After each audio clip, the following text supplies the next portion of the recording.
The U-wing you're all seated in shudders and rattles beneath you. Beyond the transparent steel viewports, the flickering blue of hyperspace swirls. 2 more U-wings and a score of X-wings travel beside you. You sit, buckled to a metal seat, as garbled chatter from the rest of the squadron drones over the U-wing's voice comms channel. How are you all preparing for this mission as you hurtle faster than light speed towards the planet of Ithor? We'll start with you, Booster. Booster is just sort of this heaping pile of muscle in a human form sitting on this metal chair. His lips look arrogant and his eyes look angry. And as there's some quietness, he's not thinking about his mission. He's thinking about the last conversation he had with his father. Booster, a couple years ago, could have been found in one of the highest, for the most elite Imperial fortunate sons in an academy, Imperial Academy. His father was a very important man for the Empire, but Booster took all of that for granted. Jokester, prankster, bully, truant, and finally, in a very heated hologram argument, Booster had had enough. He hopped a ship, and in the ultimate act of rebellion against his dad, joined the rebellion. And he's weighing that out. He's weighing out the inner turmoil that is him, with this scowl on his face and a tormented soul that he dares not let any of his rebel companions see into. Leora, what about you? How are you preparing for your mission? Leora fidgets with a satchel, this worn brown bag. And she's going over her inventory over and over again. And as she turns, about a full head taller than most of the people on the ship, she sort of looks out one of the bay windows of this U-wing, trying to absorb what hyperspace looks like, and wishing that she was piloting the ship herself. And as she thumbs this small cube with various pieces on it, she looks over and starts eyeballing what looks like a droid.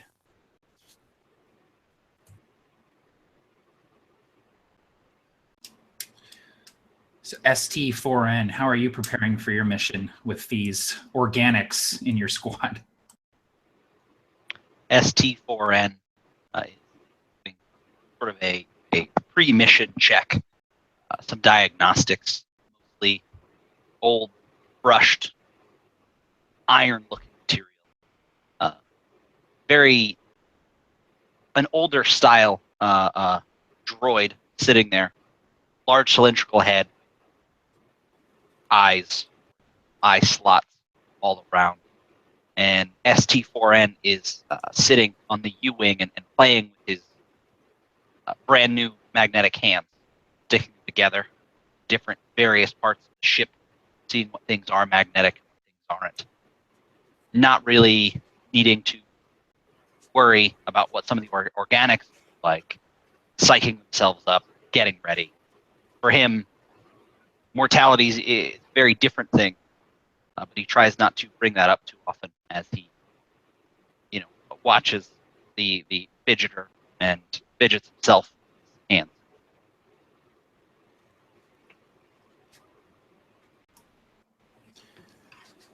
There's also a Rhodian in your squad.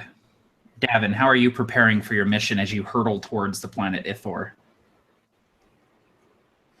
So Davin's sitting there, kind of looking at a hollow pad. And it's one that he's carried with him for a long time. It's got kind of dings and scratches on it, a little bit of carbon scoring on the back. He kind of stares at it for a little while and then tucks it away and absentmindedly kind of goes to looking out one of these ports.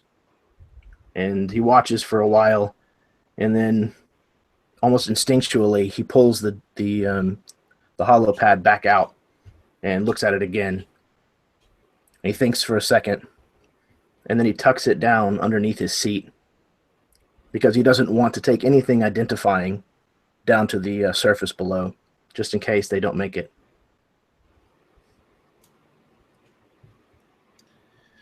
And finally, there's a Sarian with you by the name of Giotto.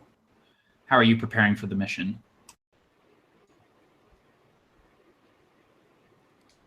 Giotto, upon his chest is a series of med packs worn like a bandolier across. You don't see many Sarians around much at all, do you? Humanoid, elongated head, least of all in the rebellion. No, but Giotto, he's a different guy. He's a different breed. He's seen it all and he thinks of it all as he stares past the bayonet affixed to his blaster carbine. And his respirator drones on and on and on. He thinks of Thrax Fortuna. He thinks of Baron Hali and the passive fountain. These U-Wings, you know, sometimes you don't know who's coming with you until you're on board and underway, and that's how you know he's there. And usually, just knowing that much is enough to give a rookie soldier some peace of mind.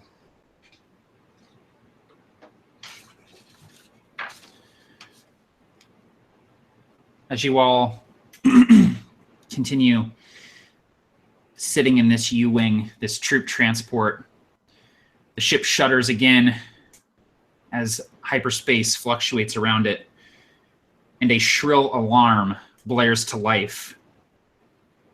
The lights die down, and for a second, you're plunged into darkness with only the flickering blue light of hyperspace outside the viewports. And then the blood-red ready lights flicker on, and you're all bathed in this crimson glow. Over the comm channel comes the voice of one of your X-Wing escorts. Blue 3, this is Blue Leader. Approaching Ithor at Vector 29er. Drop the sunlights on my mark. T-minus 30. At this, a Bothan descends the ladder from the cockpit. He's tall with a almost feline-looking face. There's sort of almost like a beard of fur sort of draping down from his snout. There are old scorch marks across the left side of his face where he maybe took a grenade a little bit too close, and there's an eye patch there covering what's left of his scarred left eye. This is your leader. This is Sergeant Balon Tor. As he descends the ladder, he sweeps his gaze over the 5 of you, plus the other squad members in your squad. There are 4 or 5 others, humans carrying blaster rifles. He sweeps his gaze over. You heard him. 30 seconds, then we're dropping out of hyperspace. We're going to be incredibly close to the surface of Ithor. We're going to try to avoid any planetary defenses they have. Your mission is simple, Defiance Squad. We plan to jump capital ships into orbit above Ithor, but it is up to you to destroy the atmospheric trackers, destroy their ability to fire their ion cannons at the capital ships once they arrive. This planet is under Imperial control and has been for some time. They're using it as a resupply base for their mid-rim offensive. If we can disable these atmospheric trackers, if we can take this planet back, it will seriously hinder their abilities to push back our offensive. Good luck, Defiance. Today is as good a day as any to die for the rebellion. The ship shudders again, and the Bothan reaches up and grabs a handrail to steady himself as the ship abruptly drops out of hyperspace. And there's that familiar sort of sinking feeling in your stomach as you return to normal space and the sublight engines kick in. You instantly see out of the cockpit and out of the viewports this immense planet. You've dropped out of light speed, almost in atmosphere. The planet Ithor, green and lush, veined with blue rivers and dotted with seas, is looming in the viewports as you approach it, and soon enough, the U-wing rattles around you as you enter the atmosphere. You all look around at each other, seeing your faces bathed in the red light of the ready lights. And soon enough, you're in the atmosphere with the jungles of Ithor speeding below you. The Bothan looks at the ready light, looks at you four, and pulls a lever. The doors on the troop transport slide open. Air whooshes out as the cabin depressurizes. Wind races in, hitting all of you. The Bothan signals for you all to stand and prepare to disembark the troop transport with the doors open.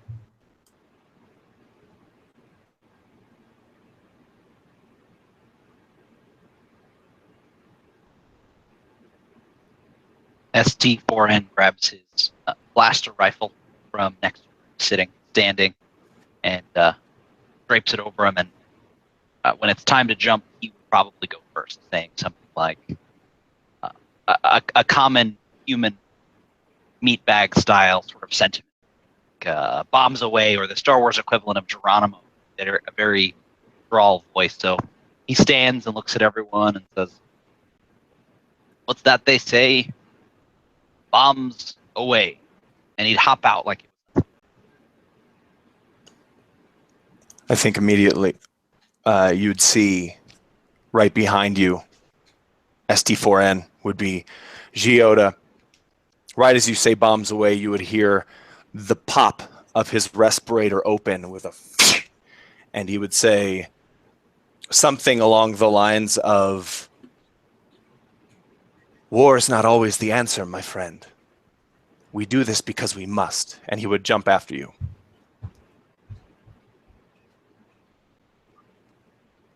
Just kidding. We wouldn't jump. We would really think about jumping, I think, like be ready to go. But I think Giota would stay in. He wouldn't. He's not ready to go yet. He would fall to the surface of the planet. We're playing jump chicken, jump ship chicken, drop ship chicken. Yeah. Who's going first? It's a Who's going TPK first? already. I've heard this. I've heard the system is really lethal. Sorry, So many Brian. doesn't idiots have died to parachutes. bring us this RPG.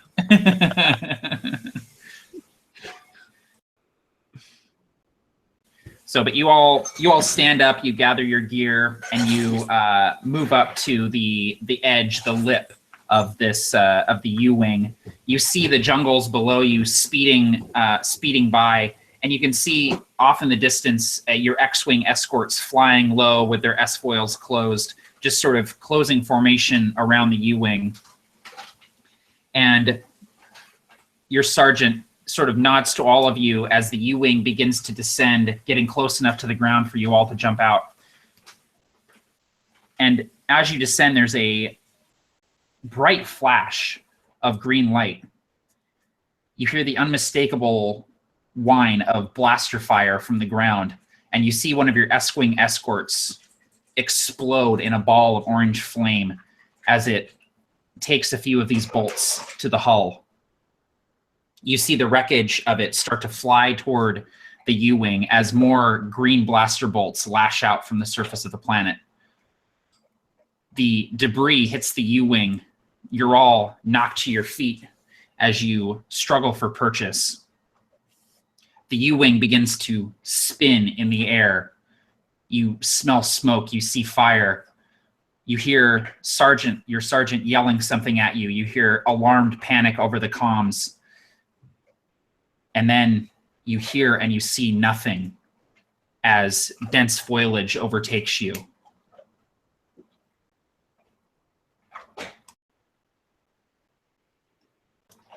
ST4N, you're the first to sort of come to as your optics flicker to life. You see that you're laying in a forest clearing. You see other forms, other shapes laying around you. There's smoke and fire all around you. You see debris from the U-wing, but you don't see the crash itself. You definitely, as you look around, scan around, note the forms of some of your comrades. What would you like to do?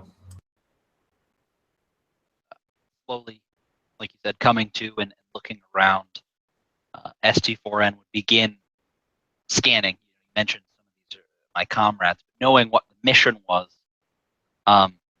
he would think to himself, probably something about the poor planning, maybe, or to some degree, in his mind, noting that maybe they missed a thing or a calculation, and that it's too bad a droid maybe didn't plan the mission or wasn't on the committee as he was supposed to. But he would walk around and begin trying to assess the damage, specifically of some of the comrades that are lying around, seeing if they're awake, seeing if any of them are dead to the best of his ability, mostly looking for breathing and maybe scanning for life signs.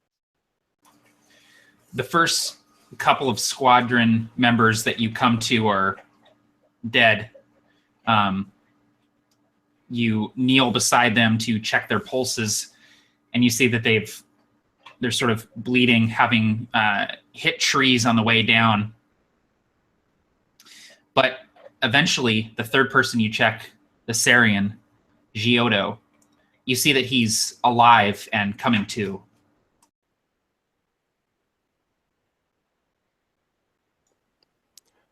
You hear the kind of muffled sound of his breathing on the ground as he stirs to. The last sentence he said was to ST4N, and it's almost like he said it an instant ago, but the impact just knocked him clean out.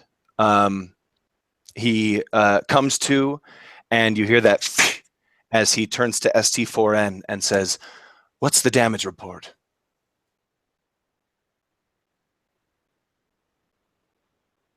And then it seals back up like it's back into breathing mode. Sorry. I'm not entirely sure just yet, but, well, at least someone survived. And he would begin looking around and still trying to find more people that are alive. His drive to continue the mission. You would also see the Rhodian coming to, the large human woman, as well as the large human man also coming to in the same clearing as you, looking around for their equipment and other people.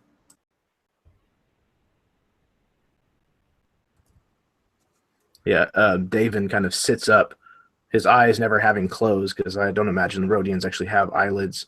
And he's just got these almost galaxy-filled orbs for eyes. He kind of just sits up and sits there for a second, unmoving. Then he kind of very calmly says, "Well, that was a hell of a thing."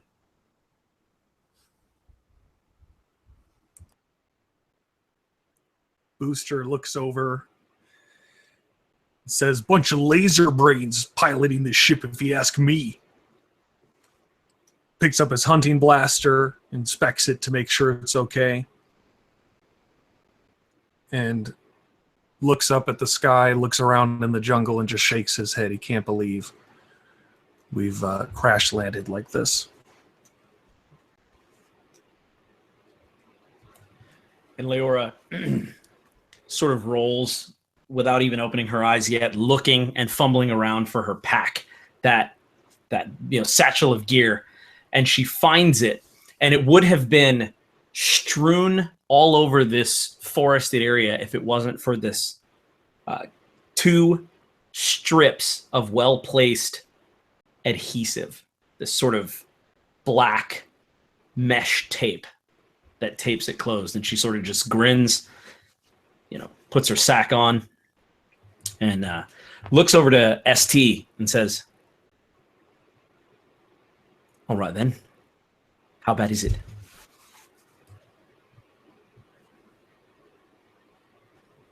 No, I've only just woken up myself, but so far, well, let's just say that so far the worst of Red 3 are the ones that are alive. Sign of the pilot or even the wreckage. Yeah, and you note that of the 8 people that seem to land here in this clearing, 3 are dead. The 5 of you are battered and bruised, but still alive. And like you said, the actual wreckage of the ship, though there are pieces of it here and there, the bulk of the ship is nowhere to be found, and you can see that sort of like the tops of trees and stuff are sort of clipped. And based on your sort of droid brain calculations, if the ship was in a spin, it probably just kind of spun and dumped you all out since you were sitting on the lip in this clearing as it continued to sort of crash in that direction.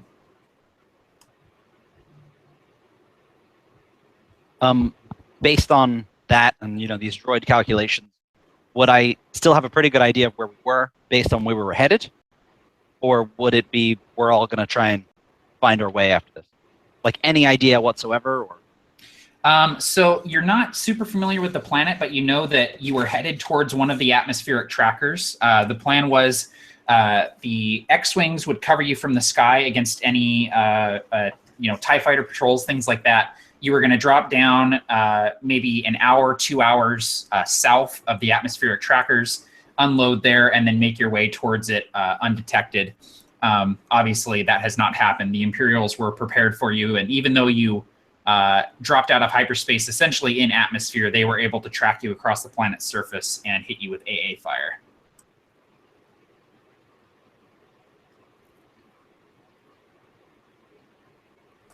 Is anybody hurt? You would hear Ji say when looking around to everybody. You all have minor scrapes and bruises. You're all a little sore, obviously from the fall. But they're all minor surface level injuries. The other 3 squad members were not so lucky. This one over here is dead as well. Is there any sign of the sergeant? Ji would kneel next to the soldier that was dead and pull out his code cylinder and place it into a pouch on Ji's own vest to be given back to command. And he does so with all 3 soldiers, but the answer to Booster's question, is that something that Ji would know, something about the sergeant? You do not see Sergeant Balon Tor among the dead. The Bothan is nowhere to be found here in this clearing. He may have fallen out elsewhere, or he may have gone down with the ship. Perhaps he bore better fortune than these 3.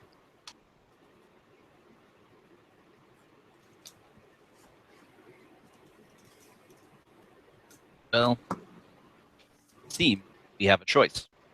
Are we to continue the mission, having no idea where we are, or is it maybe a good idea to find the wreckage and hopefully find a radio and maybe pinpoint our location? A few more things of note. You were planning on destroying the atmospheric tracker using detonite. Davin, you would know this as you're the demolitions expert. There was several storage crates of detonite on board the U-Wing that you were going to unload when you touched down. And unfortunately, the mission cannot be completed, as far as you know, without that detonite. No, we must go to the ship first. There is the explosives on board. We must get those. Well, I suppose it shouldn't be the hardest thing to find. Just look for the smoke and fire.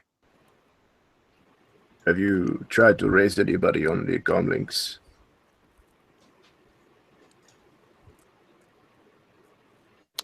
If I did try and raise anyone, Matt, what would we get? If ST4N starts just calling out, basically. Yeah, so if you use your comms trying to sort of call out to anyone within that 50-kilometer range, you just get static back. So far, no response. So, yeah. Which either means the ship is farther than 50 kilometers or the comms have been destroyed. Yeah. Is there any way using the perception for where we are in the jungle compared to where we landed is there any way to kind of by examining our surroundings, figure out where the ship might be or what direction it might be in using a survival? Yeah, if you want to give me a survival check, that would be great. Anyone can. I have 5D. So what do I do here, Matt? So grab as many dice as your skill is. Make sure at least one of those die is a different color. That'll be your wild die. It's Watto's fate die. Perfect as that. Beautiful. How thematic. And go ahead and give me the roll and tell me the total on all those dice. Cool. All right. 11, 14, 15, 18. 18. Beautiful. Just you looking at the tops of the trees, and you can kind of see fire and smoke sort of off towards the north from where you are. You think it's going to be fairly easy to at least know the general direction of where the ship was headed. Then I would point into a certain direction toward the others, as if to say, as if to be pointing out the direction of where the ship would be.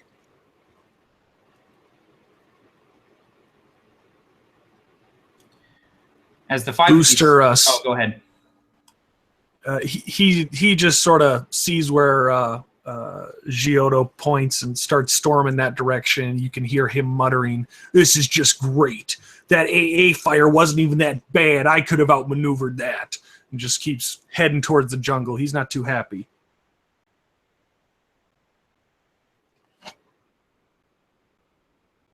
Do the rest of you follow? Yeah, I would look to Esty and I'd say, "We've got to watch that one. He certainly has a hot head. Don't want that to get us killed." I'll keep one of my eyes on him, like I always do. And then I would look to probably Giotto, and just say something along the lines of, "It's imperative that we destroy the atmosphere trackers, no matter what, no matter who lives and who dies. If we don't, the ion cannons will destroy the capital ships. How long do we have, do you think, G?" What would be that answer to that question there, Matt? What sort of knowledge could my two brains muster? So the plan was to hopefully use the hyperspace comms to send a beacon back to Rebel Command to basically say the trackers are down, commence with the jump. They're essentially hanging out, getting ready to do a synchronized jump into hyperspace to attack Ithor as soon as the trackers are down. So there isn't a specific time frame, but it's important to note too that you're not the only U-wing that was heading into the atmosphere, and you don't know what happened to the other squads that were taking out the other trackers. They were either also shot down or they're still on their way towards their mission. Okay. And I would relay not only that information, but G would also, you'd hear the pop of it, the vent in his respirator, and he would say, "But you are wrong about one thing. It is your job to destroy the atmosphere trackers. It is my job to keep you alive to do so."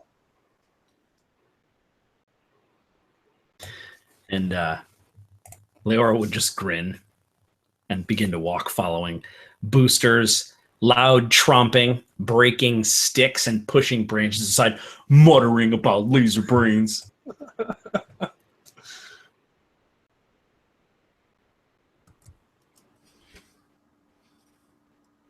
Davin kind of has finished gathering up the rest of his gear, and he walks over and picks up the ion grenade that had kind of rolled away from him, and picks it up and looks at it, realizes it hadn't detonated yet, so he kind of brushes it off and then hangs it back on his bandolier.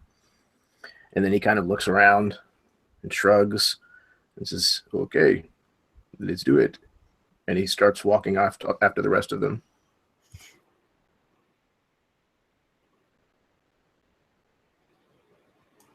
As you all sort of move out of the clearing, leaving your dead squad mates behind, you move into the forest. The woods here on Ithor are very dense. The trees are tall with gigantic trunks, very similar to tropical versions of like a California redwood. Like you can't put your arms around these things. The ground is dominated by this strange sort of multicolored green and sort of rust-hued moss that when you step on it, it sort of changes color a little bit, almost reacting to your footsteps as you walk across it. It's quite beautiful, really. And if you were here on more positive circumstances, you might take a moment to appreciate it. But as it stands, you're on a mission and you're all sort of focused on it. You walk for a bit before ST4N. You notice it first, quickly followed by Giotto. You hear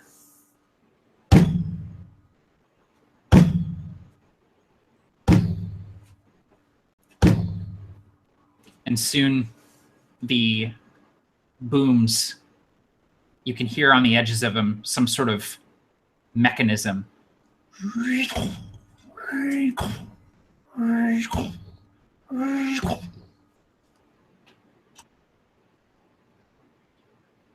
Looking over at everyone else as they begin to hear this, ST says, "My, and it was such a beautiful day."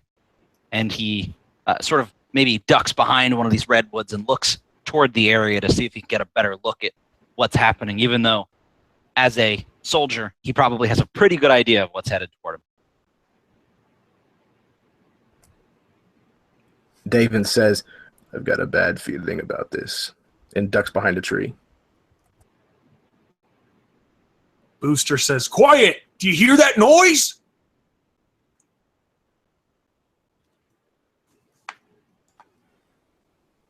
I think G would say some sort of curse. You think you hear the word poodoo come from underneath this mask. You can't really hear because it's not open. As he kind of takes cover in the similar way to ST4N. Leor doesn't say anything, because tactics. I'd like everyone to please give me a stealth check, please. So, have you seen Star Wars, Tim?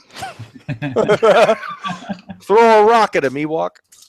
So you said the word stealth. Is we've got company. I've figured someone would say that. Yeah, that's perfect. So you said the word stealth, but I have a sneak skill. Yes, sneak is what I mean.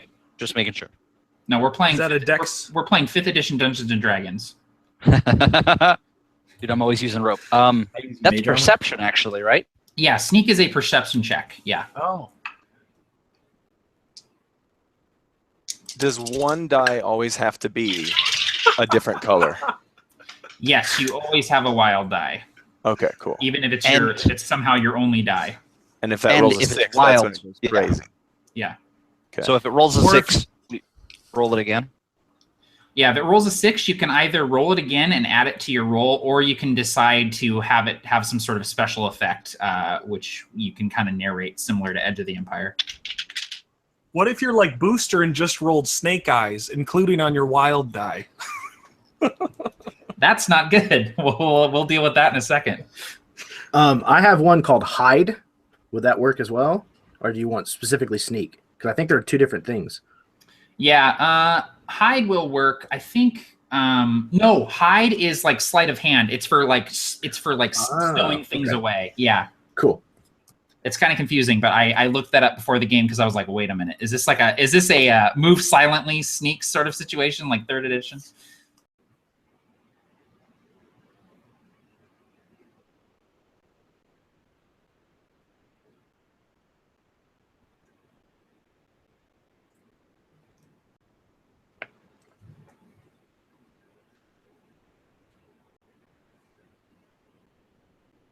I cannot believe it. I also rolled all snake eyes, including the wild eye. What the crap? So what does that make your total? Let's see. So how do I do that? Just tell you. So just add up all the numbers. Yeah. So 3. I ended up rolling 5 2s. Oh my god, guys! Risk legacy dice. You're all rolling Here's like 4 dice. How did you end up with these numbers? I only rolled 3 because I had 2D in my perception, and then I rolled the wild die, right? No. The wild die is part of it. Right. So I rolled 2D and then the wild die. No, the wild die is one of your 2D. But it doesn't matter. Oh. So Yeah, then I so got a Still 2. 20 though. So then I got a 2. Yeah, I got 2 also. Oh my god. Okay. I do have a bad feeling about this. Yes. So let's see here. Based on these rolls, so ST4N and Davin both managed to get out of the way quickly and effectively, choosing good hiding places and ducking out of sight. The rest of you, you see coming through the trees, knocking bushes aside, towering over you, an all-terrain scout transport, a 2-legged Imperial walker, comes around the corner and its head begins scanning. You see that this scout walker, painted on the side of it, are dozens of skulls with Rebel Commando helmets on them with little X's through them. It's sort of scanning the trees, and it zeroes in on your position and begins. It sort of ups the throttle and starts coming towards you. It's maybe 30 meters away from you at this point. How would you all like to react? It's pretty clear that it's at least noticed movement in your direction. So I do not personally have an understanding of how well a blaster rifle does against something like this. Would ST know that it's a really bad idea to shoot at this thing, or You know a reasonable idea? You know that Imperial walkers are essentially impervious to small arms fire. Shooting it with a blaster would just bounce right off of it. Okay. Now, you asked what we were doing. Are we in an order? I think I was at the top of the order, but I didn't remember. Or... Yeah, if we want to go through, and it's not technically a combat yet, but we can run it in initiative order. So ST4N, you'd be the first on the initiative. Yeah. Order. Basically, I would continue hiding, and I don't know, maybe try and come up with a way to later distract it. If it's coming toward us, maybe skirt around to get sort of behind it, to whether run past or maybe distract it later to make it look like there are more of us. But for now, kind of just waiting a moment. Okay. What about Giotto? I think Giotto would attempt to take cover, and he will kind of drop his back against a tree trunk and slowly lower himself to the ground, readying his blaster carbine. He will actually flip a green button on kind of a side black box on his hip, and you'll hear it kind of wind down, and his respirator will be off. And you'll hear one final as it kind of slips open, and he knows he has a short time where he can breathe until he needs that oxygen. And so he's maintaining full silence and waiting for anyone else's moves. His job. Davin, what about you? So he's behind a tree where he ducked, and he's going to start looking up this tree to see if there's a way that he might be able to easily climb this, sticking to the back side of the tree, keeping the trunk of it between him and where this ATST are.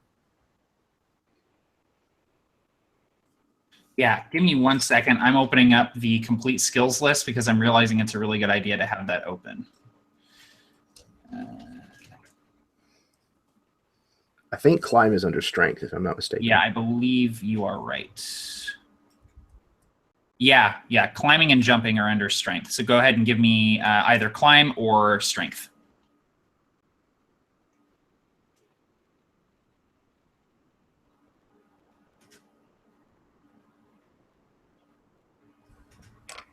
That's a 12 total. 12 total. So you manage to scurry up the tree, and the branches are thick enough where you can actually kind of stand on one of the branches and have pretty decent footing. And so you manage to get up this tree and get some height. You're sort of at the same level as the cockpit, the viewports of this thing. What about Leora? So realizing that I had been spotted, probably one of the main reasons why we were spotted, I kind of turn, and I feel like this thing, as it skulks, just I had my back to it, sort of like, oops, in the clearing. And so my first order of business would be to disperse the group so that we're not all just right in the crosshairs. So based on everyone else's position, I would try to triangulate and flank. Okay, great. Yeah, I'll just have that be a movement for you then. And finally, Booster. Booster looks up in awe of this walker and just mouth breathes for a few seconds. And then he looks around, kind of like a kid when all the good hide and go seek spots are taken. He's just sort of like, it nervously looks around, and then there's a rock that's not much bigger, or it's about the same size as him, and he just sort of like squats and tries to hide his hulking frame behind it. Not very well, but it's the best he can find at this point. Cool. You can go ahead and give me another sneak check if you'd like.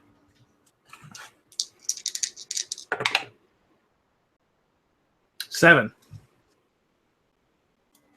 Okay, so as you all sort of move and act, the walker moves closer and scans around, and it sees Booster's huge frame sort of duck behind this boulder, and it opens fire.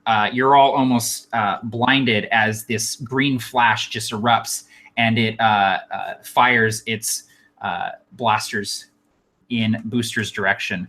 So, Booster, what I'll need from you is a dodge check, please. That's a dex? It is, yes. Okay.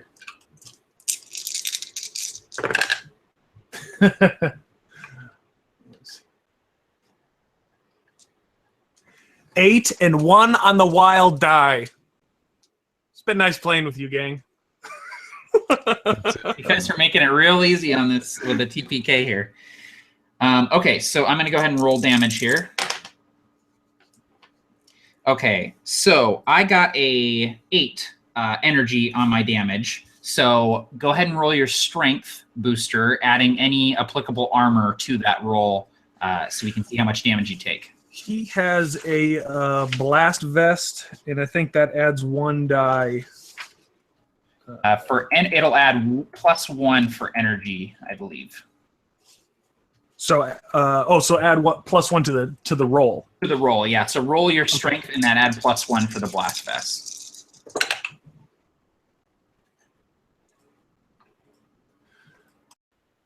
13.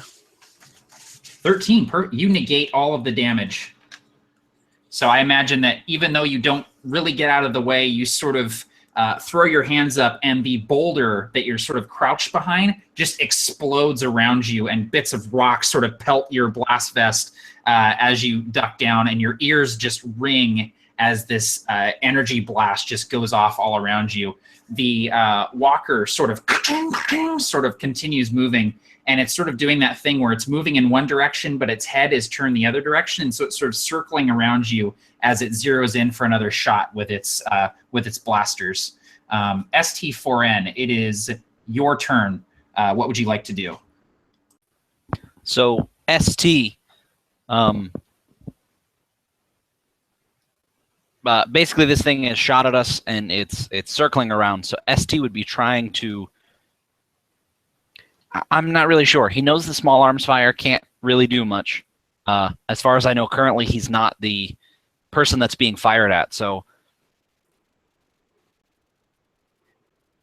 yeah, I suppose he would continue hiding and maybe, if possible, look out for anyone else that might be in immediate danger and try and, I don't know, help them out. Again, his plan would sort of be to maybe make it seem like there are more of them that it seems, or less of them.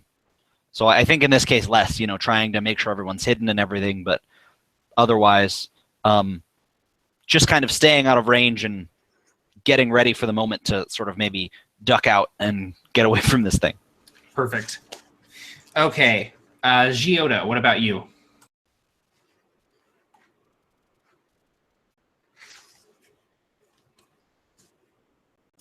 That's you, Parker. I'm sorry, I was muted. Oh. I said that G will raise his military comlink to his face, and he will say to David something along the lines of, "How much TNT would it, or how much explosives would it take to destroy this thing? What do you need? You know, Davin's the expert here. What do you need us to do to get this done?" Unfortunately, more than I have with me at the moment. I have only but one frag grenade and one ion grenade. We need more firepower. Yeah, David, you know that a couple Qs of detonite would go a long way in taking this thing down. Unfortunately, all the detonite is in the U-wing. Can someone distract it while I grab?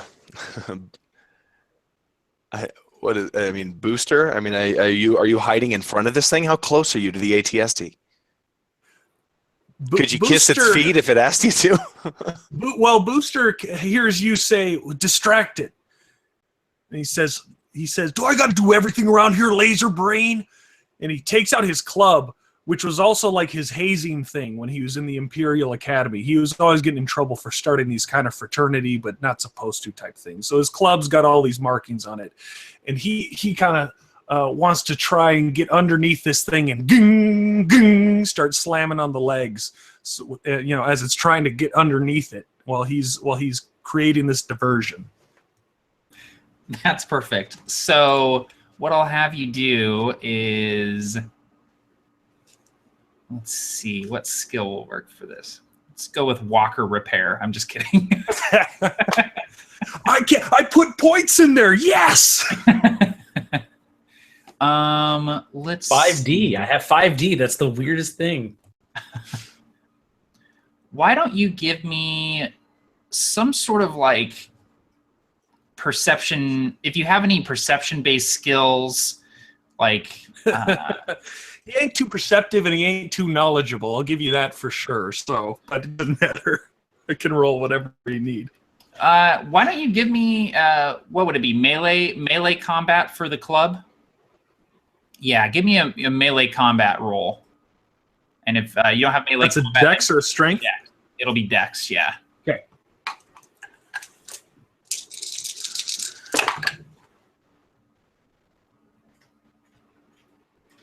$12. Awesome. So obviously you're not going to do any damage to this thing, but you manage to hit it hard enough, and it registers the hit, and it sort of like takes a step back and starts sort of rotating around, trying to see from where it's getting hit, maybe assuming that it's taking small arms fire from somewhere. Davin, what are you going to do here as you see Booster run underneath the ATST? So he kind of looks down, peeking out from behind this tree, and kind of just shakes his head slowly and kind of sighs. Very well. And he's going to look for a branch that comes out from the tree and maybe goes out over the walker. He's going to try to get up on a branch like that. And if he can find one, then he's going to start walking quickly out over the branch towards it, and he's going to try to jump down on top of the walker. Okay, you can do so. Okay. Dexterity? Yeah, please. 1, 2, 3, 4, left, and right, and then left. Okay, then right.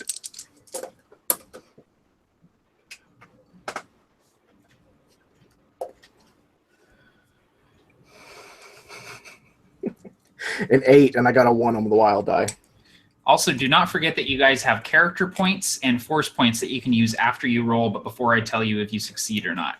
Character points allow you to add 1 die to your roll, and force points allow you to add double the dice to your roll. Yeah, I'm gonna use a character point right now. Cool.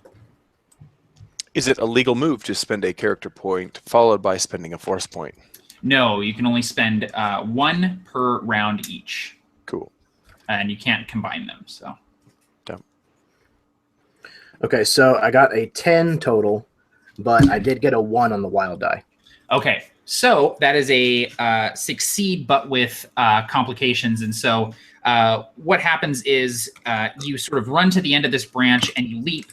you barely catch on to this to the scout walker. You actually sort of land on the side, but manage to reach up and grab the sort of handle that is going along the top of this thing. And so you're sort of hanging off the side of the scout walker as it's sort of spinning its head around, looking for where it's getting hit from.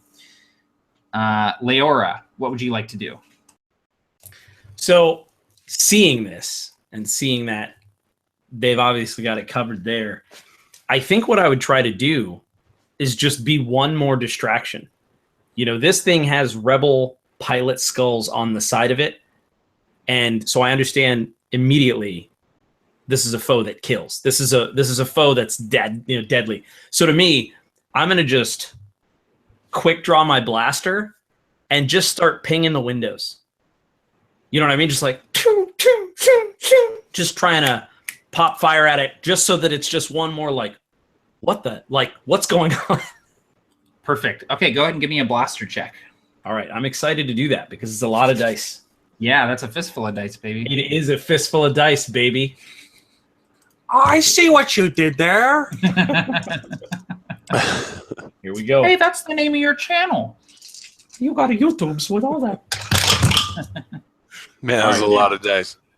That was a lot of dice. Okay, Your camera shook. There was so many dice. Your whole camera, your whole setup quaked. So, all right. So I got a 5 on the wild die. Okay. And then the total for the rest is. Do you count the wild die number in with the total? You do, yeah. Yeah, baby. That's an 18. Beautiful. So you get some well-placed shots. You shoot some around the viewports. You actually think maybe one of them may have shot into the viewport. You're not sure, but you sort of pelt this thing, and you see little scorch marks on the hull of this thing. But ultimately, you're not doing any real damage. But you know that your intention here is to get its attention, and so it's sort of like it's spinning around looking for where it's taking damage from with booster underneath it, and then it sees you firing at it. And it sort of zeroes in on you. And so you sort of have this moment where you're like, yeah, I did it. And then you're like, oh, shit, I did it. And so it's like sort of focused on you. Awesome. So that was everybody. So this thing is going to take a shot here. So I will need a dodge check from you, Leora. All right. So. And that is Dex. I think you have dodge, though. I do. I actually have dodge. Okay, perfect. So we're going to go. All right, not so bad. So 3 on the wild die that time. 19 total. So, Matt, just for some insight into this system, Yeah. what do DCs look like? How hard is the hardest, or like what's the scale there? So basically, it's sort of similar to like a D&D where the DC, like if you're trying to do something like pretty easy, it's like a DC 10. Something pretty standard but a little more difficult is going to be 15. Something really hard is going to be 20, and then like impossible is like 25, 30 and up. So most of the DCs you're going to be looking at are between 10 and 15 for the most part. But if you're trying to like shoot somebody at really far range or do something really difficult, it'll be more like a DC 20. Gotcha. All right. Yeah. Okay, cool. So you managed to dodge out of the way successfully, Leora, but you sort of have to leap as the ground that you were standing on just erupts in an explosion as this thing pelts it with heavy blaster fire. All right, ST4N, what would you like to do? So realizing that his teammates, his comrades are basically engaging this thing. Nobody seems to really have a plan, but everybody's trying to help everyone else do what they're doing. It's at this moment that ST remembers that he just got his magnetic hands installed. He also has magnetic feet, and that allows him to climb the crap out of stuff. Mechanically, it says with magnetic feet, I can move normally across unstable, slanted metallic surfaces. And with both magnetic feet and magnetic hands, I get a plus 1d bonus to climbing any climbing/jumping roll when scaling portions of a starship's hull. Would this count if I want to I want to climb up this thing? Yeah, absolutely, it'll count. Definitely. So I don't think I have climbing, but I'll get that 1d bonus, Yeah. and then it's a plus 5 to any attempt for someone trying to knock me off. Okay, cool. So if you're going to try and climb, then it would be, if you don't have climb, it'll be just a regular strength check, but you can add that 1d for having magnetic feet, which is amazing. Gotcha. Yeah. So I do not have climb, so I'll roll strength with the extra. So this isn't actually looking that great. It's just, it sounds really cool, but I don't have nearly as many dice as I thought. So You said you that's could gonna be walk. awesome. You said you could walk across a starship's hull as if it wasn't the most kick-ass thing in the world, and I just think that was, Well, that was because weird. in my mind, I was thinking it was very specific about a starship. It didn't say metal surfaces. Yeah, Yeah, It's for a sure. starship, but I feel like it makes sense. All right, so here we go. With not nearly as many die as I rolled when I was hiding. So just 10. 10 Okay. to jump, and I want to climb up this. Like I want to get on top of it. Yeah, that's exactly. So the DC was 10. So you go ahead and describe to me what it looks like when you're climbing up this thing, because I imagine it like you're just kind of walking towards it, and then you just Oh no. So sort of coming out of nowhere, you know, there's someone's above it, and someone's banging on the bottom, and Leora's getting shot at and everything. And so ST kind of straps. He takes his blaster and straps it around him.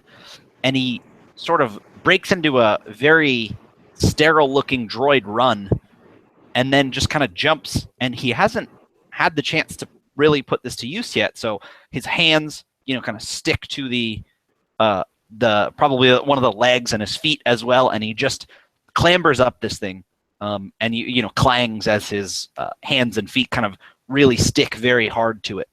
And like I said, he's basically trying to get on top to either disable guns or, later shove his rifle into one of these viewports and just fire it off.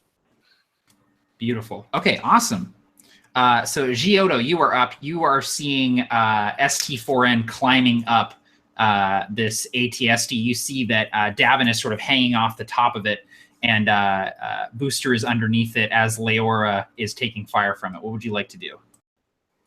As usual, everything seems perfectly under control. So Giotto will make sure that no one looks absolutely hurt while he attempts to kind of flank behind, or attempt to get kind of behind the ATST, where I'm sure multiple people are. But as it turns around to face the new threats, I'll get behind it. Just keeping an eye on my comrades in arms. I don't want to fire because I don't want to risk hitting anybody, but I will keep a comlink in hand and keep a med pack kind of just loosened and ready to pull out just in case somebody gets hurt. Okay, perfect. Davin, you are hanging off the edge of the ATST. I'll need a strength or a climb for you to get on top of it if you wish. Alrighty. Actually, instead of climbing up on top, can I shimmy around to the corner where I can kind of get more towards the face? Yeah, absolutely. Excellent. Yeah, so go ahead and give me that climb check with Okay. a little bit less difficulty, since you're essentially just carrying your weight across it. Okay. 10 total. Okay, great. So you managed to come around the side of this thing, and you're now facing the front of it. You see the guns down below. You see the viewports off to your left. You see that they're sort of they have the lids of them. The hatches on these viewports are kind of like half open, sort of facing downwards. You know that the pilots in these walkers very rarely actually use the viewports. They normally use the instruments on the dash. I would like to draw my gun as well if I can afterwards. Yeah, definitely. Yeah, you can do that. Excellent. Okay. Leora, you're up. So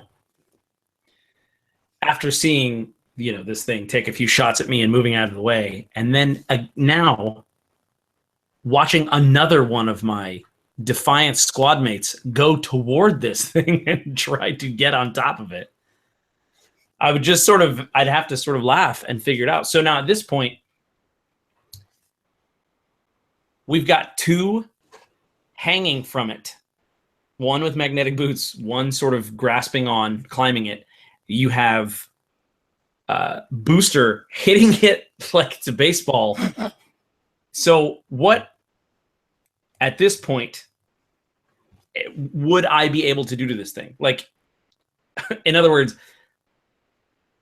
I feel like if I try to shoot again, I'm going to hit them. What's Giotto doing? Giotto is essentially standing by for when this all goes horribly wrong.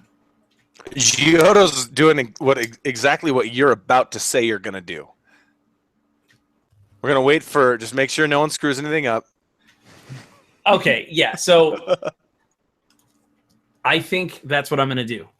I'm going to flank the opposite side of Giotto so that this thing, if possible, outside of the blaster range. So this thing just shot at me. I'm trying to get around so that it either has to turn to him or me, not both of us in the same blaster radius. Perfect. Okay, noted. All right. And what about you, Booster? Underneath the ATST. Booster's feeling pretty arrogant that, like, yeah, I finally got these guys to man up, with his scheme running under this thing, but he's disappointed he doesn't see Giotto anywhere, so he goes from goong goong to just with one hand kind of lightly like goong goong, and he goes, "Hey, fart breather, get out here!"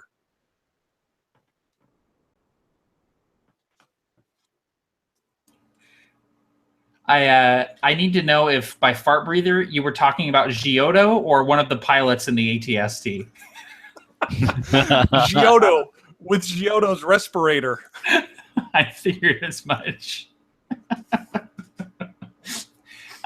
You gonna help us or what? And then gung gung, he goes back to the hard hitting again on the leg of this thing. The ATST sort of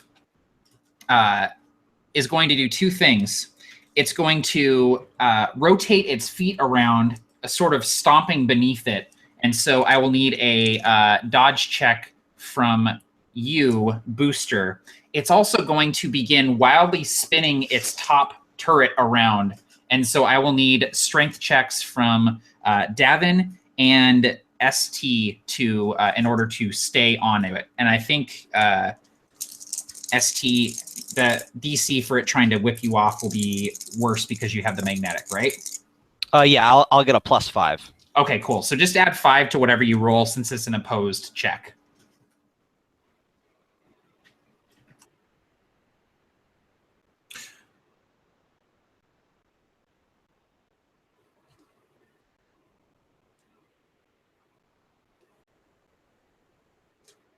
So with my +5, I get a 13 strength.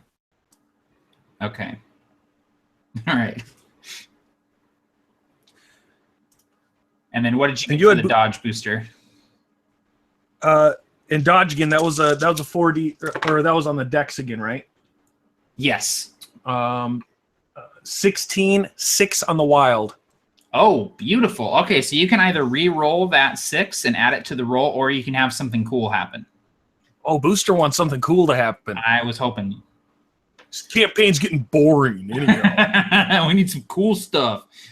So what would you like to happen with that 6? You can narrate it if you want. The ATST blows up. Yeah, he accidentally fires into that atmosphere thing, and it's done. I'm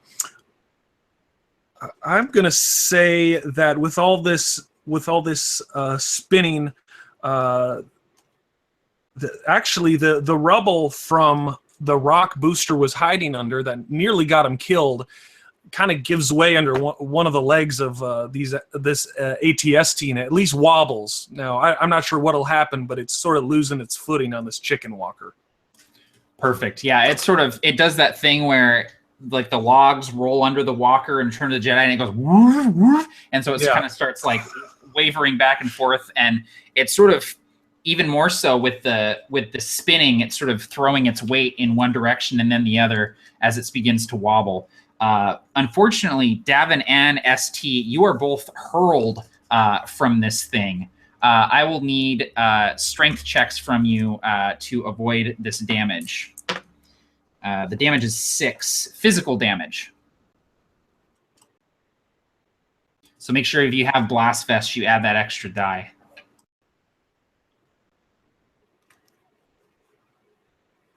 Sounded like you said Blast Fest. You guys going to Blast Fest? You guys go Blast Fest this year? Puddle of Mud's playing, man. So Puddle with of my, Mud's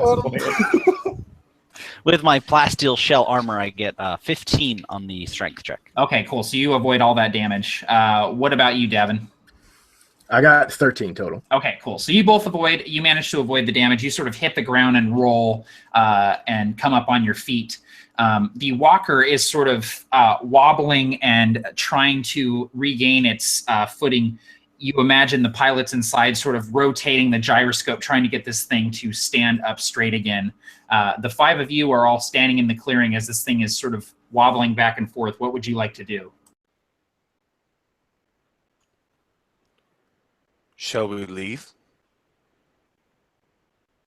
Yeah, ST on the comms would probably remind everyone that there is a mission to be done, and leave it to them to realize that we, after messing with this thing as much as possible, didn't do a single thing to it. So that, yeah, maybe we should try and maybe get away. It should be noted that this thing knows we're here, and whoever's inside of it knows we're here.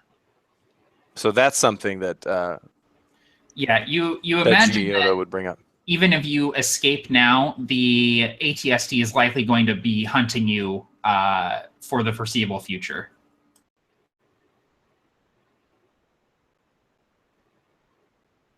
But if you're all in agreement and you decide to book it out of there, you can all move with all haste out of this area and sort of get back on track using the dense foliage of this planet to your advantage. After you move away, you can definitely hear the stomping feet of the ATST again, but it doesn't appear to be closing in on you. It appears to be going in a different direction. It may not have seen where you were headed.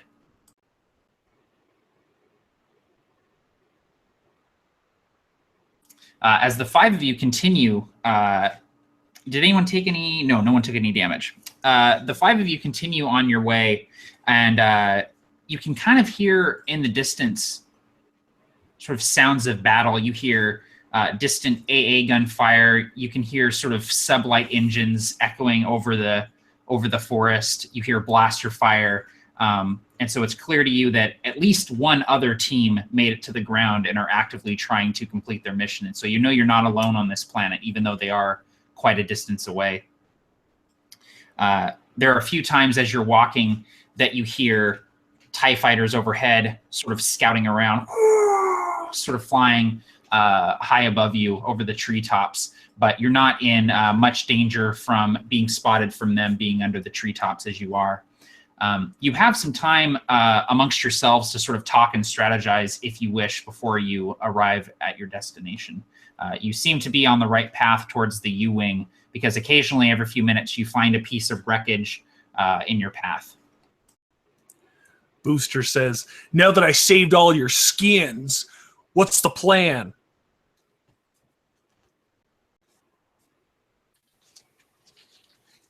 Well, I believe step one is retrieving some of this detonite. Hopefully there's enough to handle the ATSD when we inevitably have to encounter it once again. But yeah, detonite is step one.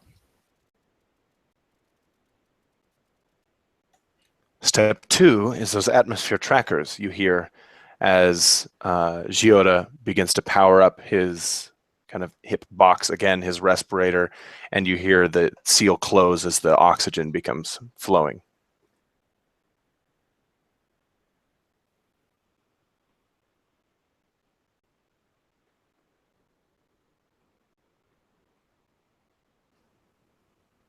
Yes, the sooner that we can get a hold of the explosives, the less naked I will feel.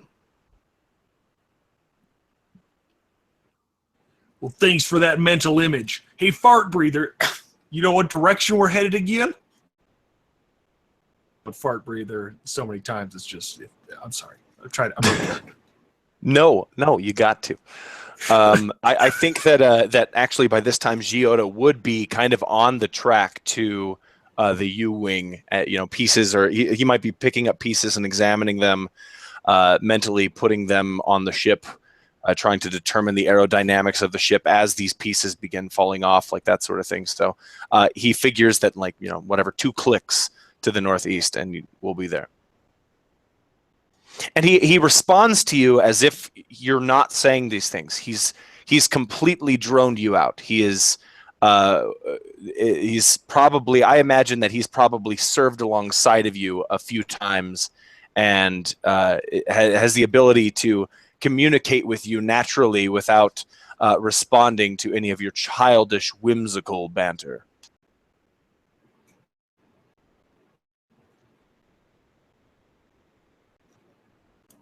As you all walk through the jungle, finding more and more pieces of wreckage, sort of realizing that you're getting closer and closer, you see up ahead the silhouettes of plasteel sort of huts, very simple dwellings, sort of in the clearing of this jungle.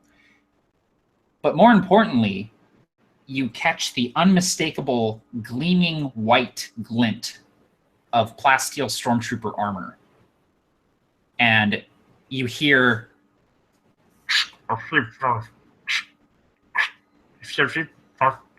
as they sort of talk to each other over their comms. The village that you're seeing seems to be about 30 or 40 meters away. What would you like to do?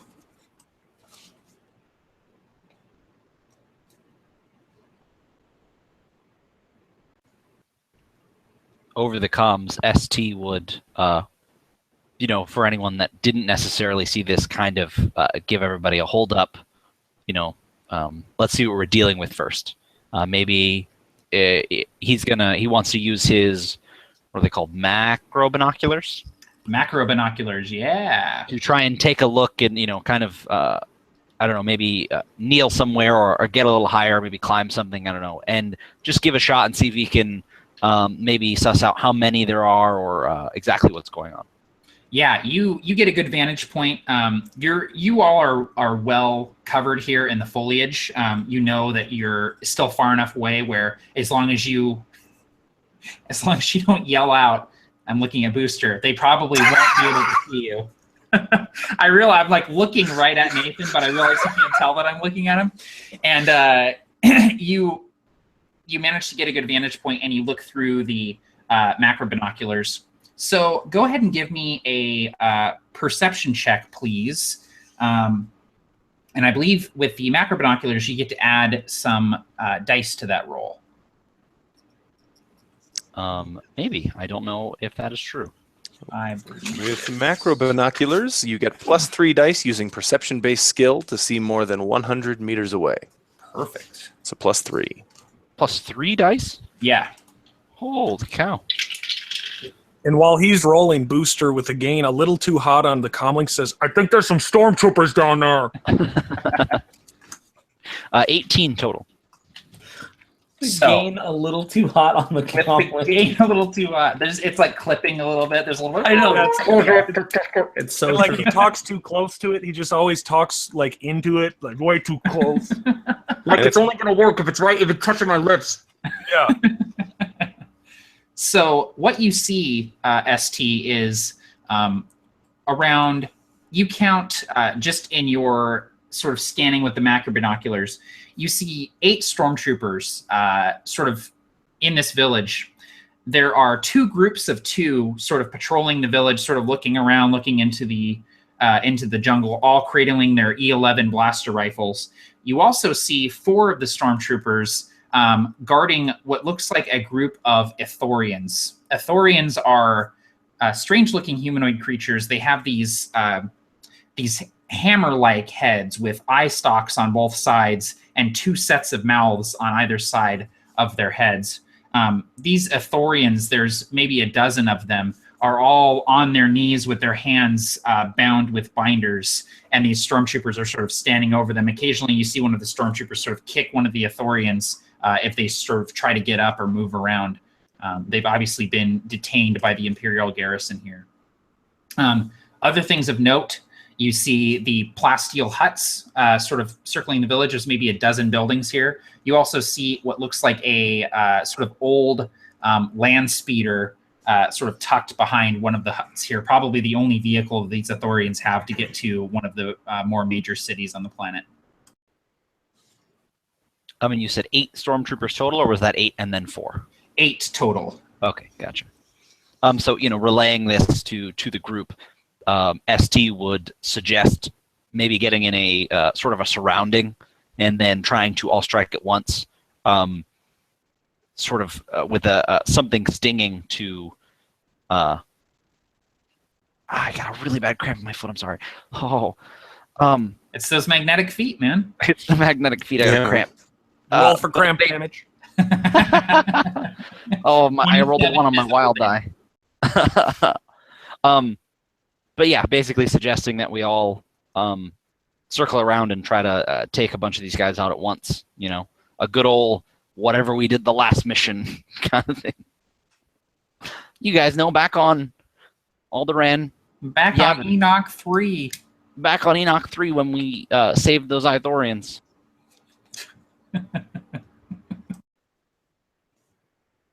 I love them Ithorians. Is it like when people say, "Oh, you're gonna get some Italian food"? Some of those Ithorians. That's what I'm channeling.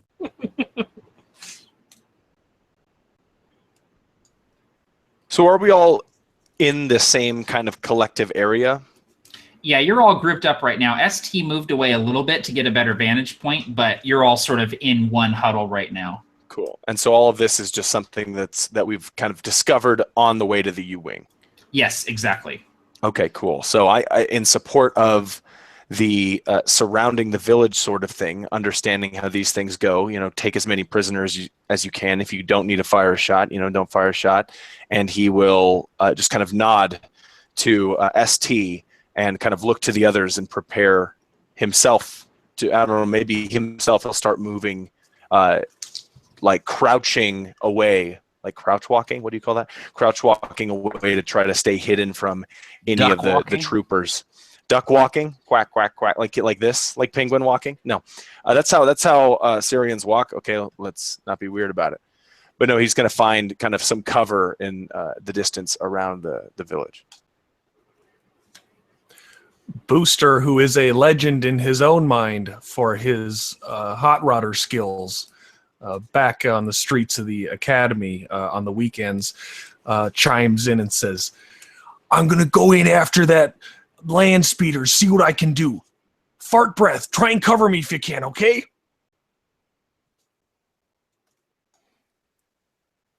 You might see a faint nod come from Gioda's location but his eyes are still zeroed in on the village. And what would Jeremy, I'm imagining that Defiance Squad, I think we've been on missions together, like James was saying. Would Davin be sort of I know he's a demolitions person, but would I consider him adept at being able to, lay down cover fire, move in, close combat? What would I know you for? He definitely excels being closer. He has a heavy blaster pistol. So the closer the better in his eyes. So he's definitely starting kind of a counterclockwise move around the village, but definitely starting to work his way towards it as well. Perfect. And I would know that. And similarly, Leora is quite the same. So I think that what I would try to do is the old, two buddy run, the triangulate and like looking and like kind of moving in, cover fire, boom, move in, get in a position of cover. So I'm following you with my blaster drawn as well, doing the Barker Syrian. Nice. We'll do a leapfrog. Perfect. All right, and what about you, ST? How are you going to proceed here as the group sort of disperses and encircles the village? If everybody, I feel like, is going to encircle, I would take up the front, using this foliage, but basically getting ready and probably, I know they're stormtroopers, but trying to find a way to sort of call out one of them. Like, let me know when you're in position. I'll get the one in front of the plasteel hut to the south or whatever. You know, Right. kind of calling the target like, on my mark, or let me know when you're ready kind of thing, and we'll all fire. So he moves up a little bit and takes aim at one of the stormtroopers. Okay, perfect. So let me know if any of this is off. But the way I picture it is ST sort of cutting through the center, sort of making up the center of the semicircle. Booster and Giotto sort of going off to the left, with Booster sort of zeroing in on that land speeder, and then Davin and Leora sort of cutting to the right, covering each other as they sort of encircle the village. Does that sound about right? Cool. Okay, so the stormtroopers, with their sort of low perception, have not noticed you through the extremely dense foliage of Ithor, and so you have the drop on them. We'll go ahead and roll for initiative now, just to see how it's going to pan out later in the battle. But you guys do have the surprise here. So, ST, you are our initiative guy for combat. So go ahead and give me a what is it? Help me! It Sitting on is dexterity. no, it's not. It's perception. Go ahead and give me a perception roll. Sweet. So I basically just roll my perception for Yes, just yours. And all that does is it just figures out if you guys are going to go first in initiative or stormtroopers. Gotcha. 14. 14? Okay, stormtroopers got 6, so you super beat them. So here's how combat works here. So we're going to go in initiative combat with you guys going first. So it'll go ST, Giotto, Davin, Leora, and Booster. At the beginning of your turn, each round, you will tell me how many actions you want to take. You can do 1 action with 0 penalty. You can do 2 actions with a -1 penalty, 3 actions with a -2, so on and so forth. Essentially, everything is an action. So if you want to, in a round, move and shoot, that would be 2 actions. If you want to aim and shoot, that would be 2 actions. If you just want to shoot, that would be 1 action. And so based on the number of actions you're going to take in the round, that'll sort of decide how many dice you're going to be rolling. If you take 2 actions, you lose 1 die for all of your rolls. You do 3, you lose 2. So it's sort of a risk and reward thing. Like, I want to take a bunch of actions, but I'm going to be sort of, my mind is going to be scattered because I'm doing all of these things in a matter of about 5 seconds. And so I'm going to be rolling fewer dice. The stormtroopers can do the same thing. And basically what we do is we just roll through combat with each of you completing all of the actions that you told me you're going to do. And then when everyone's done all of their actions, we then start a new round. So it's a little different, but I think once you sort of get the feel for it, it'll flow pretty well. So starting with ST, it is now the surprise round. How many actions would you like to take this round? So I think this is something you mentioned when we were creating characters. A dodge, if they are shooting at you, counts as one of your actions. Yes, and you don't need to say at the beginning if you're going to be doing a dodge, but let's say that you decide that you're going to do 3 actions in a round, and they decide to shoot at you. You can use your dodge as one of those actions, or you can add the dodge onto it, making it an extra action and effectively taking 4 in that round. So the idea being, okay, I'm sorry. So you can say you want to dodge, that adds an action, and then from then on, you get yes, exactly. negative? Yep, exactly. So is it like kind of a stupid, unfair meta thing for me to say, I'm going to take this many, but if I really need to dodge, I can just say... No, not really. Like, because dodging is never a requirement, and if you feel like... Because all dodging does is it gives you the option of potentially rolling better than the DC of them shooting at you, which in this case we're going to be at medium range, so we're looking at a 10. But if you feel like I'm not going to roll better than a 10, then there's no reason to roll, because if you roll lower than a 10, we use that number instead. If that makes sense. Exactly, and it's a waste of an action. So what happens if you don't dodge? If they shoot at me and I don't dodge? If you don't dodge and they hit you, you still get to roll your strength to attempt to negate the damage. Gotcha. Okay. Yeah. All right. Gotcha. But if you dodge and if you oppose their roll or higher than their roll, then they don't hit you at all, and you don't need to deal with rolling to negate the damage. So if I take 3 actions in a round, I roll 2 fewer dice on each one. 2 fewer dice on everything. That's correct. I'm going to take 3 actions. Okay, great. So I will make a note of that. 3 actions. So what would your first action be on this round? At this point, everybody's sort of in place, right? And then we started combat. Yeah, everyone's in position, yeah. So I would fire at whichever stormtrooper is closest to me, whichever one I called out. I would take aim with my blaster and fire at him. Okay, perfect. Go ahead and give me a blaster check. Awesome. And like I said, so that's minus 3 dice. Yes. Gotcha.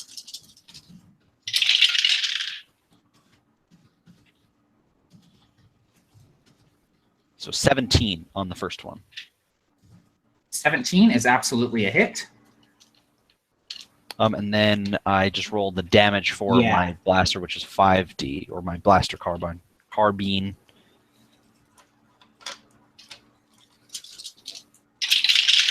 I forgot I had to roll damage.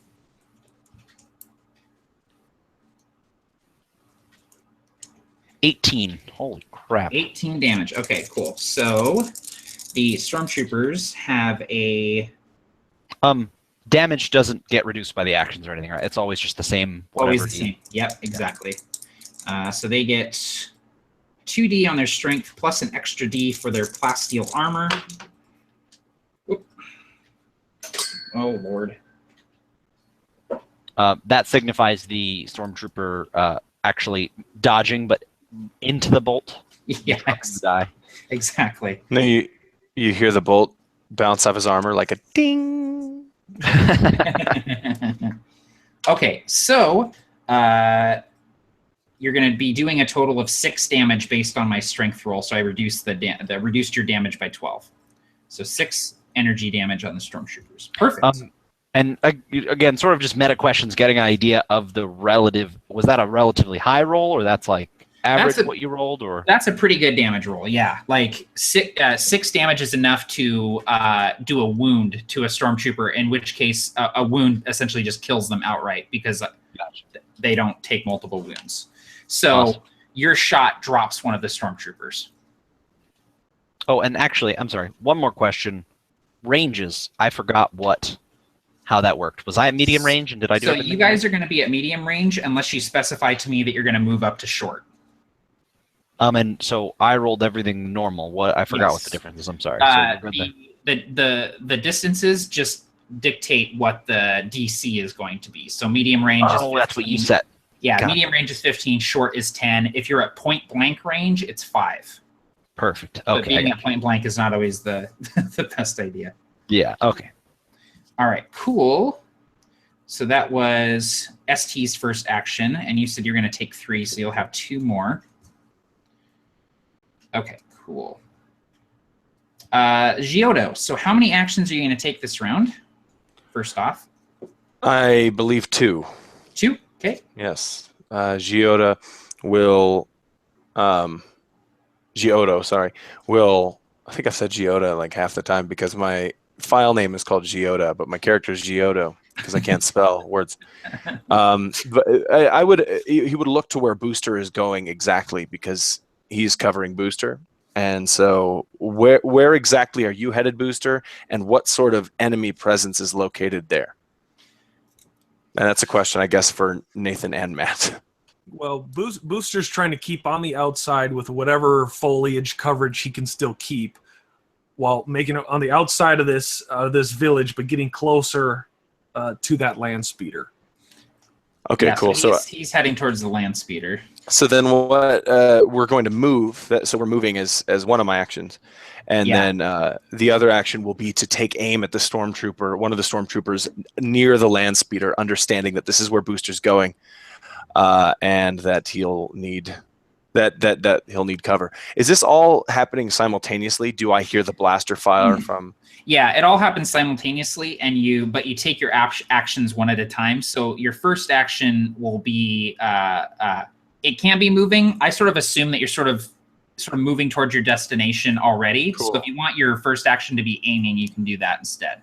That's what we'll do. We'll aim. Okay, cool. All right, cool. So you're aiming, and then with a blaster rifle, I believe that'll give you a bonus on your shot since you have a scope. That is a blaster carbine. Blaster carbine. Sorry. So never mind. So psych. Does aiming do anything for me then? That's a good question. Because if not, then I'd rather not take the -1. For the carbine, there's no aiming. It's just a +5 extra at long range. Yeah, that's what I just got. A 5D. That's fine. Okay, cool. So do you want to just go ahead and shoot for your first action then? Then yes, Okay, you'll cool. shoot the lightsaber on the left, the one talking about the obsolete T-18. Okay, so just 5. That's damage. That's damage. Hold up. Blaster is 4d6. All right, so he fires his blaster carbine into the fray. I got 6 on my wild, so that means I re-roll that, right? Yeah, you can re-roll it or have something cool happen. Your choice. I want to have something cool happen. Okay, awesome. And my total is 10, 12, 16. 16 hits. Go ahead and roll for your damage and tell me what cool stuff you want to happen. Oh crap! I have to tell you the cool stuff that happens. Can I suggest a cool thing that happens? I would, dude. I've thrown up twice during this game, so please help me out.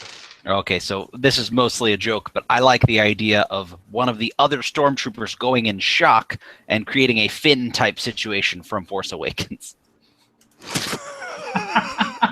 If that's at all. So this is going to affect 4 games from now. Long game. A Finn type situation. Yeah, where you realize how So like his soul is rattled is essentially what you're saying. The stormtrooper next to him, his soul is rattled is the cool thing that happens. Like, I really want one of those stormtroopers to get post-traumatic stress disorder. Okay, roll existential crisis. Yeah. It's a Finn type situation that eventually leads to Here's the cool thing. What I'll make happen is the stormtrooper that I shot down is the one that has the key card to the speeder clipped to his hip. That is what I will make the cool thing. Perfect. Okay, cool. I love James. I love your idea. I love it. But damn, that's a big situation to happen. My that's idea the long led game, to like Matt said. Yeah.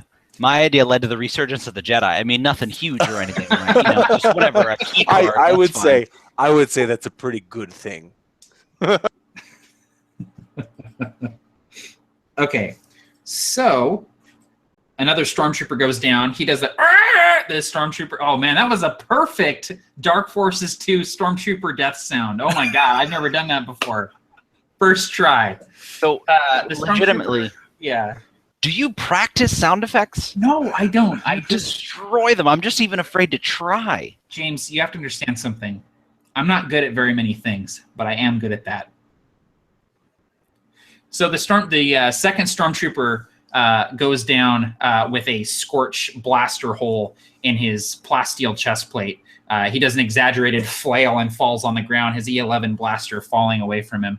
And you do, in fact, see a very Dark Forces red key card on his belt. Booster turns around and says, "You got lucky, fart breather." You hear that, and you'll hear the voice say, "Luck is just the accumulation of all residue skill," and then it snaps back closed. And the Booster thinks for a second, and the best he can come up with is just laser brain. Shut up, butthead. All right. Davin, how many actions would you like to take this round? So if we're at medium range, would I need to take a move in order to get to short range? Yes, correct. Okay. Then I will be taking 2. Okay. The first one, a move, and then the second one, a blaster shot. Perfect. Okay, so your first action is to move into short range. You do so. Leora, how many actions would you like to take this round?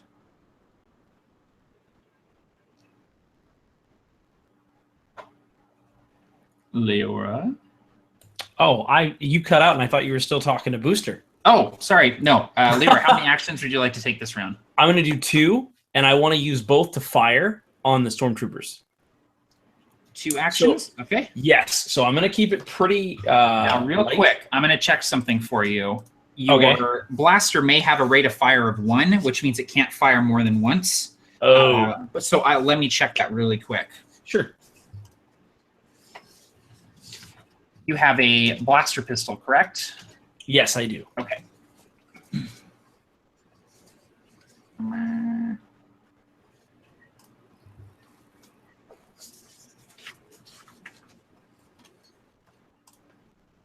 Oh boy.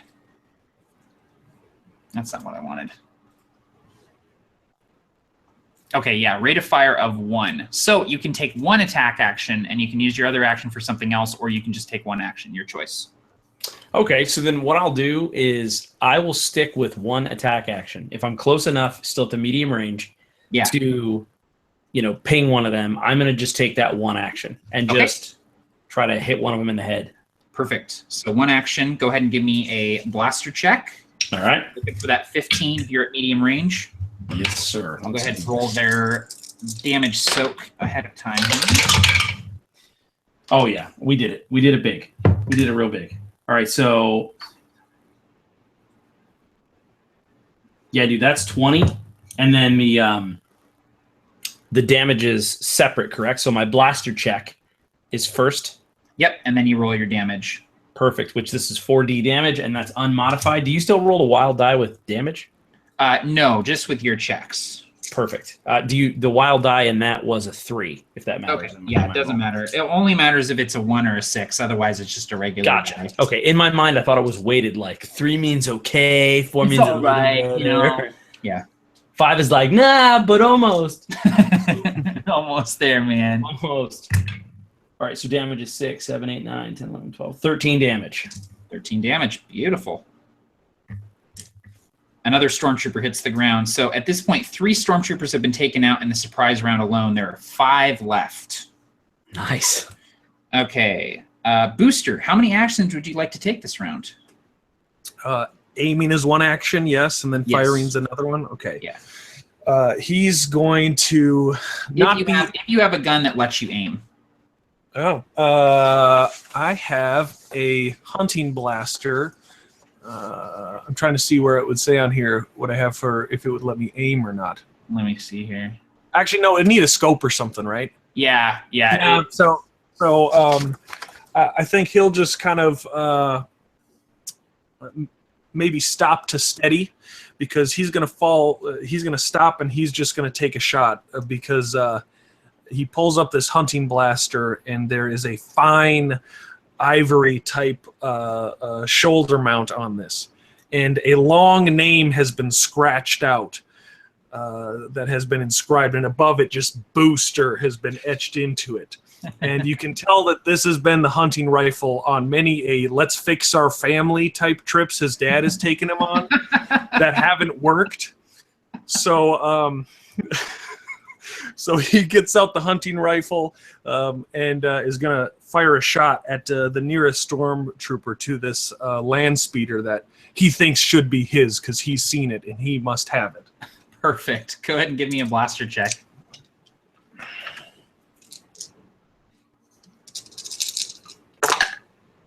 Ooh. 17. Awesome. That hits. Go ahead and give me your damage. And that is I want to say 4d damage. Yep. Do you do wild die on damage still?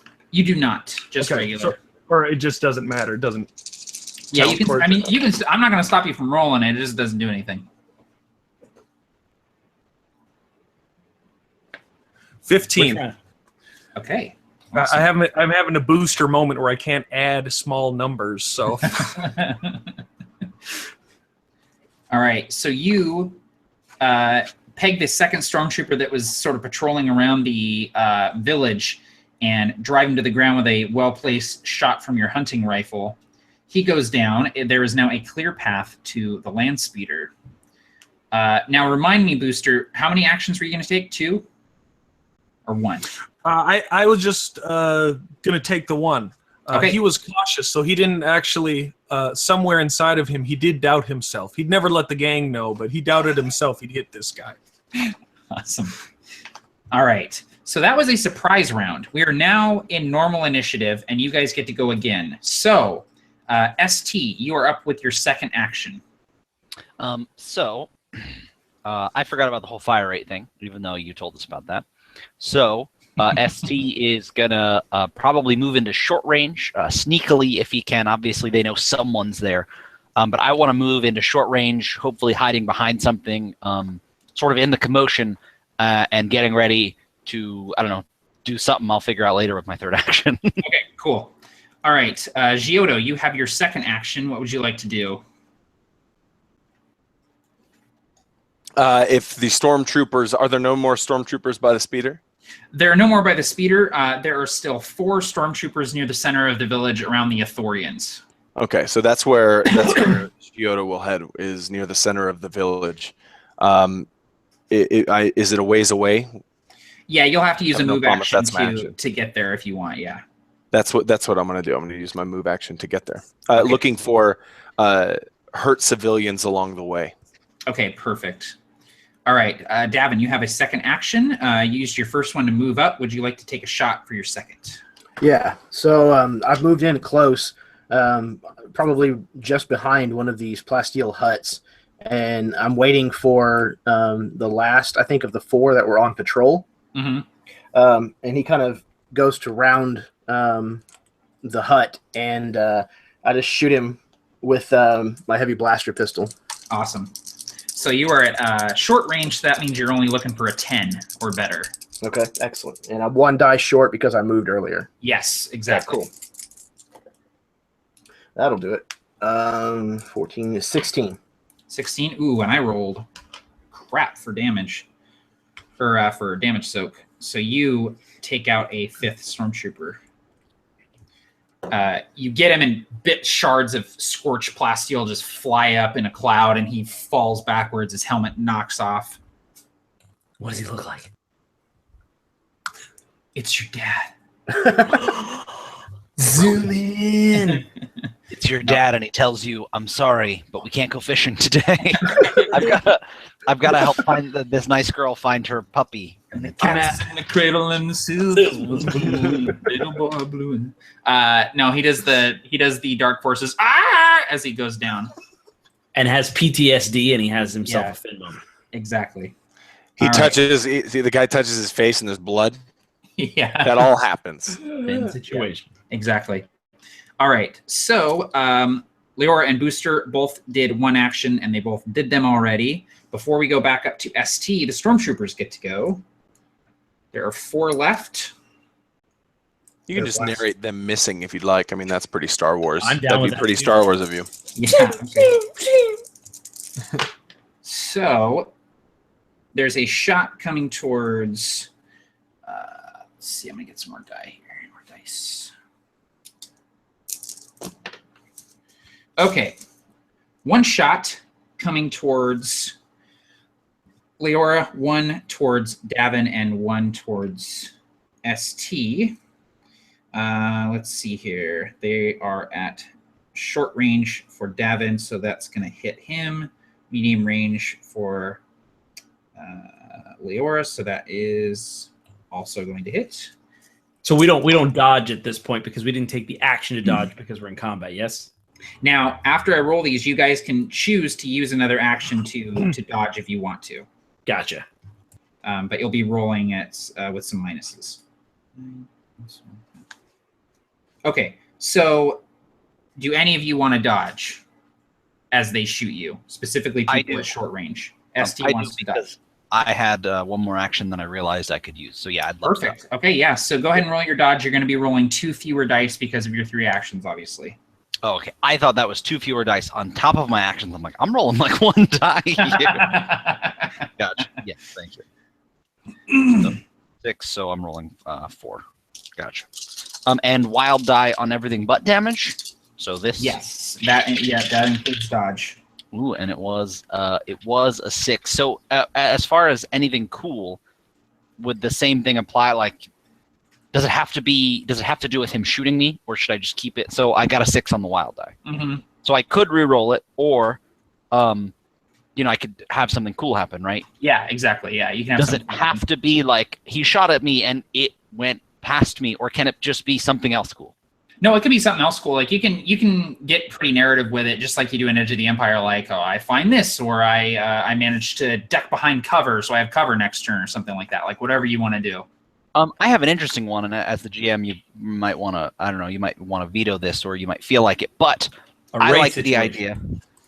It's a race situation. Finds a lightsaber. There's some nice lady here. The Millennium Falcon's under a tarp.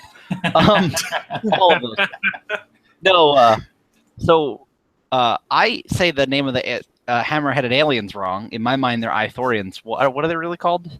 Ithorians. I say Ithorians. I do Ithorians? the soft I. Ithorians, yeah. So I like to think that one of the Ithorians gets out of his bonds. Was probably escaped and was waiting for the right moment and stands up and whatever. He does whatever you want, but the idea is one of them got free. So 16 on the roll, though. Okay, yeah, perfect. So you dodge out of the way of that shot. Davin and Leora, you are both also getting shot at. The DC for you, Davin, will only be 10. The DC for you, Leora, will be 15. So do either of you want to dodge and try to get better than those numbers, or you want to stick with those? If I took 2 actions already, this would be a third action, so I would be down 2 dice. You'd be down 2 dice on your dodge roll, yeah. Okay, I'm going to try anyways. Okay, cool.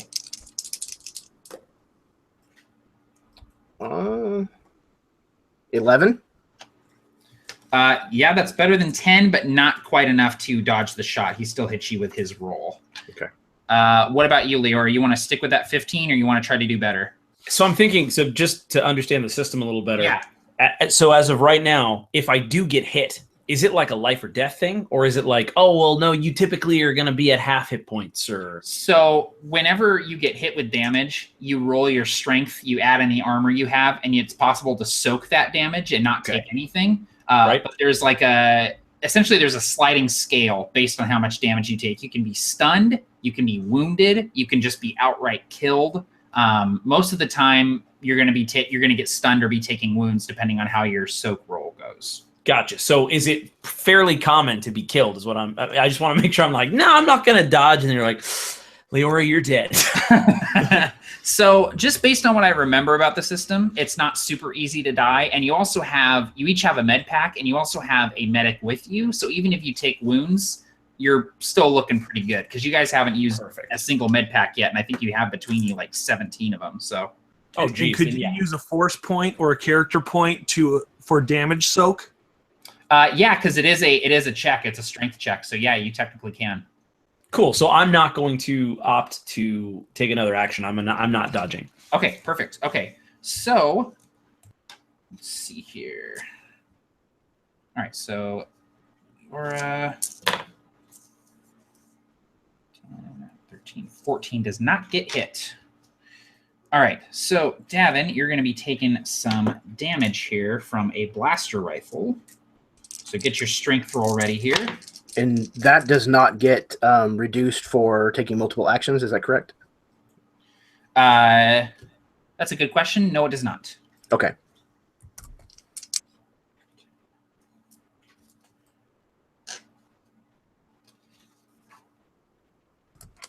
I got a 13 total.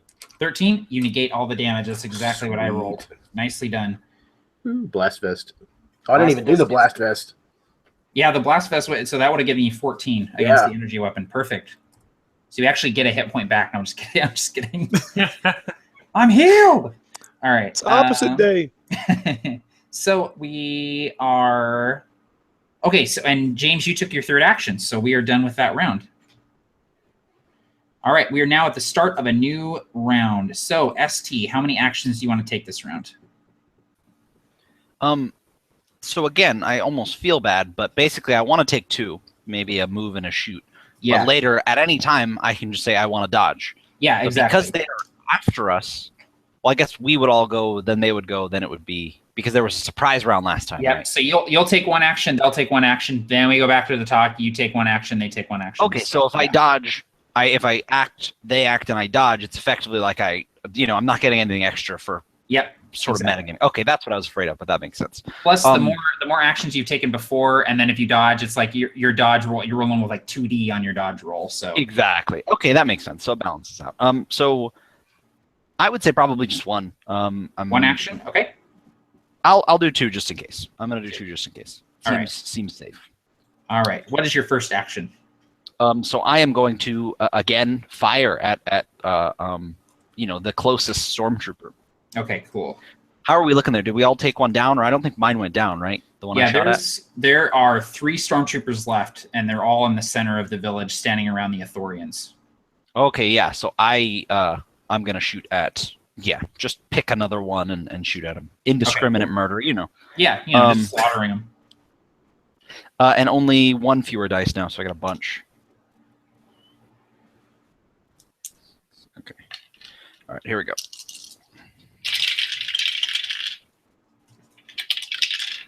Oh my god. Sounds like a rain stick. Yeah. 23. Yeah, one of them got stuck in the tower, so I had to shake it a little bit, and it rolled down. How much did you say?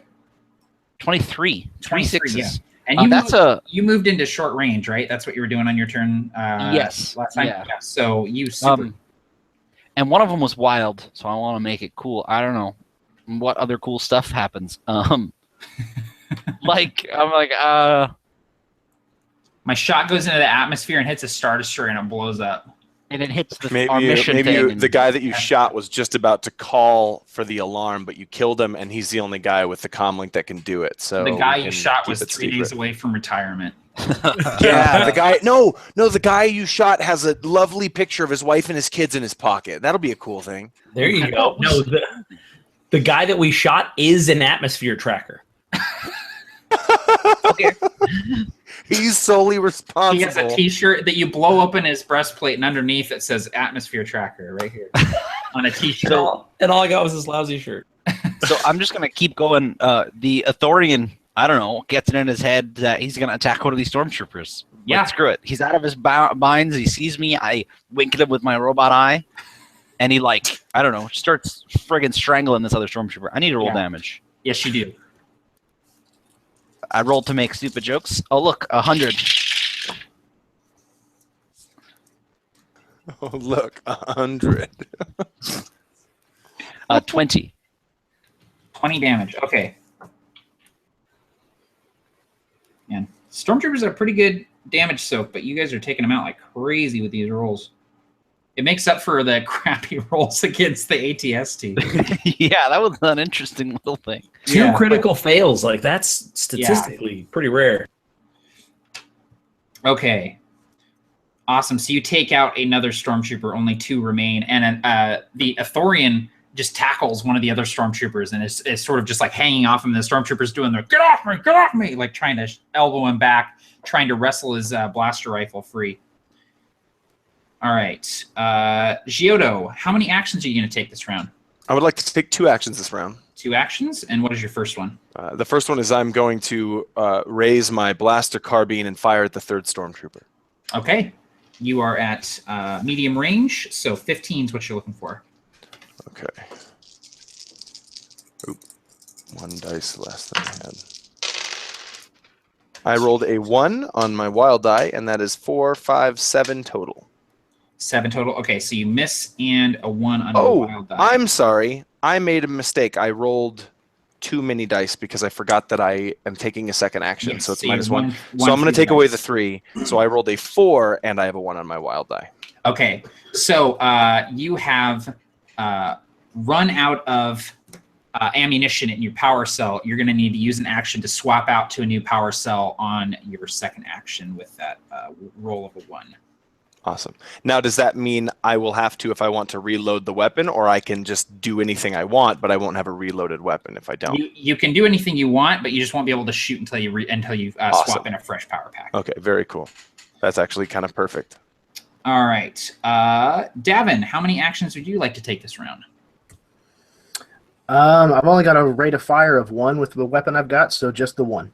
1 action. Okay, you got it. Go ahead and take it. All right. Let's see here.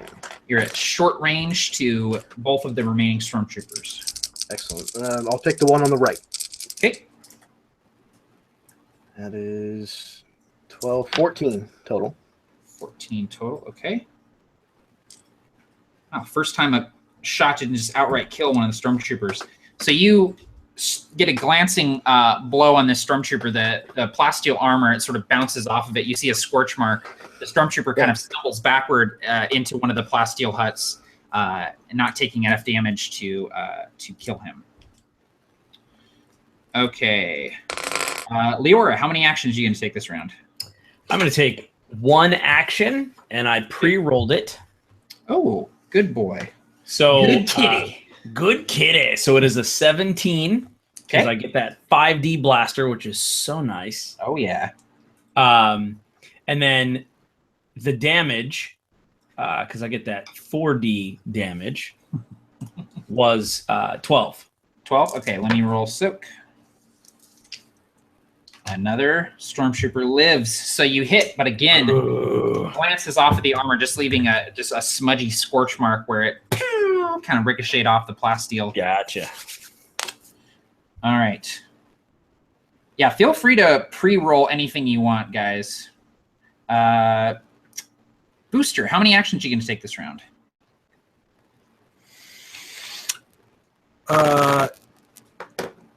If I were to fire and then move, that would be 2, I'm assuming? 2 actions, yeah. So I'm going to see these 2 glances. Well, can I see the stormtrooper that's been glanced off of twice here? Yeah, he's at medium range for you. Okay. So I'm going to see... I'm still a little bit in the zone with this hunting blaster. And I see the 2 glances, and I do, these laser brains can't shoot worth poodoo. And I'm going to show them up. So I really I zone in, and all my anger from these hunting trips with my father that ended in arguments is all focused in on this fire at medium, which I think I was at before. That's a standard roll, right? Yeah, Okay. Standard roll, and you're looking at hitting 15 or better. Okay.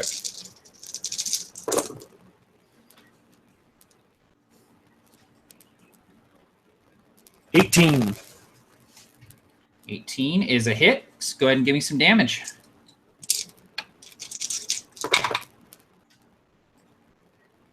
$15. Okay, roll soak. Very nice. So this stormtrooper, he's been struck with glancing blaster bolts. He's like, oh, and then you just kind of, and he goes, ah, and falls backwards. And he sort of stumbles backwards and falls through the doorway of this hut and just kicks up a bunch of dust as he falls backwards into it. And if you were in like I imagine like chickens for some reason just flying out of the hut as he falls into it.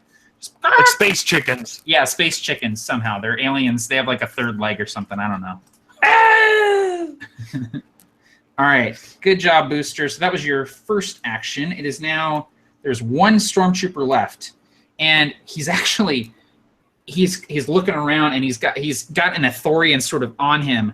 And he's got his blaster rifle sort of in one hand, and he elbows the Athorian off of him. And he sweeps his blaster around, and he sees that he's the only one left. And he just kind of like drops the blaster rifle on the ground and holds up his hands. He goes, "Don't shoot! I surrender." Next in the initiative would be ST, so you can act first if you want. So if his fire rate were higher, he'd probably kill this stormtrooper, but it's not. No, ST is going to sort of slowly move in, kind of looking around just in case he missed any stormtroopers or any of them are still up, and aiming his his blaster carbine at this stormtrooper. He would come closer and then look around to his comrades sort of surrounding, and I guess sort of call him over. Basically, he's not going to kill him. He's going to not shoot at him. Cool. So we are effectively out of initiative then. You can act as you please in whatever order. The stormtrooper, almost as if he's been trained how to do this, sort of gets down on both knees and puts his hands over his helmeted head. Says, And Leora. Oh, good. Scum. So Leora quickly kind of steps up and pulling something from her satchel as she walks. She has this roll of mesh tape, and she just slaps it on the front of his hand, as he's got it on his head, and I just mesh tape his hands to his head. And mesh tape can support 90 kilograms indefinitely and 180 kilograms for up to 5 rounds. As you're doing this, you see Giotto holding out a dangling pair of binding cuffs, but he gives you kind of an eyebrow raise and packs them back into his vest pocket. This is the stuff that holds the universe together. you look around and notice Booster's nowhere to be found because he didn't huddle up. He ran straight for that key card and speeder, and you hear it. Let me try my sound effect. That engine start noise. And he fires up the land speeder. And he goes, hey, set that stormtrooper up. Let me run into him. I'll cut him in half. And actually what happens, Booster, as you get into this land speeder, you see it's pretty dusty. There's junk sort of thrown in the back seat. It looks like it hasn't been used in a while. You put the key card in and turn the ignition, and it begins to start up.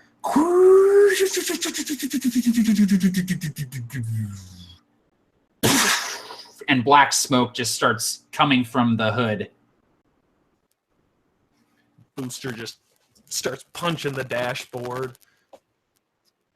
The Ithorians, the one that got free of his binders, begins undoing the binders of his fellow townsfolk, and he sort of nods to you, ST, as you're the closest to them, and he speaks, and it's an odd sort of sound because he's speaking with both mouths, and so it sounds like two different people talking at the same time, and the voices are slightly different, coming from two different throats, effectively. But he says, "Thank you. I'm not sure what we would have done if you hadn't come. They were preparing to put us on a firing line, I'm afraid. You're from the rebellion?" ST says, yes, and I wasn't sure exactly what was going on, but any enemy of my enemy is, well, a friend, so happy to help. Are you hurt? Giotto will say before his respirator closes. To the Ithorians. There are a few village elders that, well, they've had a hard time with the shock of this. But other than that, minor scrapes and bruises from them manhandling us, pulling us out of our homes in the middle of the day. Luckily, they hadn't killed any of us yet. We got here just in time. Giotto will place a med pack in his hands and say, use it to treat your wounded if you need it. He nods to you again, blinking with his two eye stalks. Thank you. There was a ship that went down somewhere near here. Did you happen to see where? One of the other Ithorians who just got their binders taken off. Yes, we saw it. A ship with blue markings. It went down maybe 30, 40 clicks to the north. That way. You all were on that ship?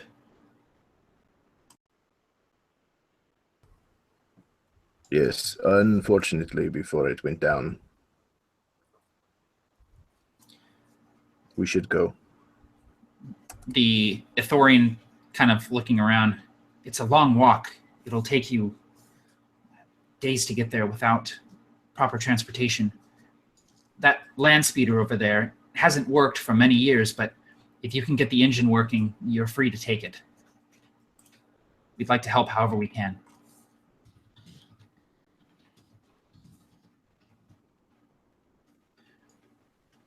I think Giotto would look to Leora as, I think, the person that would have the most skill in such a repair, I think. I'm not entirely sure how mechanical versus technical in this game works versus which Leora chose. And Leora would easily, she would sort of begin just walking toward it and giving it the once over, the 15-point outer inspection, and exactly that. And she starts using all kinds of Star Wars terms that I don't know about the engine. So what I'll have you do, Leora, is I don't believe you have repulsor lift repair, but you can just roll your just basic technical and give me the number. I do, yes, and I will, and I shall. So what is your technical? My technical is 3D, and I don't know. I'll look at it too if that's possible. Come look at it. Is there any sort of help situation in this game? I will say that if ST wants to help you out, Leora, you can add 1D to your roll there. Yeah, boy. Get over here, Stan. You can have my D. Slider. I give it willingly. I give it willingly. Is it magnetic too? It is. It's magnetic 3. It is. That came up earlier. Stan says, "You tell me." I have to know. Did you do Stan on purpose, James? Yeah, I just picked ST4N. random letters and numbers. That is the best. It's So, not an alright. actual. Yeah. Oh, we're looking real good. Okay, so my wild die was a 6, which is really good, and then I got. So the total is a 24. 24. 3 6s, a 1, and a 4. So you bust out your toolkit, which has everything you need in it, and you spend a few minutes sort of diagnosing what's wrong with this speeder. You wave away the black smoke that's emitting from the engine after Booster attempted to start it, and you see that it has a broken thrust turbine as well as a cracked energy conduit, both of which you feel capable of repairing if you have an hour's worth of time. You can easily get this thing working. And I relay that information, and I think obviously ST would also know this, probably able to compute it a little quicker than I would, as far as the time it would take, etc. In fact, as we're kind of discussing it, I think, it would come up and it would take about an hour to fix it. And I'd say, I'll do it in 45 minutes. Yeah, this is Star Trek. It'll take about an hour. You have 1 minute. That's not how this works. There's an AT-AT behind me. It's like, so ST, looking at that and seeing that you're perfectly capable, in his mind, I feel that he feels non-droids. There's probably a word for that, huh? Non-droids. Organics. Organics, yeah, meat bags. Organics are more suited to this work, even though, or not more suited, but sort of deserve this, based on, he just feels superior. So he absolutely, without saying anything, lets her do it, even though he knows that he could probably also do it in the allotted time. Oh, I can't hear you, Nathan.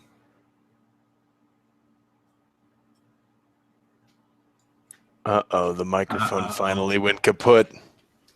It's we've been getting a little bit of static feedback from not feedback, but static, a little bit of distortion on this end, Nathan. But so you might check that to be immersed. It's supposed to be the voice comms. Yeah, that was his rugged comlink that had been battered by the ATST that he had smashed it against. So it's going to take Leora about an hour to fix the speeder. So you guys have an hour of downtime here in the village to do whatever you wish. The Athorians sort of get themselves unbound, tossing the binders in a pile in the center of the village. The stormtrooper is sitting there with his hands duct taped to his helmet, and you just see him kind of just breathing into his comm, just silently sitting there.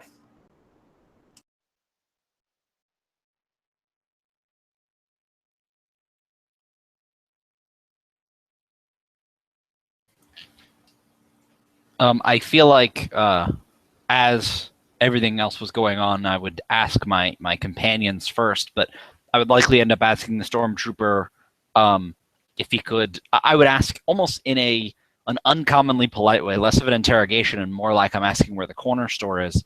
If he happens to know where the what was it called, the atmosphere generator is. I forgot what the thing was called. The atmospheric tracker.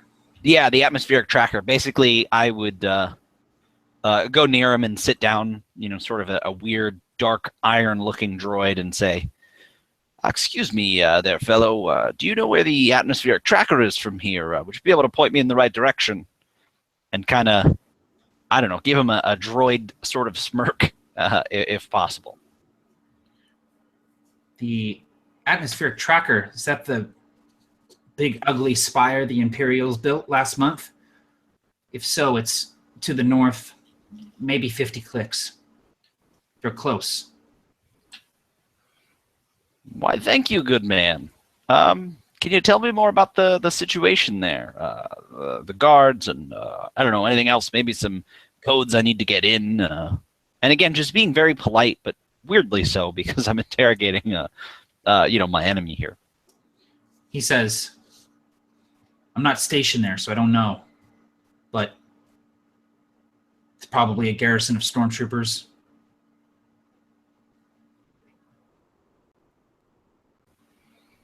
Okay, that seems fair.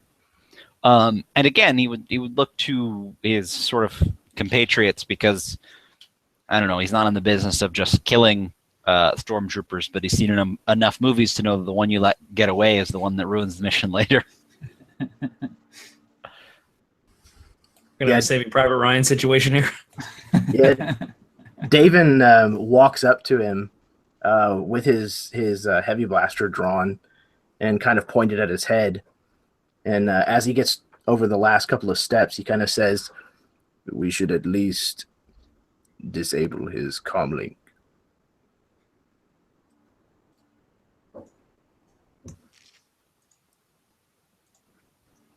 That's good thinking there.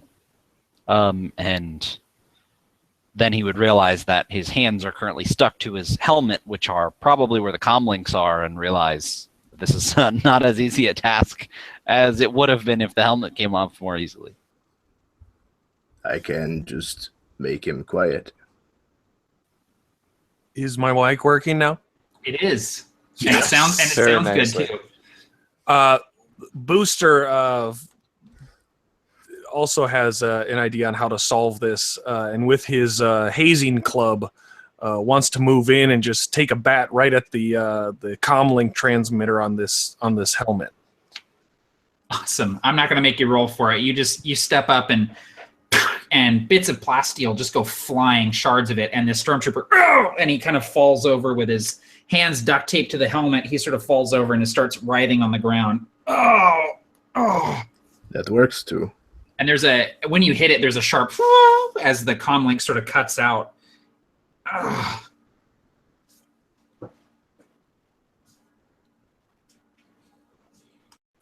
And after that, I would probably, see how things are going with the land speeder, just reloading my weapon, making sure the energy packs are charged, maybe scouting around the area a little bit, but otherwise just filling time while we wait for the repairs to be finished. I think Giotto will be applying some certain medical kind of salve to a burned arm of one of these children, one of the children of this village, and will be just kind of applying this ointment, and will have, I don't know, in passing, I think when ST4N is when he hears this or whatever the sound he makes as he's walking, he'll toss you his blaster carbine and say, "Hey, it needs a new power cell." And strapping his own over his shoulder, he would, recharge, think nothing of it, and simply put one of his power cells in there and walk over and give it back to him, and almost condescendingly show him, teach him how to use it again. Point at the, the trigger, but more some of the specifics, like this is where you press to charge it up, or this is where, you press if you need to discharge it. Just sort of not the simple point and shoot, but a little more like, hey, you messed up last time. You know what I mean? Kind of pointing out that, yeah, it needs a new energy cell because you messed up, Not so much that the gun messed up, which is probably really what happened. I think he'll nod. I think that's what I'll do. But I think that he I don't think he'd get it. I don't know. I feel like he'd probably have this kind of Spock mentality a little bit higher, and I don't think he would understand. I think he would just be like, "Oh yes, I know this," and so he would nod to you. And I think in the same respect, ST, it would go over his head that it went over your head. He would, feel smug about it, not realizing that you just were like, "Oh, okay, cool, thanks. Appreciate the brush up there." We're like a couple of deaf grandpas trying to have a conversation while watching a football game. That's what's happening right here. Exactly. Booster stomps his way over to Leora and says, "Hey, Missy Misfire, how much longer is this going to take?"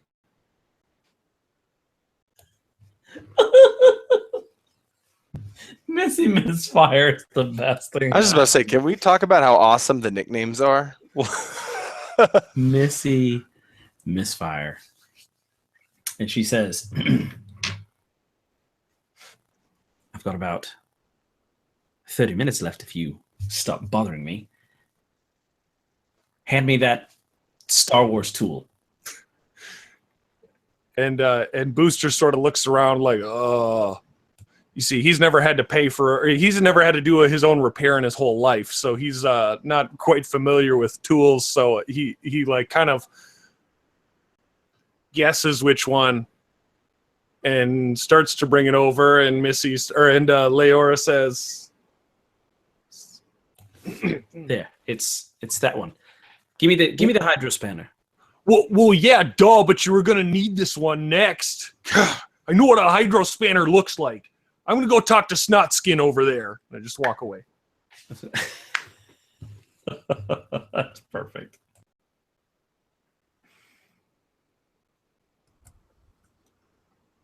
Yes, Booster, come and help me gather the rifles from these stormtroopers, as well as anything else we might be able to use.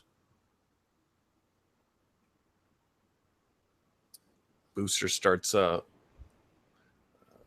picking them up and kicking around the bodies a little bit, moving them out of the way. No respect for the dead, no respect for anything. Yeah, the stormtroopers all have the typical plasteel armor, stormtrooper armor, and they all are also carrying blaster rifles as well. If you want to,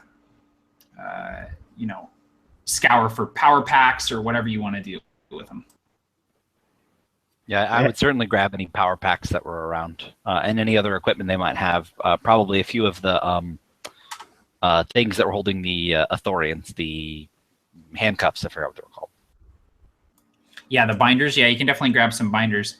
And three-ring trapper keepers. Yeah, I'll grab a couple of three-ring those. trapper keepers. In fact, Bibbly bollies. if you guys want to give me perception checks, you can do so if you want to kind of search a little bit more thoroughly through the stormtroopers' gear.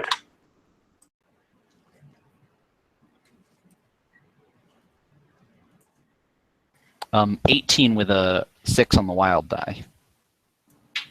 Oh, okay, cool.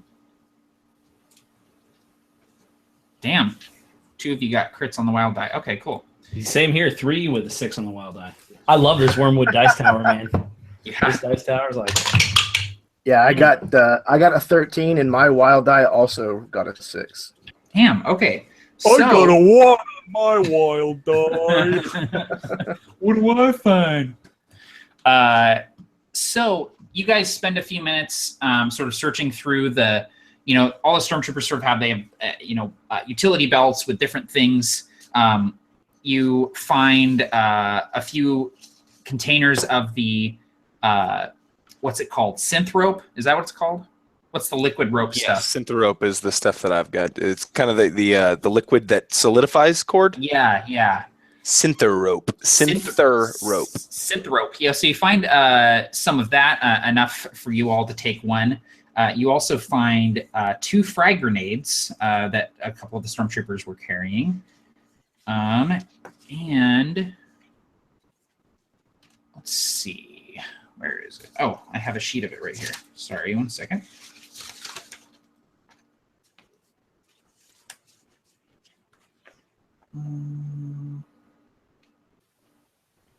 One of the stormtroopers was carrying a light repeating blaster.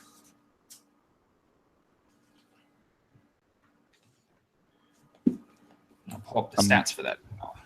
One of them is one of them is still alive, and he holds out a letter, and he tells his buddy Fish that it's a letter to his dad. It's got blood on it, man. It's a letter to my dad. It's got blood on it. So he's up there. That's a stormtrooper sniper. That's where I'd be. That's where I'd be. It's okay. We got him. Saving Private Ryan is my favorite motion picture of all time, so I can pretty much quote it end to end. But I would definitely move to take that light repeating blaster if I could use it, because I'm good with guns. Yeah, anyone who wants the light repeater can take it. It's huge. It's a big, long gun that requires you to essentially have a cable running to a power pack that you can attach to your belt or on your back that will power it. It still only has a fire rate of 1, but it does 6d damage. Wow. So I would take at least one of the frag grenades, but both if someone else. I've got a little bit of demolition. Would those be attacking? Would those be demolition? So it would actually be, there's a grenade skill that you use to throw grenades. And I would be looking for one of them probably, if at all possible. yeah, where would that? Sorry. Okay, so grenade is dex. So, yeah, I would certainly take one because I've got a pretty high dex. Okay, cool. So one grenade goes to ST and the other one goes to Davin. And with Leora is about 6'5", so she's pretty tall. And so the idea would be unless she would kind of look around, like lean over, sort of like Zarya style, and sort of start hefting this pack on just to kind of try it on. And then, if it works in its working order, she would just... Anybody mind? Feel free. And I'd like to think I can dry fire it just to test it. Just that.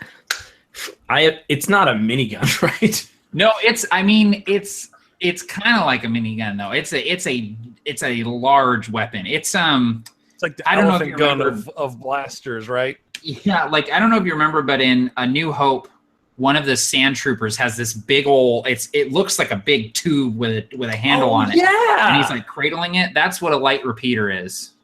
all right. So you can be Private Vasquez, like like just firing Super down. Yeah. I'll share a picture. Ooh, Barker's sharing a picture.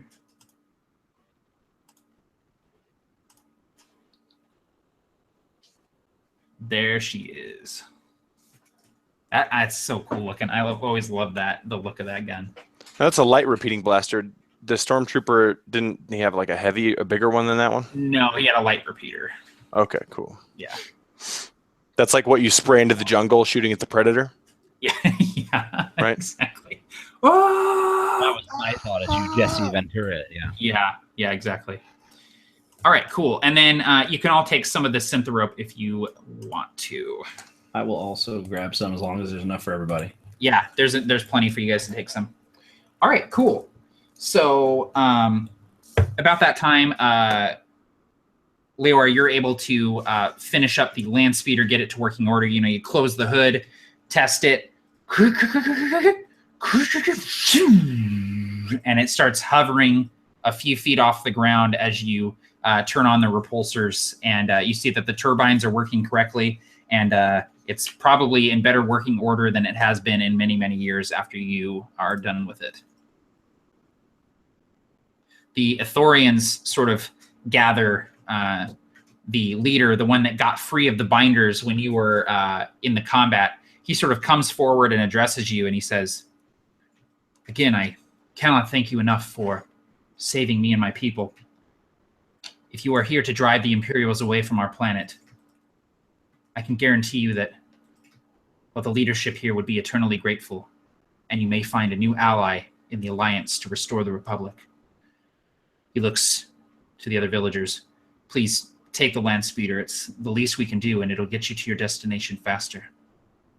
What would you like us to do with the stormtrooper?" And looking at the rest of the party, I would actually make another reference to Saving Private Ryan and say, I would suggest after we leave, cover his eyes and make him walk 100 paces that way. Just sort of pointing in a random direction and basically telling them, let him go, but take his gun and stuff. You know what I mean? I'd probably unclip his belt and everything and take anything off of him that he could use. Giotto would stop you and kind of pull you aside there, ST, and kind of whisper something in your ear about, the minute that stormtrooper opens their eyes, they're going to come right back and kill everybody in that village. David actually walks over and hands the leader of the Ithorians one of the stormtroopers' blaster rifles. Just because kind of gives him a knowing look. And between that and what Giotto says, ST would say, I have no qualms with killing the man. I just wasn't sure that's what we were doing. The Ithorian sort of taking the blaster rifle and holding it in his hands and holding it as someone who's probably never held a blaster in their life. He sort of looks it over a little bit and then grips it tight and says, I will not let them enter my village again. I promise you that. As the tension of the group is there in this very humble speech from the leader, Booster lets it sink in and says, all right, let's get this hunk of junk out of here. Let's go. Come on. Enough yammering. He's in the back seat eating Cheetos.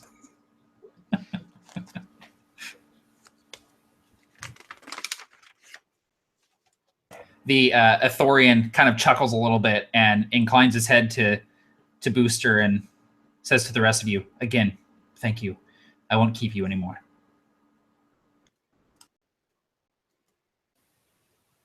And ST would nod and head toward the speeder and probably climb in. And same thing with Giotto, who will also show Leora, I don't know, on his comlink perhaps, his projected directions toward the U-Wing, towards the destination. At this point, who would be driving? I would imagine Booster, right? Yeah, Booster's probably driven this exact model of land speeder before. Yeah, Booster's been sure, even while you were doing repairs, to be sitting in the driver's seat, just so, people understand who exactly is going to be driving this thing. He's like pulling on the controls and pressing buttons with it, just playing with it like a kid. He's like, So when the steering wheel's out, like on crap. So then he's the one that I show he's the one that I kind of show the coordinates to then. Leora, I broke the seat. Can you fix it? And Leora is in the back with her knees up, probably much like, a real thing that happens to Barker. Like, because she's so tall. Booster says, I got 3 rules in my speeder. Sit down, shut up, and enjoy the ride.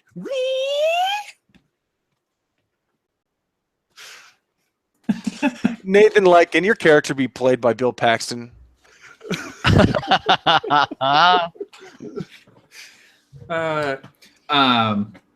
And everyone gets a character point, by the way, for doing well in that combat.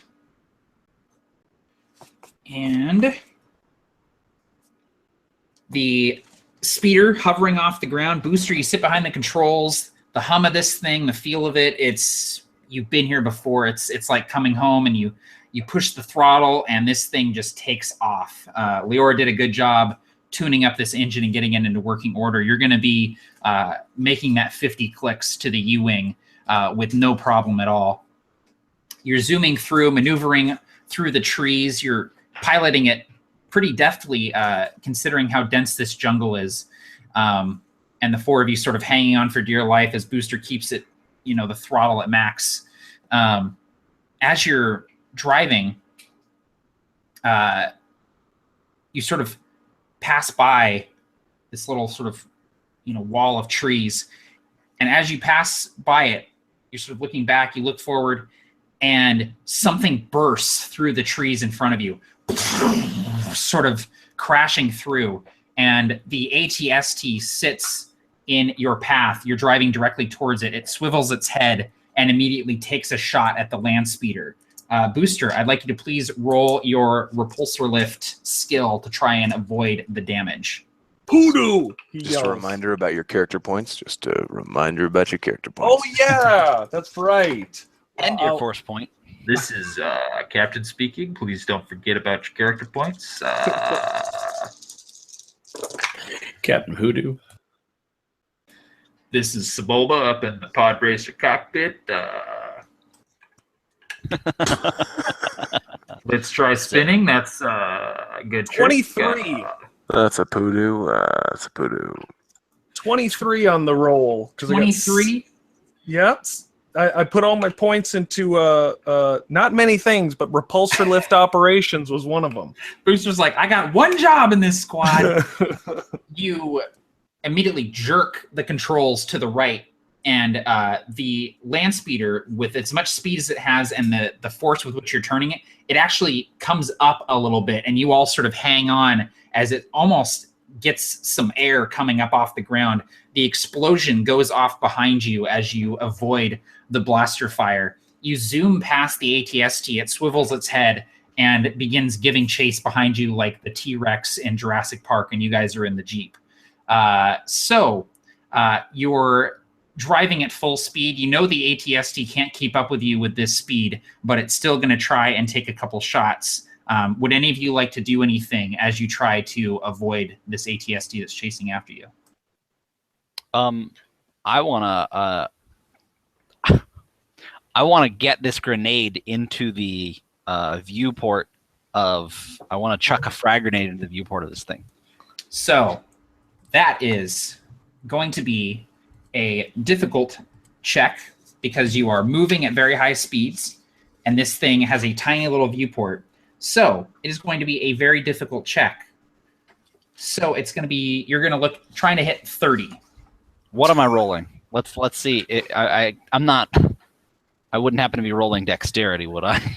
You would be. For grenades, yes, you would be. James is like, whoa, hold on one second. I haven't taken my hand off the chest piece. No, Okay, hold up. I'm throwing a quarter into a solo cup from across the yard. And don't forget you have your force point, which doubles the dice that you're rolling. Force point is where it's going. So my dexterity is 5D, so I'm going to do a force point to go for 10D. All right. So at half, I'm hitting 30. Yes. If math is what I can do. So if math is what I can do. Right. Okay, so here's 8. I'm going to spend an hour rolling and adding these together real quick. I did consider using just like a auto dicer on my phone or something for this game. So many dice. It's a lot of dice, man. I kind of like rolling the D6s, though. It's kind of cool. That's why I loved this system as a kid. When you get high level, though, they actually have a table in the book for like, here's some average numbers so you don't have to roll 30 D6s. Yep. So 33 and a 6 on the wild die. Oh my god. I don't think anything cooler than what is happening can happen. So I don't know. You can have that one, or maybe I don't know. Well, you can always just catches the grenade. Well, it goes in the pilot's mouth. He just turns and looks at his buddy. Yeah. Oh, also, I forgot that I didn't roll 2 dice yet. He holds up the Wile E. Coyote. Yikes! Before. So it's actually 39 because I only have 8d6 here, so I rolled the other 2. So 39 total with a 6 on the wild die. So go ahead and describe to me what that looks like. You essentially from half court just putting this in from downtown, James. Yeah. So everything ST is, in this. I imagine sitting in this thing like an old hot rod where I've got my feet on the back seat. I'm sitting. Not like in it. Basically, I'm kind of hanging on my magnetic hands on the sort of hull of this thing. And as it's, as soon as he turns and the ATST comes smashing through, immediately ST has the idea. And he grabs his frag grenade and, I imagine he spins a timer on it or something. And just as all of this is happening, he takes a calculated look, sort of does that scene with Zach Galifianakis where all the equations pop up in front of his face. And he basically plants his feet. He stands up, plants his feet on the back of this thing, magnetized down, and just sort of very nonchalantly lobs this grenade, aiming for one of the viewports to try to get it in there. It hits the viewport and does the into it, sort of on the rim, into the cockpit of the ATST. There's a couple seconds, it's still, and it fires a couple shots, and then and the fire just erupts from the viewports, and you see the sides of this thing just bulge with the just kinetic power of this explosion. The top hatch blows off and fire erupts from the top hatch of this thing.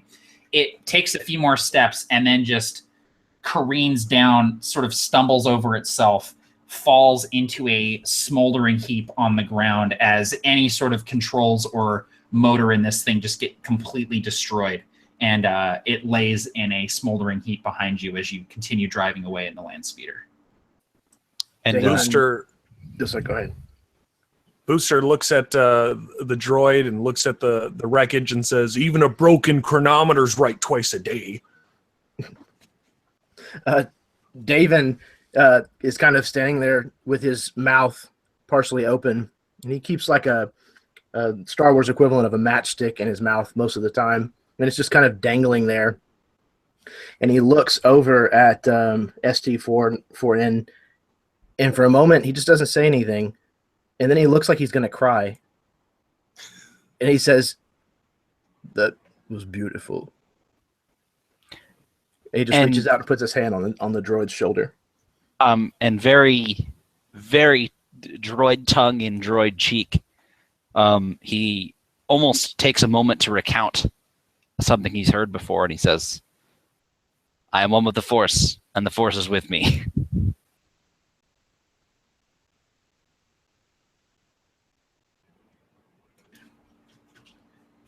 So you guys continue speeding through the jungle, the ATST bested, and within just a few minutes, with as fast as you're going and with as deftly as Booster is maneuvering this thing through the dense jungle, you finally come upon the crash site of Blue 3.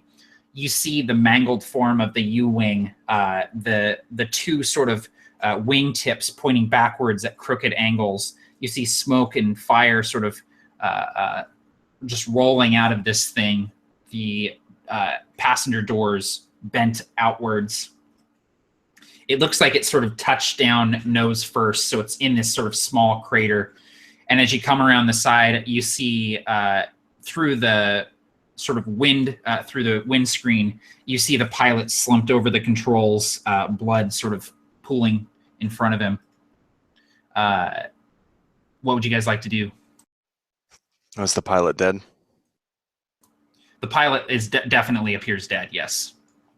And that's what I would do, is check on him.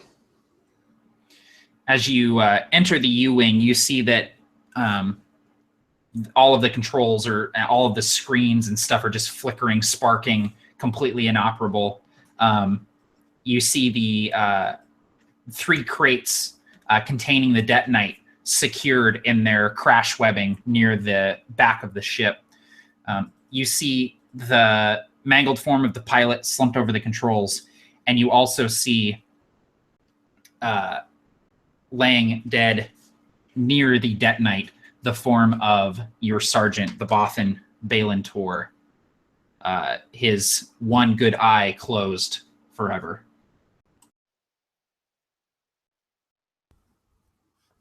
Davin kind of stops for a moment at the body of Balin and kind of kneels down and just puts his hand on his chest for a second.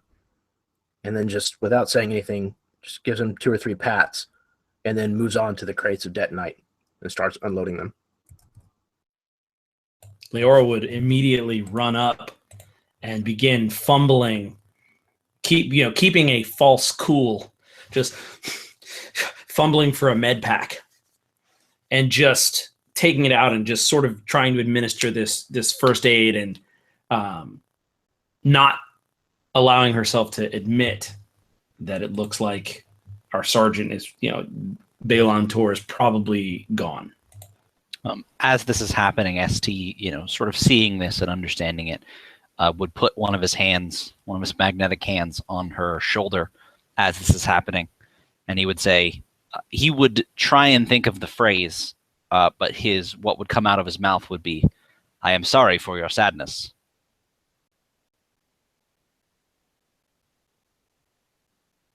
She would just sort of... And I like to think... Oh, go ahead. No. You... Giota will assume that maybe like the one thing you're missing in the med pack is this adhesive, that you just need this adhesive that always goes in the freaking med pack, and this is what you do to tape up the wound, and you will see this roll of that very mesh tape that you used to tape the stormtrooper, held up as Giotto's holding it in his hand to help you bind the wound, even though he knows this guy's dead, but he also knows that this is what you're doing right now. And despite the obviously perhaps unnerving and definitely uncalming thing that ST4N just said, Giotto will wordlessly hand you the tape so you can finish your duty. And as though this, this sergeant of ours, this Balon Tor, was a machine, she's trying to repair him. And so taking the tape, she's treating it just like that, just pinching, a wound together, just clutching it and squeezing it together, just trying to use this adhesive and just, treating you like you're handing her wrenches and just trying to, but not knowing, fumbling, sort of doing mimicry of what she's seen. I mean, she has some training as a soldier, and that kind of thing, but she doesn't understand how bodies work. She understands how machines work, and she's treating this body as a machine.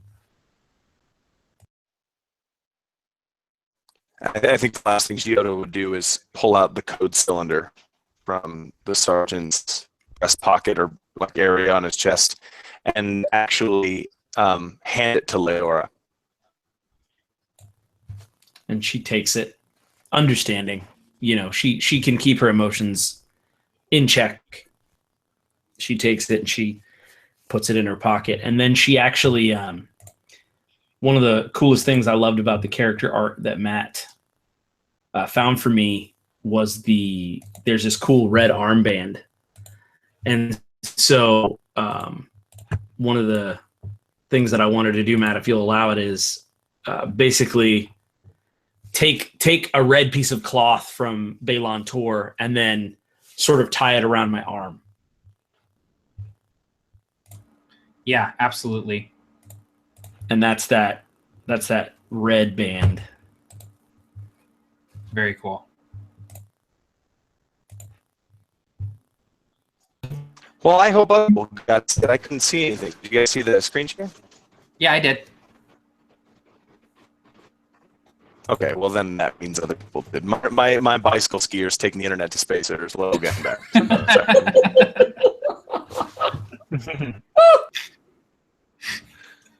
Taking the internet I to heard. space. So there's that, and then I saw Tim's logo for a little while, and then I unmuted the mute. I clicked the mute button, and 3 seconds later it unmuted. So I'm just like, man, I'm just gonna not touch anything anymore. Probably for the best. That- Go ahead, James. Oh, I'm sorry. I was going to say, this is where we find out that Barker's been playing a droid this whole time. Peels off the skin. He's a robot underneath. Can you guys hear me better now? I'd say this is... yeah. I'd say as all this is happening, Booster, who doesn't have a lot of respect for his father, in a strange way, did have some respect for the sergeant. While he might give you guys the business all the time, he learned pretty quick not to lip off to the sergeant. But as Booster does best, he just kind of buries any sort of affection or feelings and walks over to help Davin move these boxes with his big hulking body.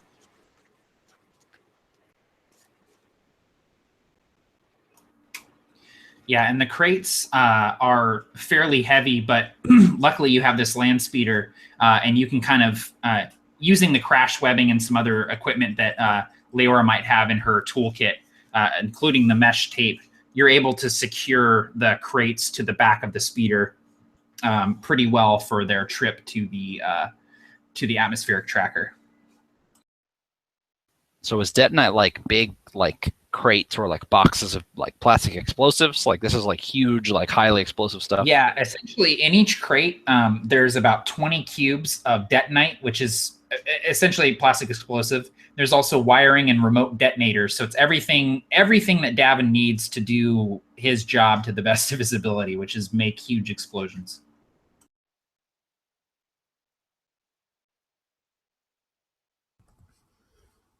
And I can't wait. Based on what the stormtrooper and the villagers told you, you expect the atmospheric tracker to be about 20 clicks further to the north from the U-Wing crash site. So whenever you guys are ready to continue on, you just let me know.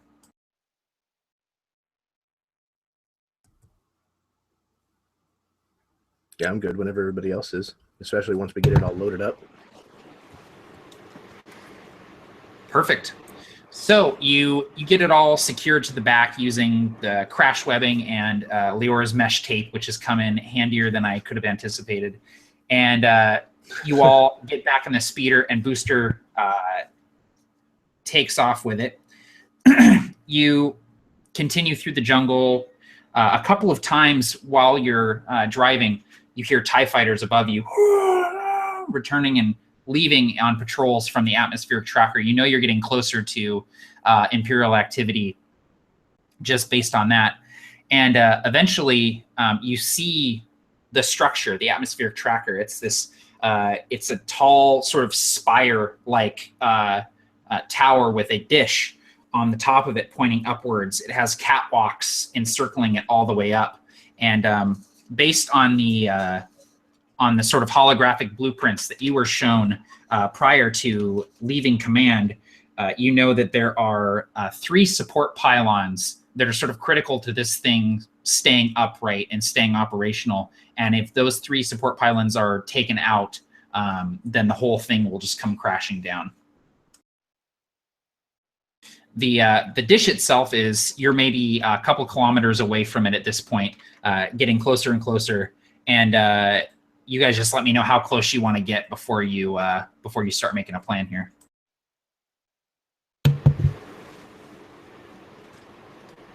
I'd like to get in it. No. I'd like to be inside of it. Guys, strap me up. Set me up. Come on. Come on. Do me up with the do it.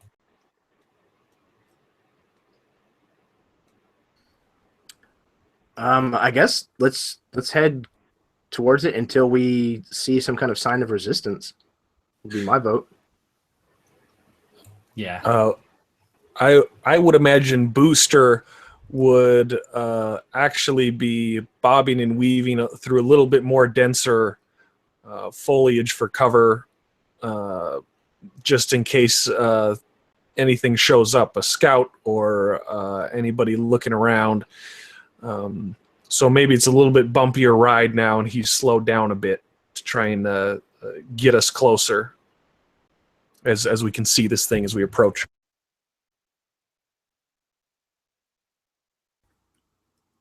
Take it easy. We do have volatile explosives on board. I knew that. It just shut up and let me drive. That's a rock you're headed towards. Giotto will kind of see these foundational structures, or knowing of them, he would ask Davin where we would need to place the explosives in order to bring down the atmosphere tracker.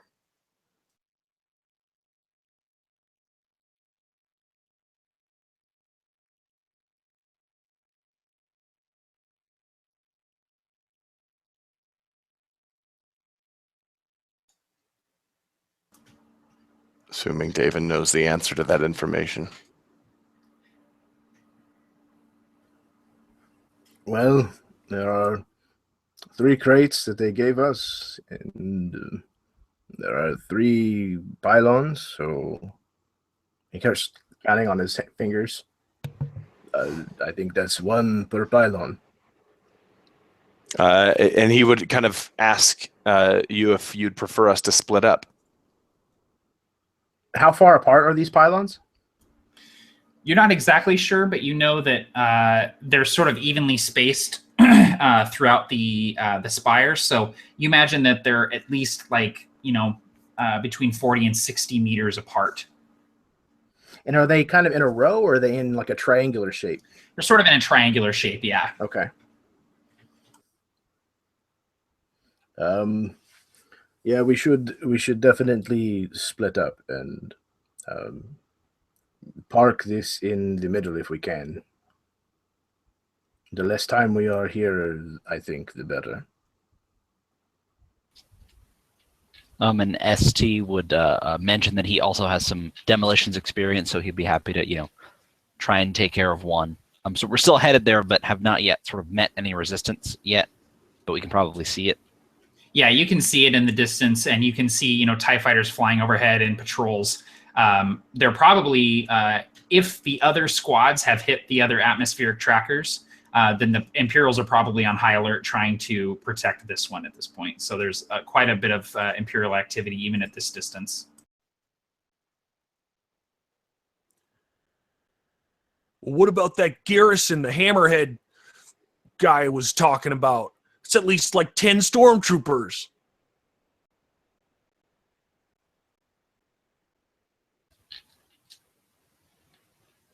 But we do have another grenade, and, well, there are 4 of us and 5 of us. That's a whole Defiance Squad, so, well, I think we'll be all right.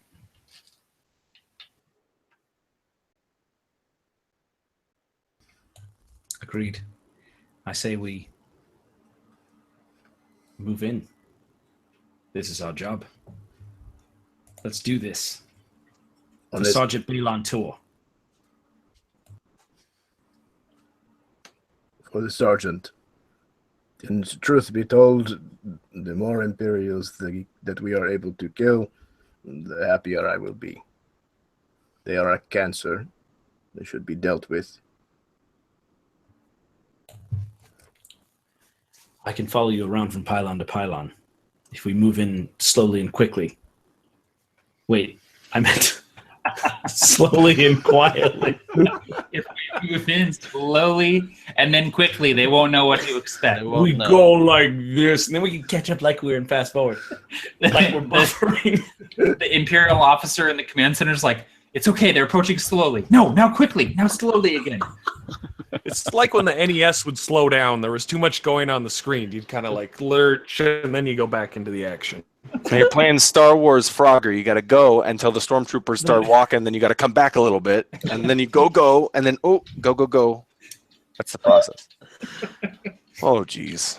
This is deep immersion. I'm a Star Wars. So as you head towards the spire, you come out of this sort of tree line in the speeder, and you see a few things. You see that at the base of this spire is a large landing bay. You notice that flanking this landing bay are a couple of scout walkers standing there, their heads swiveling back and forth, keeping an eye on the tree line. You also see that the doors of this landing bay are closing, and that soon there will not be enough room to get in. As you break through the tree line, you see the stormtroopers on the catwalks immediately take note and raise their blasters.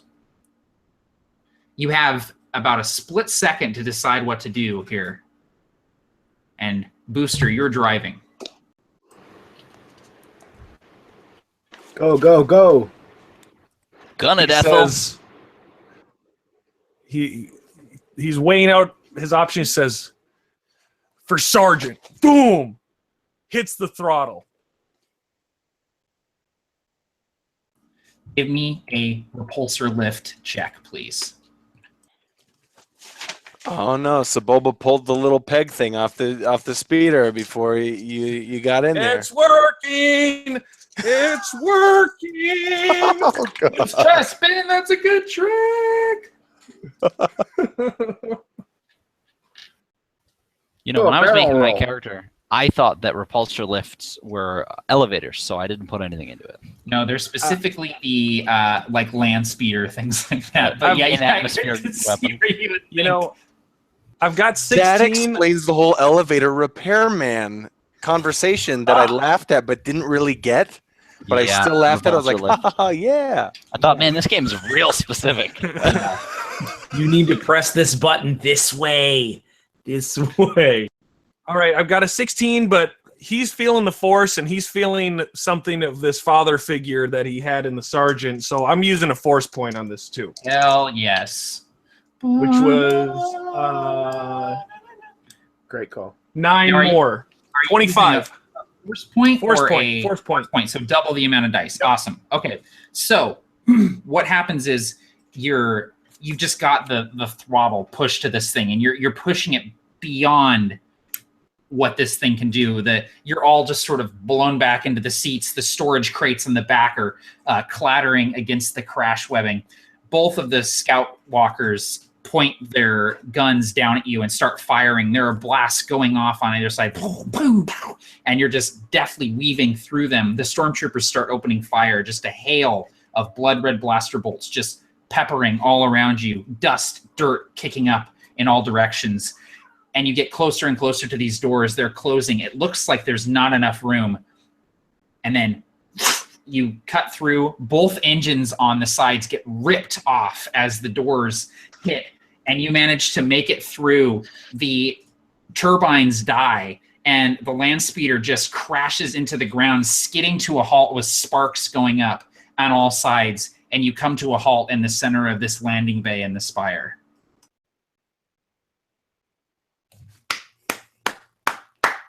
Yeah. That's a Star Wars. David kind of pats himself down for a moment to make sure that he's still all in one piece. And once he realizes that he's okay, he's going to very quickly hop out of the land speeder and start undoing the webbing and the mesh tape. There's fire just kind of coming up on both sides of the land speeder from where the engines just got pulled off by the doors. Behind you, the landing bay doors just close securely. Fire does not mix well with the detonite, so maybe we should get a move on. Yes.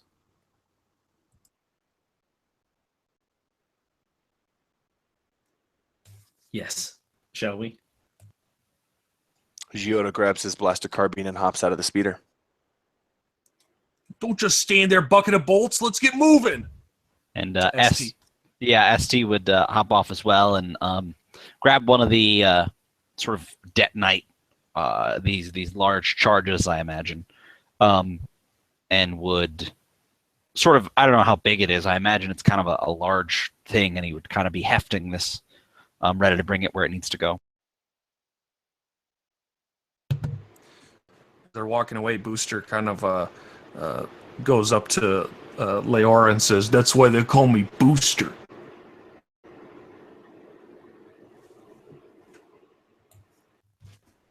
And just keeps walking. She would look confused and then look and start laughing. Just absolutely would just clasp your shoulder with a hand and say, I will also call you Booster now.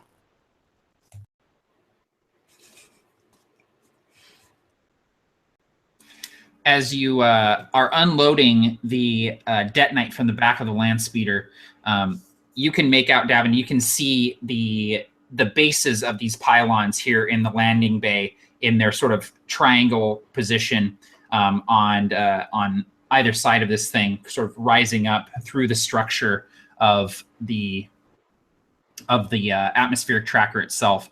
As you're unloading the crates, you hear boots approaching from both sides of the cargo bay through the tunnels, and you can hear sort of comms chatter echoing off the metal walls. They're in the cargo bay. Get in there. Blast them.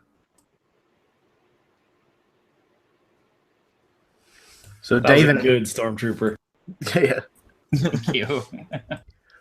So David has one side of one of these detonite crates, and he's just dragging it across the floor, trying to make his way to the nearest pylon as quick as he can. And he says, I'm going to need some time to work. You're going to have to protect me.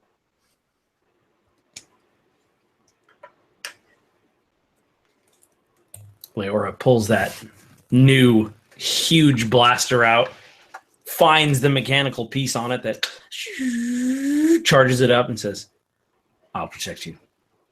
And then she just pops a squat and just starts getting ready to just pick him off like it's a new hope. Booster says, I'll cover you too, snot skiing. Don't worry about it. Pulls out the hunting blaster. And after seeing all this camaraderie and ST's kind of running the opposite way to another one of the areas, he would say, "Don't forget about me." There is also worthy of note. There is a currently unmanned ATST sort of crouched in one corner of the landing bay.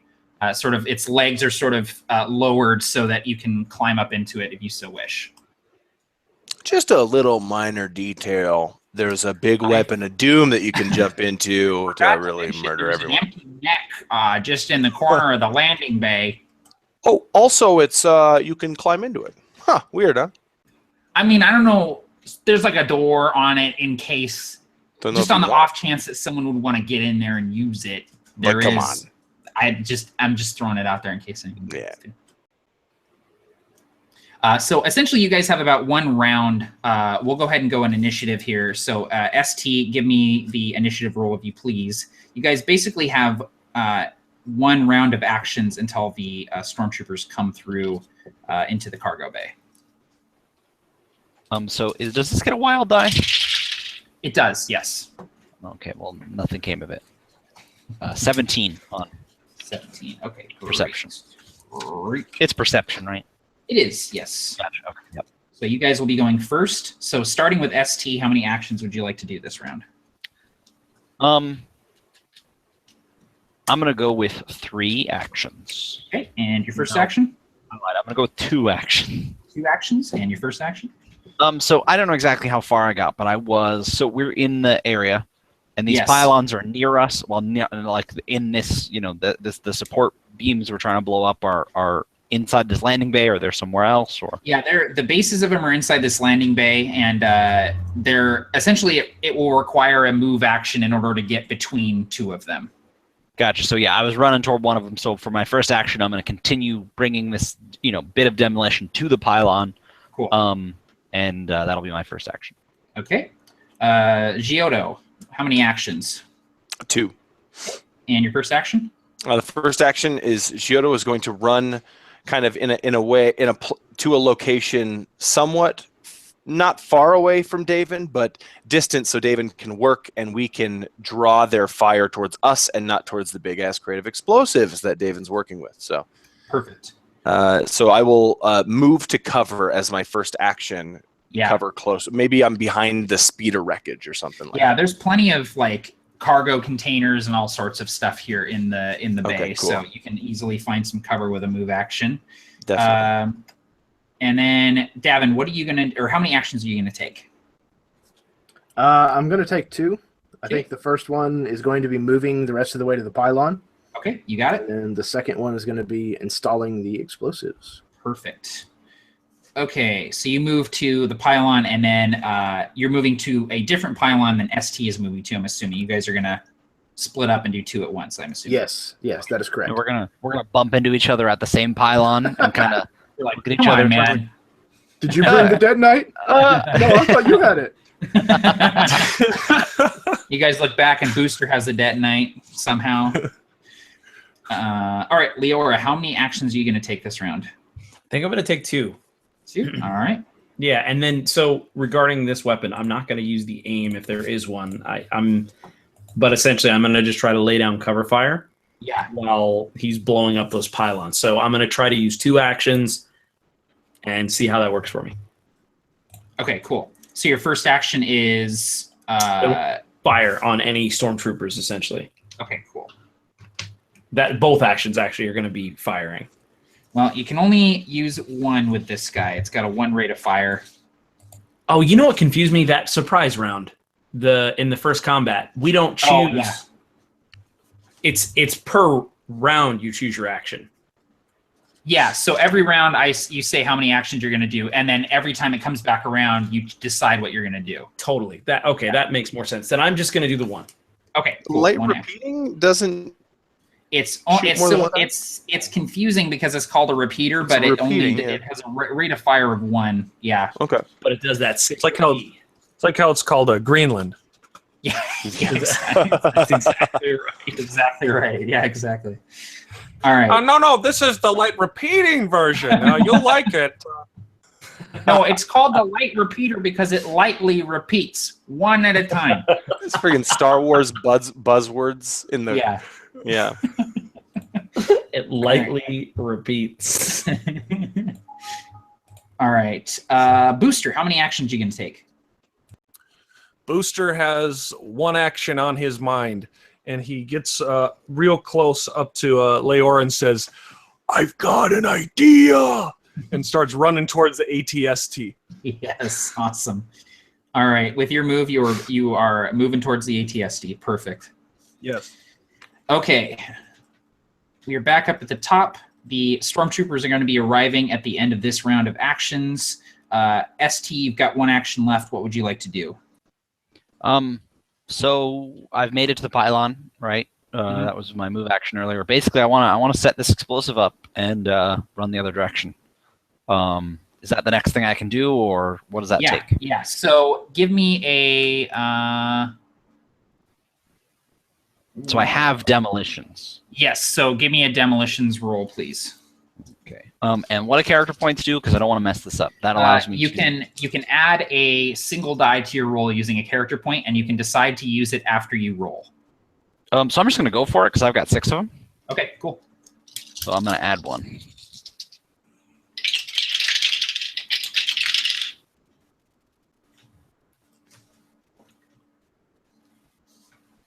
So 23 on the demolitions.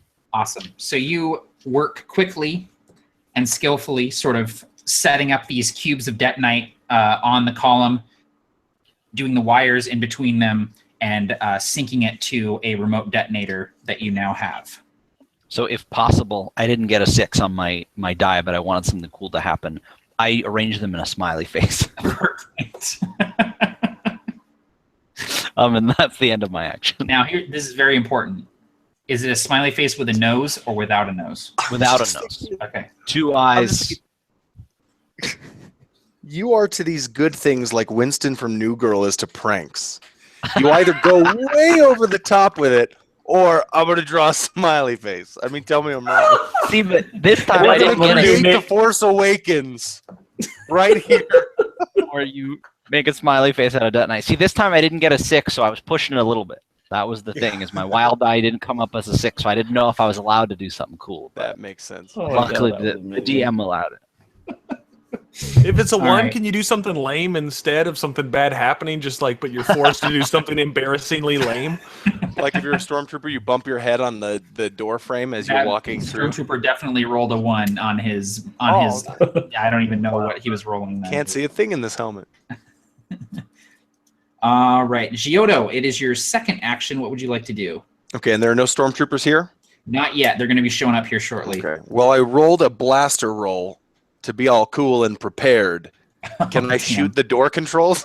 So what I will have you do is you can hold your action just like Leora is doing until the stormtroopers arrive, and then you can go ahead and use your action on the next round of actions. Does that work? Yeah, for sure that's Cool. happening. Yeah, for sure. Or if you want to shoot the door controls, you can. It's totally up to you. No, I would wait. Okay, cool. And you can keep that same roll. Okay. Okay. It was all right. What's that? It was I. It was I. It was I. And- Yeah. Okay, go ahead. No, you go ahead. No, I'm done. Are you sure about I just got really quick confused between character points and force points, but I know character points are adding the dice because you start with 5 of those and only 1 force point. Yes. So exactly. I'm assuming okay. Force point is double dice. Got it. Yeah, force points, double dice. Character point is 1 die. Okay, Davin, it's your second action. You want to do the demolitions, yeah? Yeah, and I went ahead and rolled it. Okay. I got a 22, but I did get a 1 on my wild die. Okay, so you managed to Make a get- sad face. yeah, you make a sad face. You, just like ST, you get the detonite ringing this column, you get the wires between them, and you have the remote detonator. But you realize that you are you're at the column that's sort of in between the two passageways where these stormtroopers are now sort of pouring out into the cargo bay. Okay. Fantastic. All right, and Leora and Booster took one action. Leora is holding hers until the stormtroopers get here, and is now stormtroopers. So, dozens of stormtroopers just sort of in rank and file just start pouring into the cargo bay. They do a quick search around. A couple of the lead stormtroopers point to various rebels who are in here. Blast them! And just a firefight breaks out. Just blaster bolts all over the place, bouncing everywhere. So, send you Davin first. Davin, would you like to do a dodge roll? You are at short range right now. Oh, okay. And if you did a dodge, it would be -2 dice. Yes. Yeah, I'm gonna go ahead and try. Okay. I got a 10 total. 10 total. Okay. So they hit you with a 14. I'm gonna go ahead and roll damage. Okay. Ooh. No. Let me know what you get on your strength roll there. I got a 10 total. Okay. No, All I'm right. sorry, a 9 total, but I got a 1 on my wild die again. Okay. On the strength roll you did? Yes. So,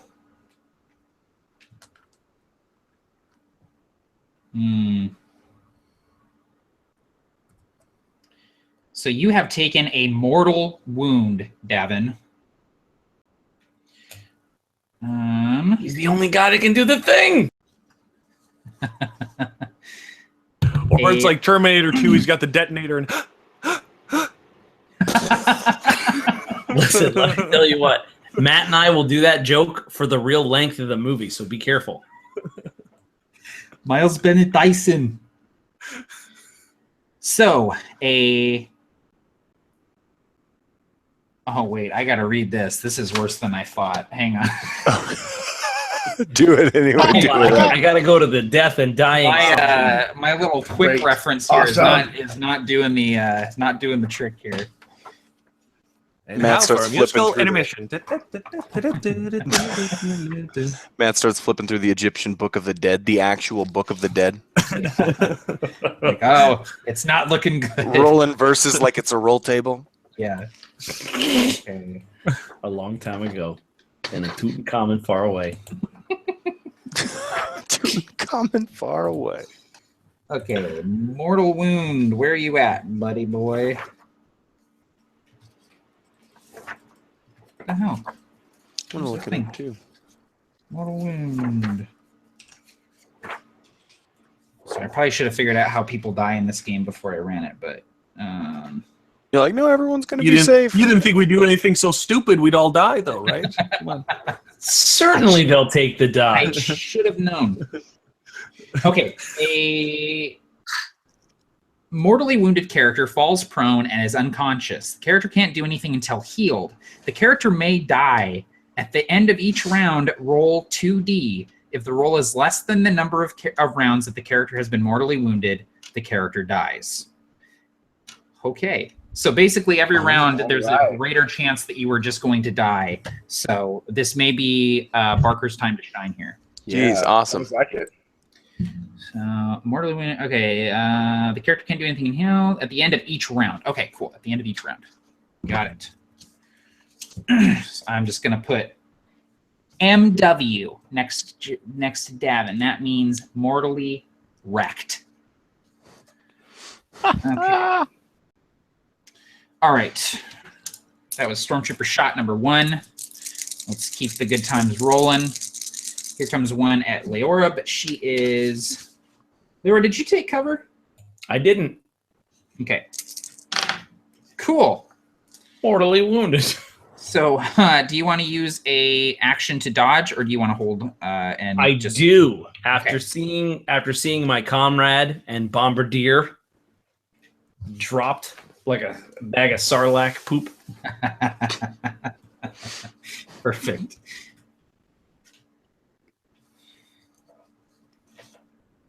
Let me know what you get on that dodge.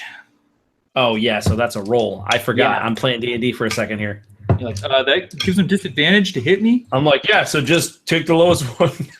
All right. So okay, cool. So dodge, and it's one less die than normal, right? So and 6 on the wild die, that's nice. Ooh, this is good.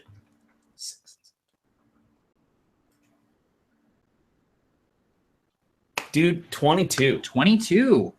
Yeah, man, I got the You absolutely dodge out of the way. What do you want to do with that 6? Do you want to say you dodge and get behind cover at the same time, or what do you want to do with that? So what I'd like to do, how close would I be to David? I'd say you're one move action away from David. Could I dodge next to him? Is that too much? I would say that he's like 10 meters away, so you can't dodge and I'm dodge. like, huh! And then I just sidle. You You slide along the floor. you glitch like a video game character and just float towards him like you're in a Bethesda game, just like right next to him. Your tracer. With his arms out like this. Yeah. Just So then, if that doesn't work, then what I'll do is I'll say, like you said, I'll just take cover Okay, in cool. the same move. So like I dodge next to something. So Yeah, that you I'm just not quite as- like you do like the exaggerated like spin dodge and get behind cover at the same time. I do it Charlie's Angels with that big old gun. Yeah. Okay, perfect. Nice dodge, man. All right. So shots coming over towards I love that you said it like I did something for real. what's that? I love that you said it like nice dodge, man. Like I really did it. You're like, I don't know thanks, why that I've been got- working out. Yeah. All right. There are blaster bolts coming towards Giotto. Giotto, would you like to dodge or count on the natural range to help you? I'm a dodge. I'm a dodge as crazy. I'm a dodge as Cool. crazy. So that'll as I can. that'll be your an extra action. So that'll be -2 dice on your roll. So I am going to use a force point to gain one of those back. Is that possible? Or a character point? Sorry, Yes, absolutely. to make the attempt to dodge. So I'm rolling with my dexterity is 3 dice. You said I lose 2, so I'm actually just rolling 2 dice. If I gain one back. So your dodge is, or your dexterity is, how much? Sorry. 3D. 3D. Okay, yes, you're correct. All right. Then I'll get a 9. Okay. So they do hit you. Okay. And with the blaster rifle, so go ahead and give me a strength roll. Make sure you add your +1 if you have a blast vest.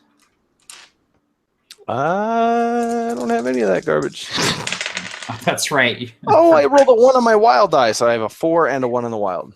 For strength. Okay. All right. Hey, All right. man. You Take a 1 on the wild die. You are now wounded, Okay. I can handle Parker. that. So you are going to be taking -1d to all of your rolls for the remainder of the combat. Okay. If you take 2 wounds, things start getting bad. Cool. No problem. At least I'm not mortally wounded, because that would just be the Yes. worst. That would be the worst.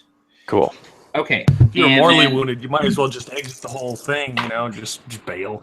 Yeah. Yep. That's it. Can't heal my dang self. All right. Booster, there are shots coming at you too.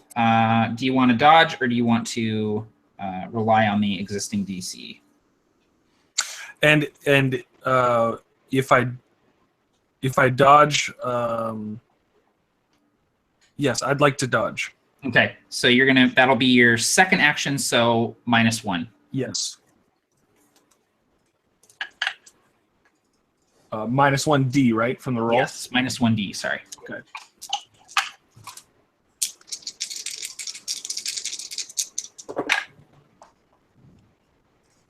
Nine. Okay, so you're getting hit as well. Go ahead and give me your strength roll to soak damage.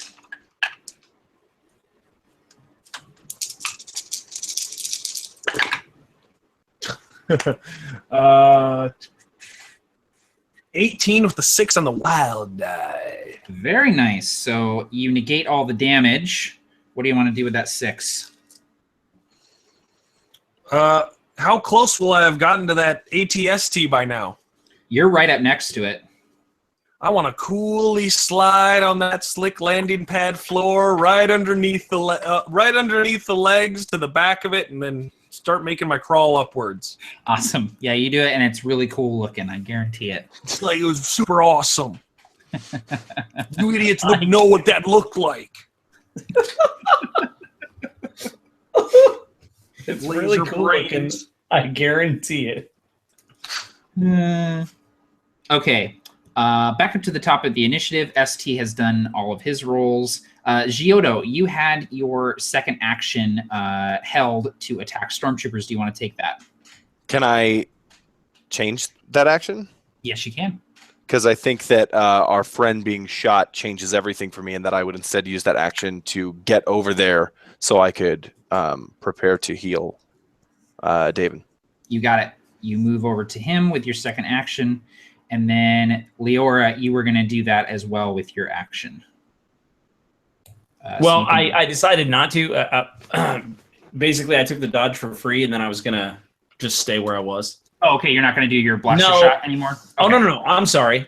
When you just said that, describing Barker's action of going over and helping David. I can see how that would be confusing. No, I meant your held action to shoot stormtroopers. I super am going to do that. Okay, cool. So with the dodge that you took, this is now your second action, so it's going to be minus 1d on your roll for blaster. Perfect, which is really great because I have 6 of them bad boys. Perfect. So, all right, sweet. So that will put me down to 5.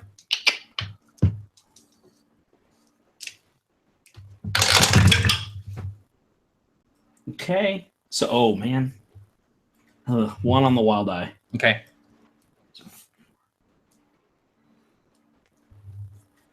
17 total. 17 total. Awesome. Definitely hits. Go ahead and give me damage. It's going to be with the repeater. The damage is... Was it 6D? 6D. That's a lot of dice. Ooh, a lot of low rolls here.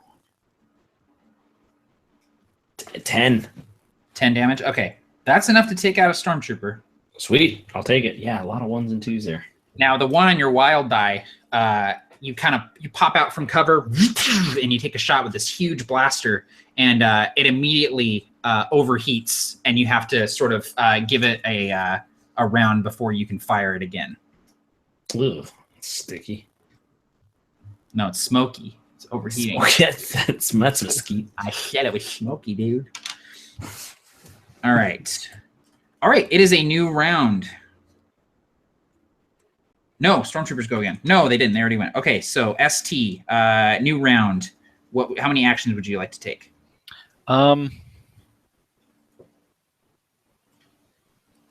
So I think 3. 3 actions. Okay. First action? So I feel like this might be a little unpopular, but how many stormtroopers are we talking here? The ones that you can see, there's at least a dozen, but you can tell that there's going to be more coming. So it's at this moment that ST realizes how important this mission is. He's set up his bombs. The other bombs have been set up, right?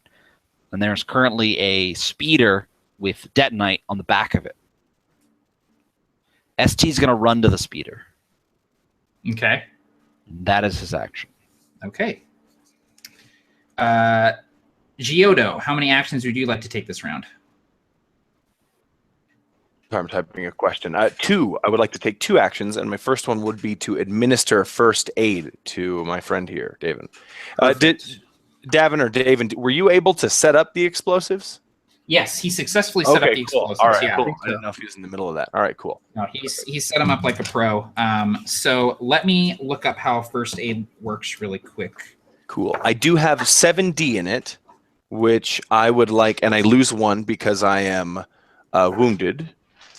And I did go ahead and roll at the end of the last round, beforehand rather, and I got a 4. So. Oh, for the death saving throw? Yeah. Okay. Barker, when you were asking, like, hey, did he set up the explosives? I super expected it to be, oh, yeah, you can let him die because he's already.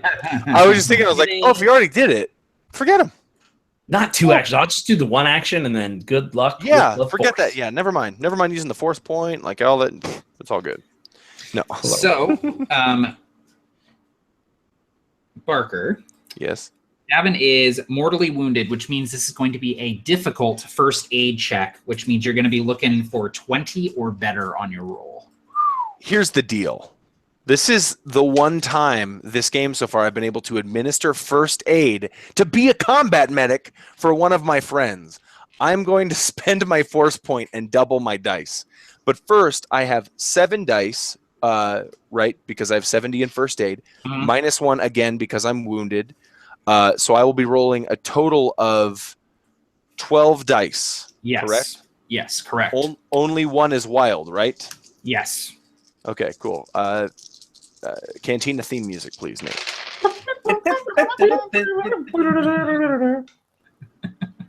This is the note. Do you hear the note? No.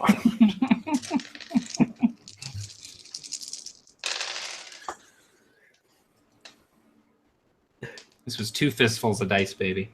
That's it, baby. Stegosaurus pesto. So I'm very quickly realizing I did not need to do that, but I got a 49 on my roll. 49. A 49.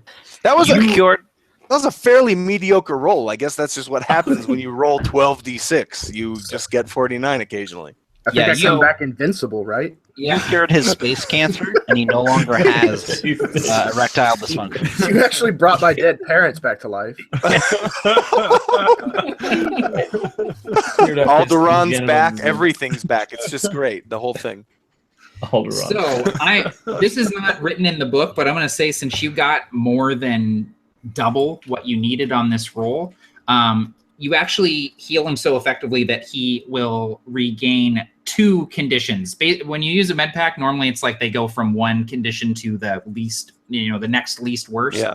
So in this case, he would go from mortally wounded to incapacitated. Mm-hmm. But because you rolled so high, I'm going to put him from mortally wounded to wounded. So now he has come to, he's wounded, so he's going to have minus 1d on all of his rolls, but he is awake and can continue acting in the combat. So if you want to describe what that looks like, Barker, as you sort of deftly heal this guy, you can. Basically, I think out of the med pack will come a stim pack, which is more of an adrenaline booster than anything else. And the needle, we're talking 6 inches long. And so Giotto takes it and places it on the side of Davin's rib cage and just jams it in there. And it goes through the side into his heart. Are you a human, Davin? He's a Rhodian. Oh, you're Rhodian. Okay, then that's perfect. That makes sense. Exactly where the Rhodian heart is, maybe, or something like that. And it's just this massive needle, and you will wake up like Uma Thurman in Pulp Fiction, like, like kind of just reinvigorated. You'll feel that adrenaline, and but that needle will be in your side until you pull it out. Yeah, I actually wake up gasping. I wrap my suction cupped fingers around your upper arm and squeeze, just not even realizing what I'm doing as I sit up in a panic. Awesome. Good job, Barker. Good healing, man. Dun, dun, dun, dun, dun, dun. When I get that feeling, I want Rhodian healing. Rhodian healing. All right. And it is your turn, Davin. How many actions would you like to take this round?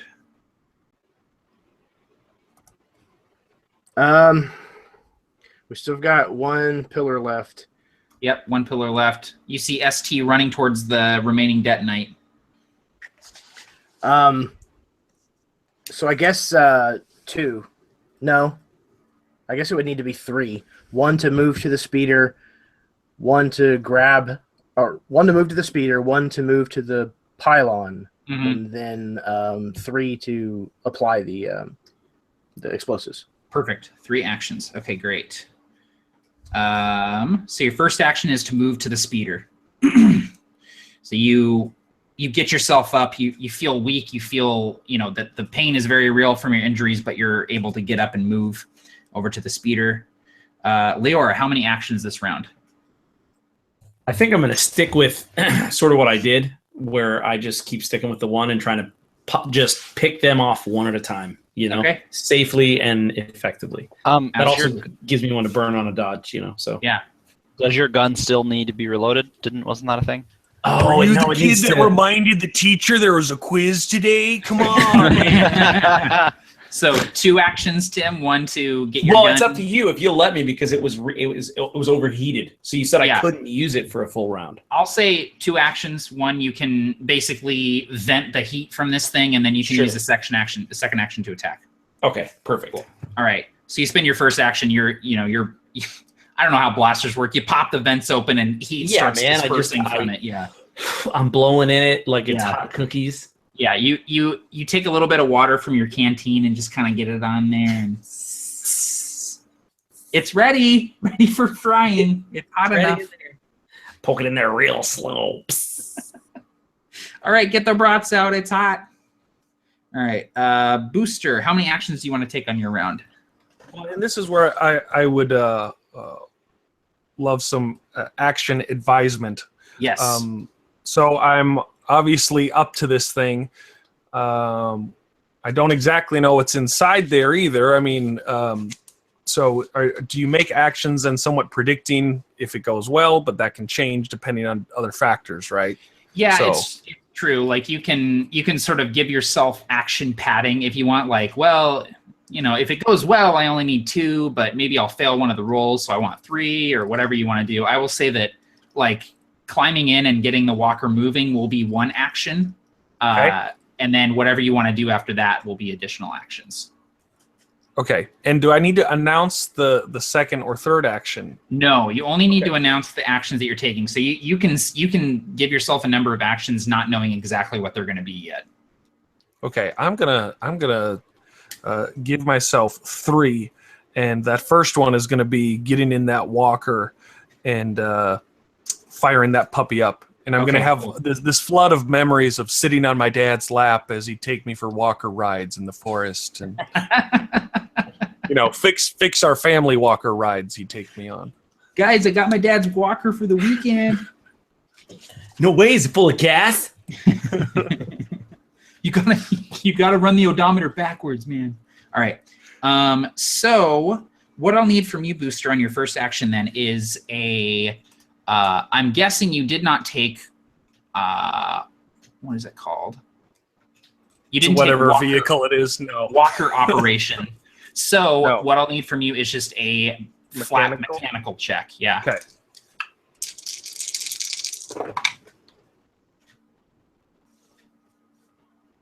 $14. Perfect. So you guys in the hangar, you see Booster kind of disappear in the top hatch of this walker. A couple seconds go by, and then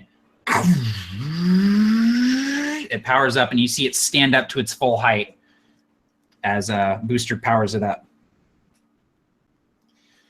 All right, and the stormtroopers kind of like, they do the like, whoa, whoa, whoa, like kind of stopping each other as they're running into the hangar bay, like, oh shit.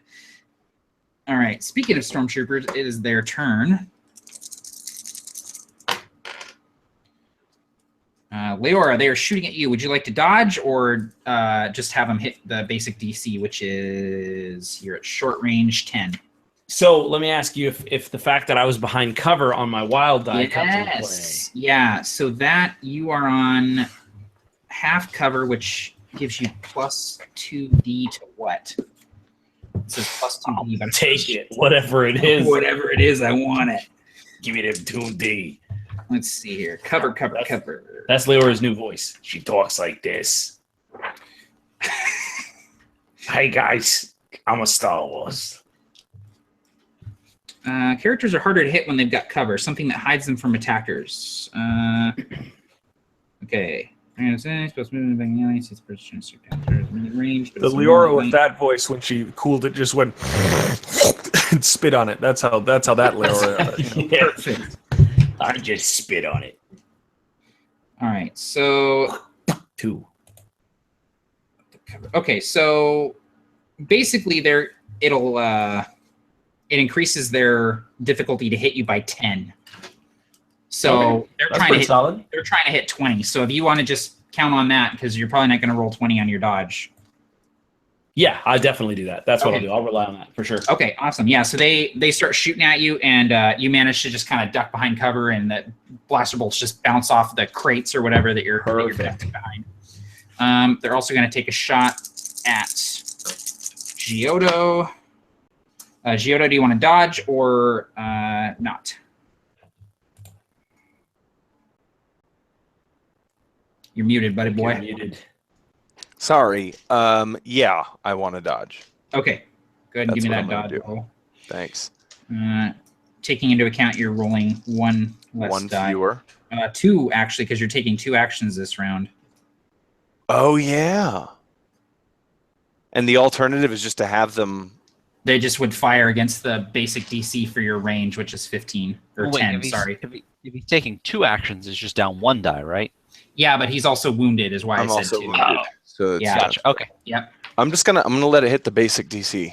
Okay. Cool. So let's see here. Well, we'll see if it's cool. We'll decide. I'll be the decider of that. I'll watch your The mouth. shots kind of rain around you, but none of them find their mark. Dope. And It's weird. I got a huge head, man. yeah. Oh, geez. Okay. ST, they're shooting at you. Would you like to dodge or not? I've got a ton of dodge, but I also am rolling. I'm taking 3, so 2 fewer dice. Yeah. So if Their you DC is- dodged, it'd be 4 actions total. Unless you just wanted to. Oh, I forgot about. Oh no, Yeah. I can use one of my actions to Yeah, dodge. you can just have the Okay. dodge beat one of your actions if you didn't want to add an additional one. That's what I want to do. I'm going to Okay. dodge. And I'm going to spend a character point. I can do that, right? Yes. So it would be 6, but I'm rolling 2 fewer, so 4, and then a character point, so 5. Cool.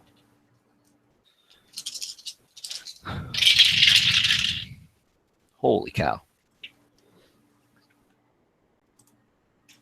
So 21, but a 1 on my wild die.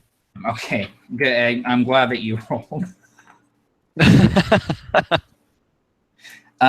a 1 on the wild die, eh? Yeah. Okay. I didn't know if you were actually looking for a confirmation there. No, sorry, I was reading something on the sheet. So a 1 on the wild die. What do you think should happen, James? Because my initial inclination was to have one of the blasters hit the detonite, but then everyone would die, and so I don't want That to was do that. that was my Listen, first thing. Winston, Wait a you're minute. not allowed to decide that. The other one, which this was a joke, but I don't know, can happen. I was running to the detonite, but then Davin was running to the detonite as well. And so I feel like a cartoon, we bonk heads and fall down. Or like, I don't know, I was running to the detonite, and I imagine, I'd probably fall prone or something. I'm running there, I'm not really paying attention. Yeah. Friggin' 12 stormtroopers streamed into the room, and I fall over. Maybe my magnetic feet catches on something on the ground. I was gonna say maybe your magnetic foot turns on and you can't turn it off, so you're stuck to the floor in that Yeah. one spot. So I dodge, but I'm stuck there for a moment. Yeah. Okay, cool. See, and I imagine the shots are kind of coming at you, and you sort of are forced to sort of dodge out of the way and halt your movement to avoid getting the crap shot out of you. Yeah, exactly. Okay, cool. And then the last shot is coming at you, Davin. Would you like to dodge? Yes. So Do you want it to eat one of your actions, or do you want to add an additional action on top of your existing 3? Oh man. Yeah, I'm gonna add another action. Okay. So that puts me down 3 dice. 3 dice. But 4 if I'm wounded, right? Oh, yeah, 4 dice. Okay, and then I am going to I'm gonna spend a character point. Okay. Okay, so that puts me back at 3 dice down. Golly. there's probably not much point, but Godspeed, sir. we'll see. A 7. 7. Okay. Please, God, be enough. All right. They are hitting, so go ahead and give me a strength roll.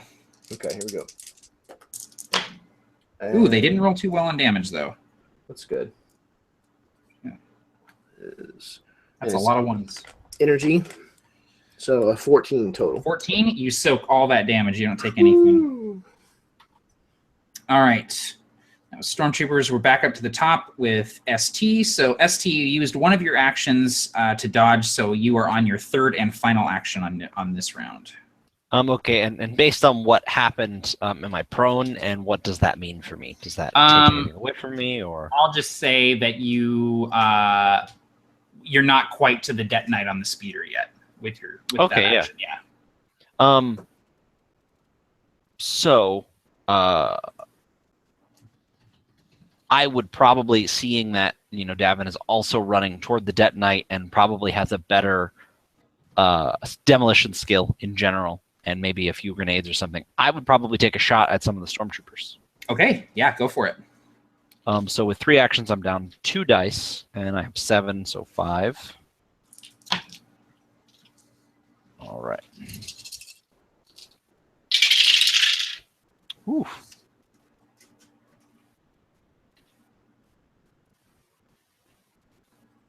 Uh, 29. 29 damage. Or 29 to hit. Sorry. 19 to hit. I apologize. 19 to hit. Okay, cool. Yeah. That, I was like, that's not... Yeah. That definitely hits. Go ahead and give me some damage. Awesome. 16 damage. 16 damage. Okay.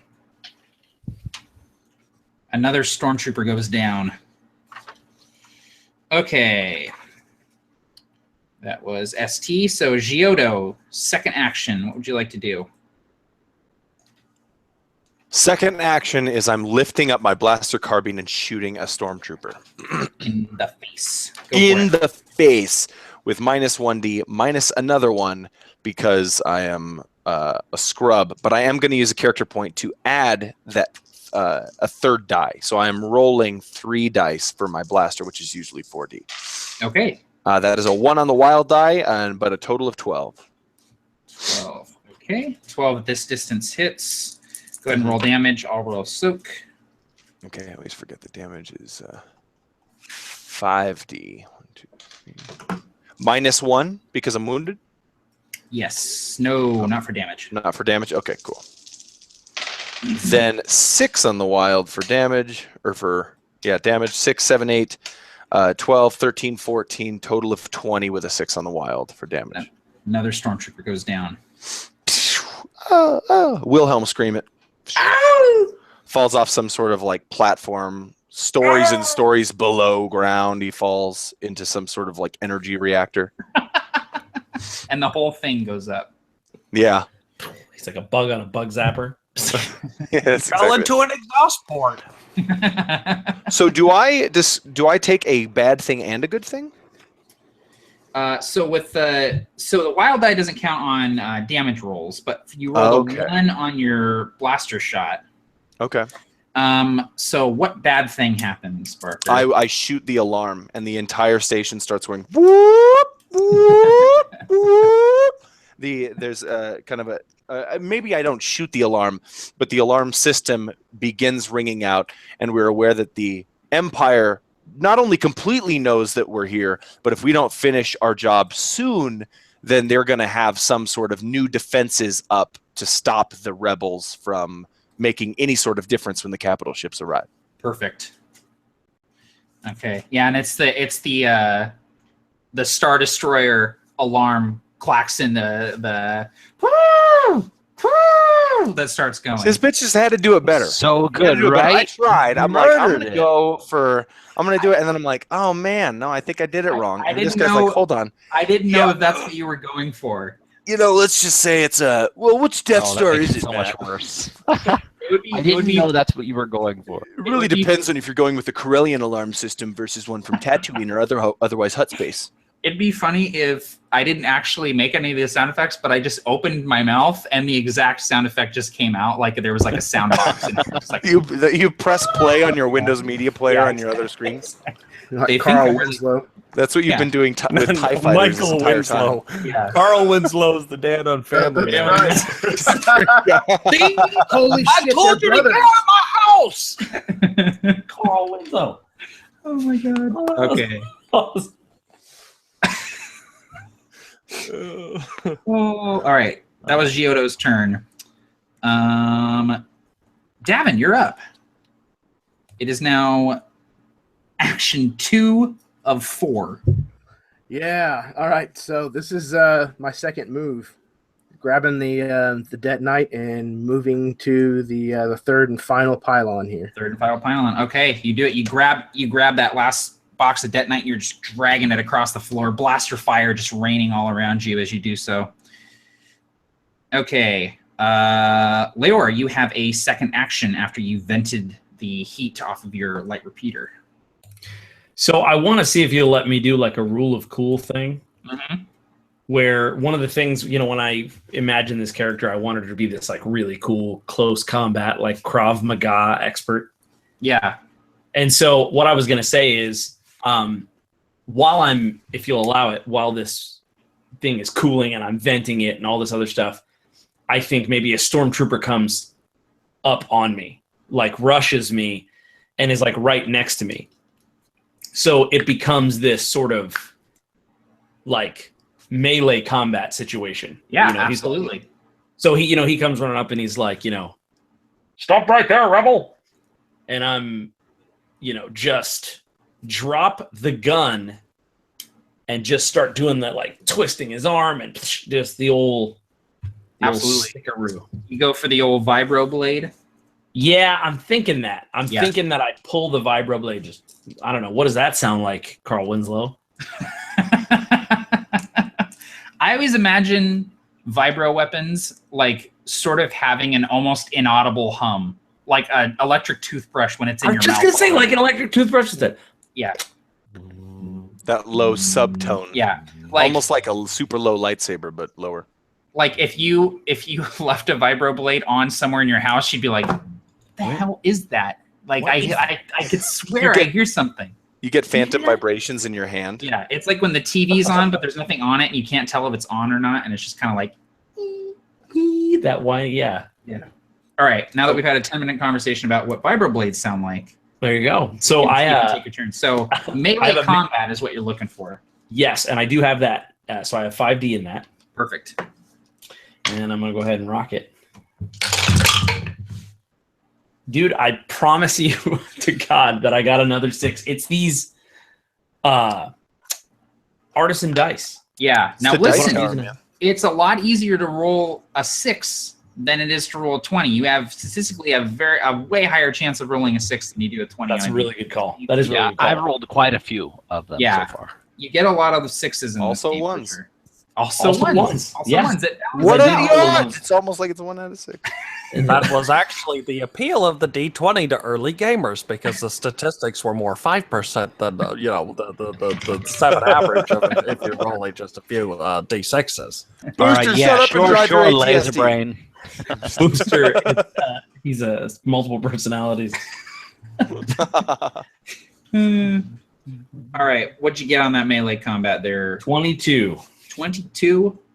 Give me some damage, baby. So what do I do for damage? Oh, it's Oh, vibroblade. It's just vibroblade, yeah. moderate difficulty 15. Yeah, so that's what you're looking for to hit the guy is 15. Okay, Or but I better. never wrote any damage for the vibroblade. Uh, I'm sorry. I think. I Well, lied to you. I lied to you. I It's did your a different sheet, line. and I'm pretty sure I did, unless I didn't. Yeah, It says no. 5d damage, neighbor. Yes, I'm trying to admit to you that I made a mistake. You know what I did? You said, Did you, "Hey, add." did you delete 5d damage to add the moderate difficulty? No, I'm better than that. Let me show you what an idiot I am. When you said add to your sheet, Yeah. the moderate difficulty. Let me show you what I did. Did you write the moderate difficulty? I did it here. Oh, I was like, perfect. oh, yeah, I guess so. Perfect. You So, yeah, you sweet baby boy. You sweet I summer know. child. Oh no. So here.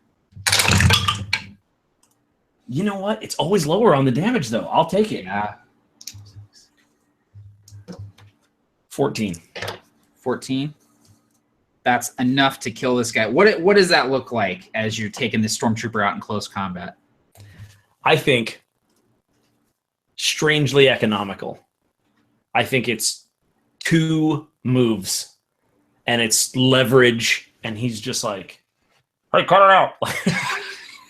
Please don't kill me. I have a family. Yeah, I have a family. I've been brainwashed. You'll find that out later.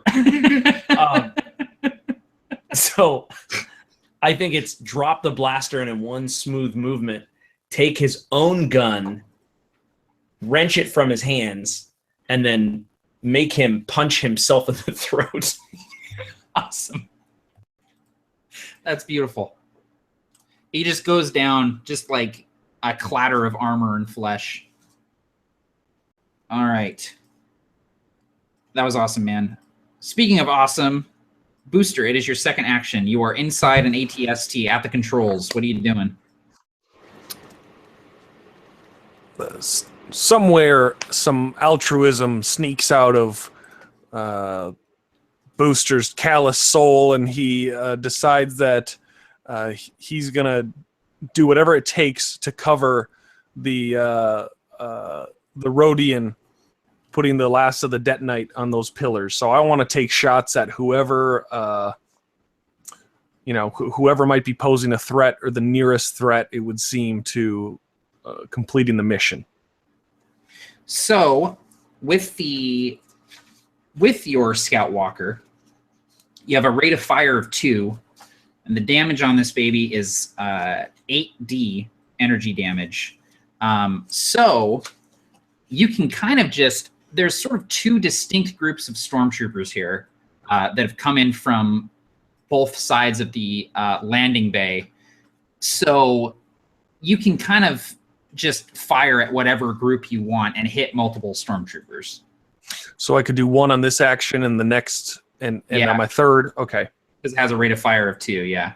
Is there an action penalty if I also talk on the loudspeaker of this thing while I'm firing? Yeah, talking is totally free, so please just yuck it up if you So, want to. so he says, "Eat this, laser brains," and then starts firing. Perfect. So I'll need a mechanical roll from you as you spray the room with heavy lasers. And if you've ever seen ATST fire, like, shit's exploding. Yeah. Sparks and flames. And I love that he's still too close to the comms. It's still distorted. Like, what did he say? Well, the first thing he did when he got in there is he turned up the gain too high on the loudspeaker. I was going to say, you need to bypass the limiter on your comm link. 15. 15? Okay, awesome. Go ahead and give me damage. 8d. Okay. For some reason, I imagine him like playing Sammy Hagar over the loudspeaker. I don't know why, but just like. Come on, baby, finish what you started. He brought his own cassette tape. He brought his own cassette And tape. he pulls it out. He's like, "Oh yeah, it's got a cassette player," and he jams it in there. He pulls out the. He pulls out whatever else is in there. He pulls out the share. There's like, Chucks I'm just gonna say Barbara Streisand. No, let me. It's called Guardians of the Galaxy Far, Far Away is what. Yeah. Right now. Is it Celine Dion's "It's All Coming Back"? Why do you have that tape? Yeah. Or 22. Or- 22. 22 damage. Awesome.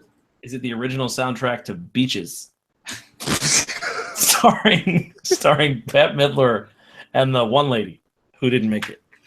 So, what does that look Spoilers. like, Booster, as you kill like 4 stormtroopers with just this ATST just blowing them away?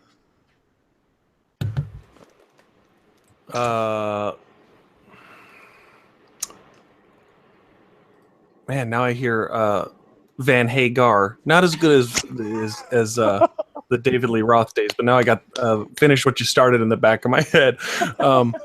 I would imagine you said 4 of them went out. Yeah, 4 stormtroopers. The first 2 just kind of, their legs just flip back. Finish what you done, and then it goes, and then they just knock over so hard these guys right behind him, and I could imagine there's more stormtroopers trying to get out of the way as all this happens and stuff too. So yeah, awesome. Yeah, they just start scattering as you're blowing them away here.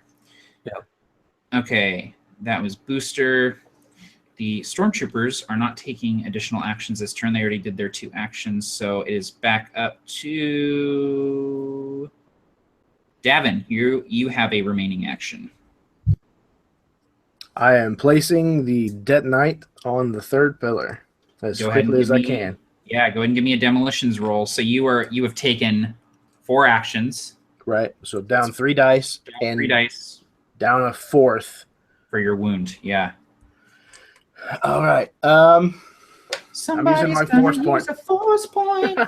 Yeah. Absolutely. All right. That's what I love so- about the force points, because it's like you can combine it with the action economy where you're like, I'm going to do 5 actions. It's okay. I can use my force point on the really important one. Okay, so let's see. My demo is 7, so -4, that gives me 3. So a whole 6. 6. Let's see here. Yes, got a 6 on the wild. Yeah, baby. 10, that's 21, 22. And something cool is going to happen. All right. Let me know what that is.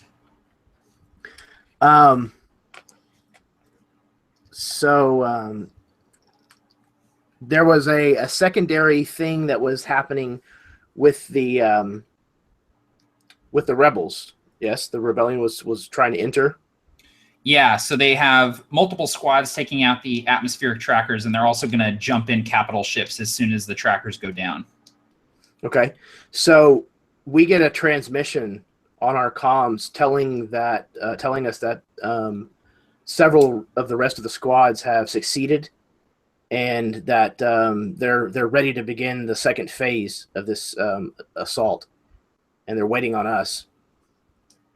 And I get finished placing it, and I turn to the squad, and I'm like, "It's time to go. We need to get out of here. Hurry!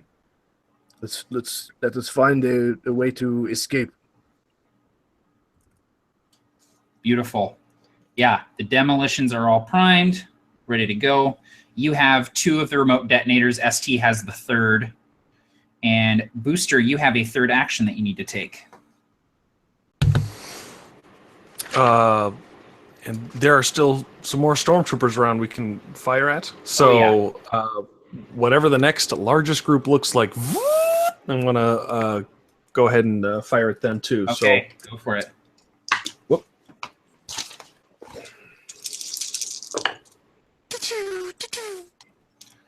That was a pretty good ATST blaster sound, Barker. I practiced it on That you was for about great. 5 minutes before I allowed you guys to hear it. I was just going to say, were you over there practicing it? was. Oh my god, that's amazing. Roll of 12. 12 to hit at short range is good. Go ahead and give me damage. Okay. And that was 8, correct? Yes, I believe- 8D. Yeah.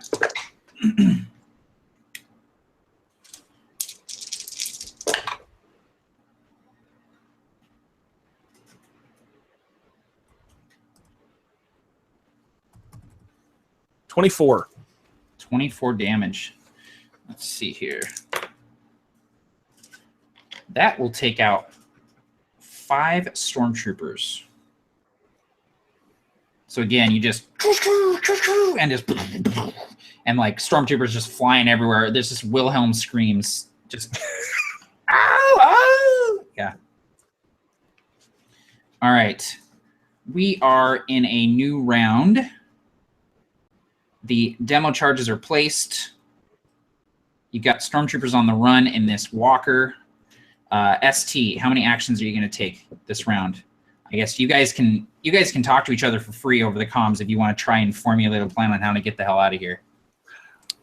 Even though he could use the comms, Booster gets on and says, "What do we do now?" over the ATST loudspeaker. Yeah, Giotto would ask how long we have until detonation too. ST would, knowing that they have the detonator, say, and based on the fact that it's looking a lot better now than it was earlier when stormtroopers were streaming in, ST would respond with, "We've got just enough time to get out of here," and he would say to Booster, "See if you can blow a hole in that wall, and we'll follow you." And a wall, or basically, I'm gonna ride the crap out of this ATST to victory. So basically, I'm like that's good. I'll hop on there, maybe take a couple shots, whatever. But he's my ride out of here. Okay, awesome. So you're just heading towards him, using a move action to latch on. Yeah, and I'll be taking. I'll do 2 actions, I guess. 2 actions, okay. And my first one is going to be to run and basically get ready to jump on him if I can't do that in the 1 action. Yeah, absolutely. You're on him. You're latched onto him. Sweet. I got magnets all over him. Magnets, how do they work? All right, Giotto, how many actions are you going to take this round? How do I have an idea of how long we have until the explosion, or do I have no clue? So they have remote detonators, so it's whenever they want. Oh, okay, cool. So then I will tell everyone to begin moving out. I'm just going to hold these people off, these stormtroopers off, until the very last second, so there's no way they can dismantle the explosives we've set up.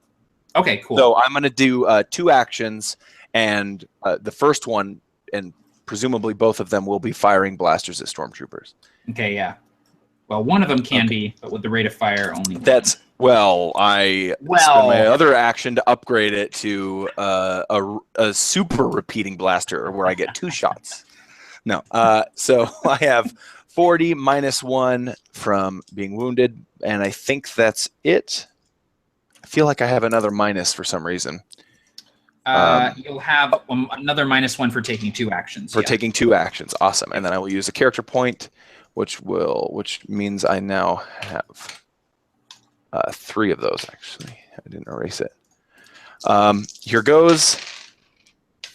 11, 14 total on the dice. 14 total is good. Give me some damage. Damage is 5, 9, 15, 17, 22.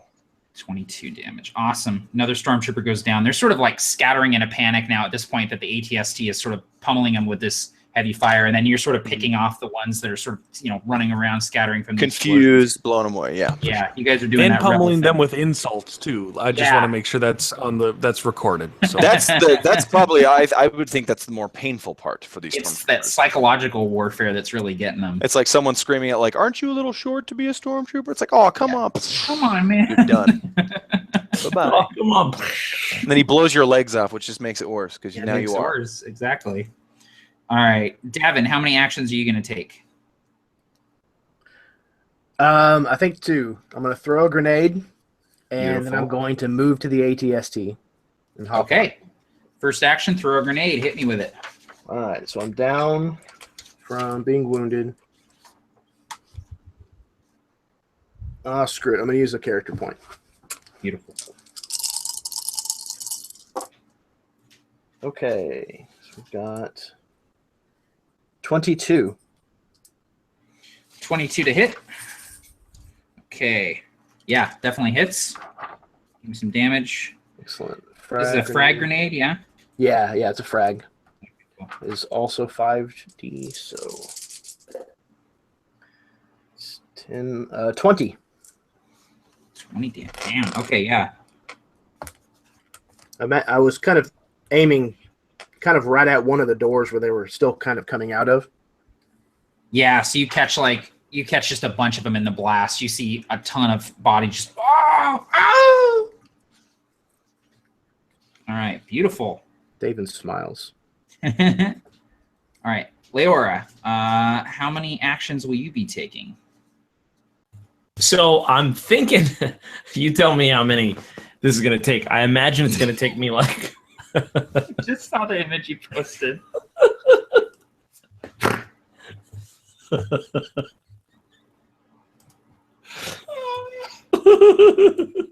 He'd fit great in that. That's me. Or she would at 6'5". Yeah.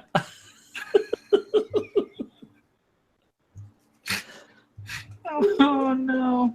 Okay. I'm stopping. Okay. All right. Here.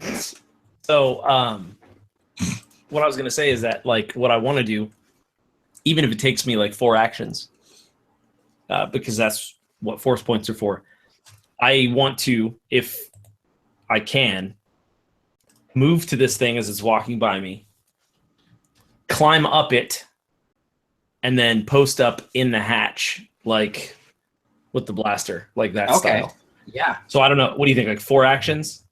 So you want to move to the walker, climb up it, and then take a shot from the top of it?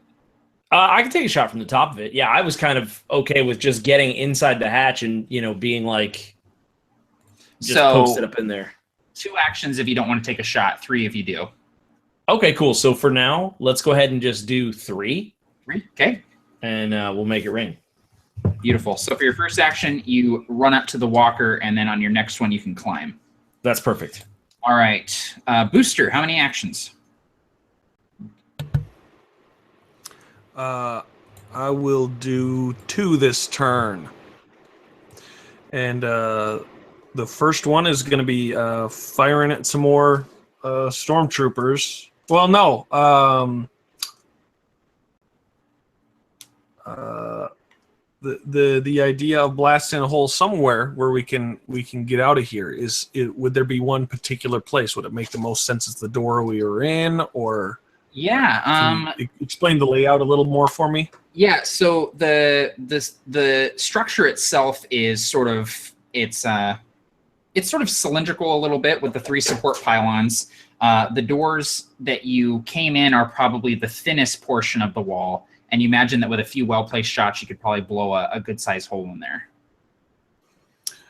Let's go with that. And I'm going to hope my friends... I mean, they're not my friends. They're idiots. I'm going to hope that they can make their dodge checks okay.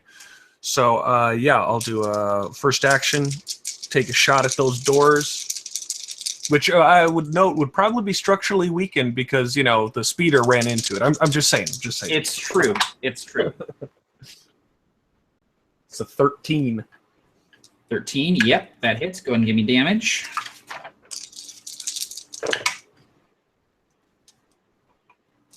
Ooh. The force is with me on these rolls. That's not how the force works. That's not how any of this works. 32. Holy God in heaven. A lot of 5s in there. You have blown a walker-sized hole in the doors of this place. Just Durasteel flying everywhere. All right. Stormtroopers are running the hell away because they are being pelted with blaster bolts from an ATST, and they just got grenaded as well. So they are beginning to retreat and fall back behind cover. So they all use their actions to do that. They think of discontinued spacecraft that they still have to live for, that they run out, the T-16 or whatever the model was. But what about the T-16? All right, back at the top of the initiative, ST, you have a second action. You are attached to the walker. What would you like to do? So I'm riding this thing. Most of the stormtroopers are running away and taking cover. Is it possible to just reserve my action for a dodge in the event that we get shot at? Absolutely it is. Then I'm just going to do that. Okay. Giotto, you have a second action. So when I said I attack earlier, I imagine that means more than one blaster bolt. I'm just like, Yeah, one exactly. attack. So I imagine that my next action will actually be to move towards that door, but Giotto moves out of cover and is still firing from that first attack, not hitting anybody, but you see kind of like, that one stormtrooper fall, and he just begins to advance forward towards the door. Yeah, exactly. Yeah, the one roll and the one shot effectively is how, like, the damage that you're doing after all the shots you fire in the 5 seconds that is taking place. Awesome. Cool. Okay, awesome. So you were moving out of the door too. Davin, you have a second action. Moving over to the ATST. Probably just, if I can, just firing wildly just to kind of keep people's heads down. Yeah. Okay, great. Leora, second action, you want to climb up on the ATST, so give me a strength check, please. All right, strength it is. Let's go. I don't have a lot of D's in that one. I got less D's in the strength. All right.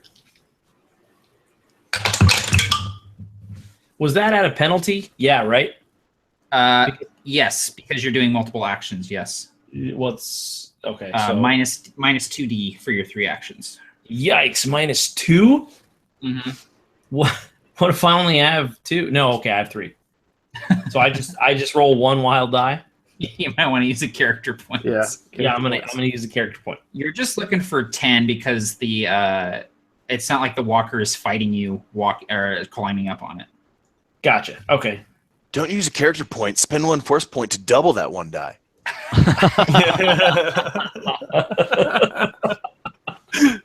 Idiot. Yeah, I legitimately had that idea, and then I worked all the way through it before I said anything, luckily. I got a 12. Okay, perfect. So you managed to clamber up on top of the walker, and now you are sort of in the hatch. So, Booster, you see the tree trunk legs of Leora sort of dip down into the hatch as she sort of sets up post there. Get in here, too tall. All right, that was Leora's second action. Booster, you have your second action.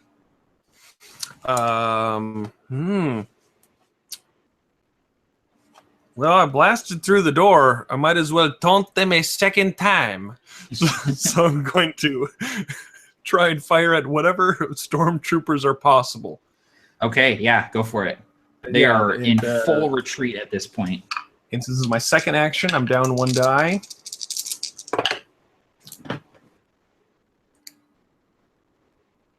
$11. 11 is just enough to hit. Oh, yeah. Go ahead and give me damage.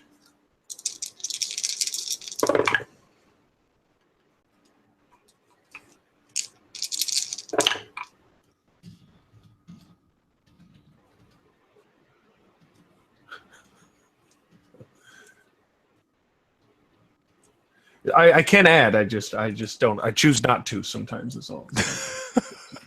Well, we're also all taking into account that it is currently 1:30 in the morning where you are, so you feel free to take your time.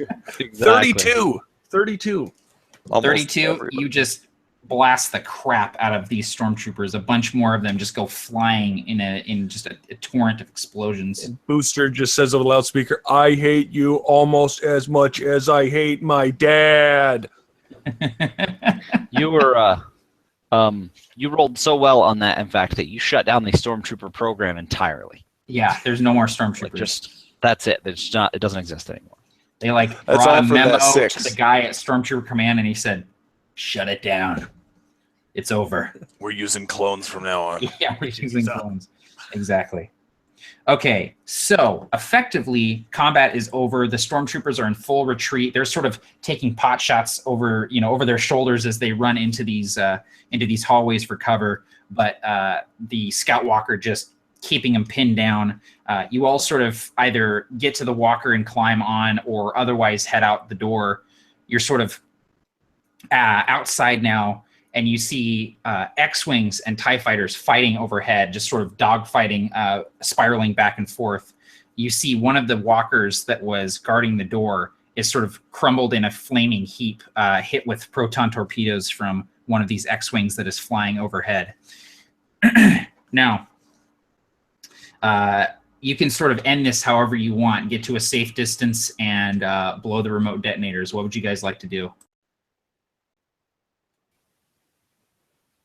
No question in my mind, the only choice is that we continue on this walker and slow walk away as it blows up.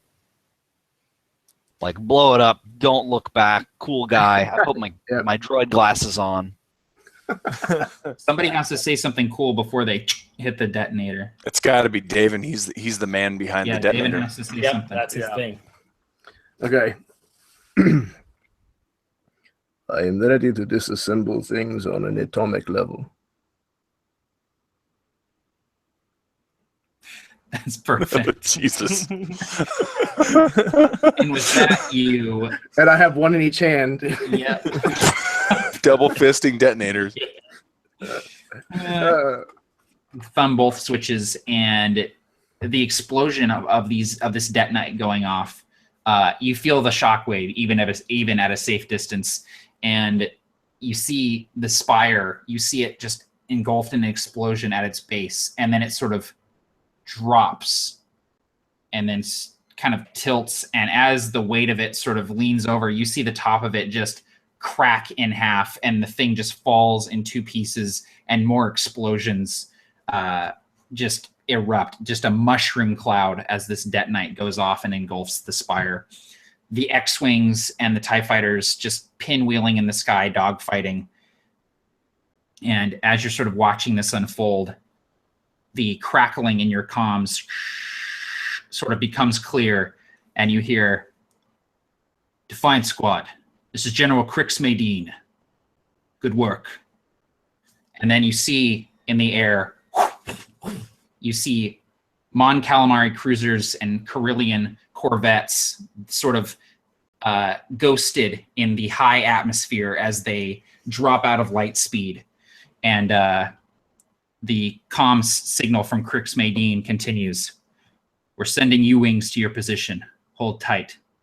We're getting you out of there." And that is where we will end our session. Awesome.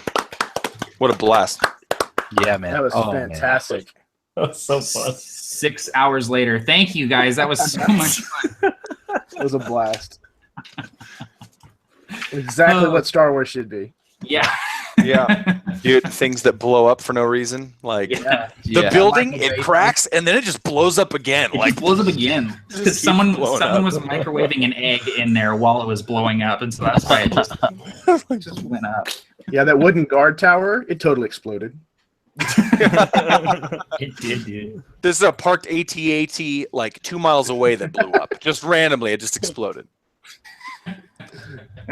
No, that was so fun. It feels like coming home to run a game in this system. I'm so out of practice with it, so I'm looking forward to running it more, because it really is a versatile, fun system. So Yeah, I really enjoyed it. I like you said, I love the action economy. Like, it's so fun to choose and spend. I just think that adds a whole new level. So I really like the system. yeah, definitely. That's awesome. That's So easy to really make smart. characters and stuff. Super cool. Mm-hmm. Yeah. I need to make sure I was doing dodging correctly, because I don't think it ever came up where people were dodging twice in a round, but I'm pretty sure you can only use a reaction to dodge once a round. So, I don't think that ever came up. I don't think anyone ever dodged twice in a round, but in case it ever did, I didn't know what to do. So, but yeah, thank you guys for joining me for this game. That was a ton of fun. I'm definitely going to be running more of these games, and I think I might do something similar to what Andrew Knapp did with the gift games, where we have some players come back for different sessions, but we bring in new players, and we just sort of have just sort of a mythology grow up around the Defiance Squad and different missions that they go on and stuff like that. So, and all of you survived. So I'm hoping to see you all in Defiance Squad games again at some point. I think that'd be a lot of fun. Dude, hell yeah, man. Yeah, I'd So- definitely be down. I'm going to toss it to these guys just really quick. We haven't introduced anybody yet, so we're going to do that now, and then we're going to call it. Thank you for sticking with me, both these guys and the people who are watching. And I hope everyone has a good night. So Barker, go ahead and introduce yourself. I love me some Star Wars, and this felt like Star Wars, so I really enjoyed this game. I really enjoyed playing Giotto, even though every time I say his name, I have to look at it just to make sure I'm not saying it wrong. Still not quite sure who he is, but I hope to play him again, man. This character sheet's going to be magnetized to the board. Thanks for running the game, and thanks everybody for playing. This was a blast. Absolutely, man. All right, Nathan. Nathan, I have a YouTube channel, Earl T. Gray. Do interviews and crafting and whatever tickles my fancy, hobby-wise. So, yeah, I hope to see you there. Thanks, Matt, for running the game. And I really was the anti-jock in high school. I was in theater and choir and all those things. So for me now to, finally live out this vicarious life through Booster is great. And Star Wars was a very big part of me growing up, so it's kind of like a homecoming too, to be able to play late into the night as Star Wars characters again. Absolutely. Awesome, man. Okay, James. Hey guys, I'm Sleepy McSleeperton. This is my dog, and this was a lot of fun. Best introduction ever. Okay, Jeremy, go ahead. A huge thank you to all you guys. I haven't played with any of you yet, so it was an absolute phenomenal time, and I'm very honored that I got to be a part of this. And thank you, Matt, for running it. I do have a YouTube channel. It's just under my name, Jeremy, and then the last name is Lilley. I have live plays and stuff like that on there right now. But yeah, I had a blast. This was fantastic. So thank you. And you've got the best blanket ever, if I can just interject. Yeah, too. I love the backdrop, great. Man. That's Can we talk about the miniatures too? Can we talk about the miniatures? The beautiful terrain and miniatures back there. Yeah. Oh, you're muted, Jeremy. You're muted. How about now? Perfect. Good. Yeah, I had come home and my wife had hung this up. Oh, that's amazing. That's great for this game tonight. Don't screw it up. Don't screw it up with her, okay? So yeah, it was. Treat her like a princess. You take her out to eat after prom. Yep, definitely. That's great. I love that. All right, Tim, go ahead, man. I'm Tim, and I am the other half of the channel, Tabletop Terrors, and which I run with my brother James. We believe that everyone can be more creative. And we prove it using tabletop games. And so check out our channel. It's Tabletop Terrors on YouTube. I'm also Sleepy McSleeperton. And this is my dog. And this is my dog. This is my dog, Remo the Revenant. So I actually, I want to say thank you for running this game. This is going to sound like I'm making it up, but I'm a very recent Star Wars fan. Just never got into it, which a lot of people are surprised by. And even worse, for a while, I just didn't really care for it that much. But I love it now. And so something clicked in me. So this is kind of a big deal that I have a Star Wars t-shirt on even, and that I'm playing in a Star Wars game and loved it. So it's really cool for me because, I don't know, this is just another step into being what I call a Star Wars. I'm a Star Wars. So thank you very much, Matt. You are officially now a christened, knighted Star Wars, Tim. So this was the last step. I know. Look at how pale I am. Star Wars. You're. I'm disappearing into the light, hyperspace. I'm Tim, going force invisible. Thank you, Barker. I appreciate it, man. I'm surrounded by a lot of great Star Warses like Nate from WSD 20, you, Matt, so I'm in good company. Absolutely. All right. Well, thank you again, everybody, for tuning in. Thank these guys for joining me for this inaugural Star Wars Defiance game. I'm definitely going to be running some more here very soon. As always, take care, everyone, and happy gaming all.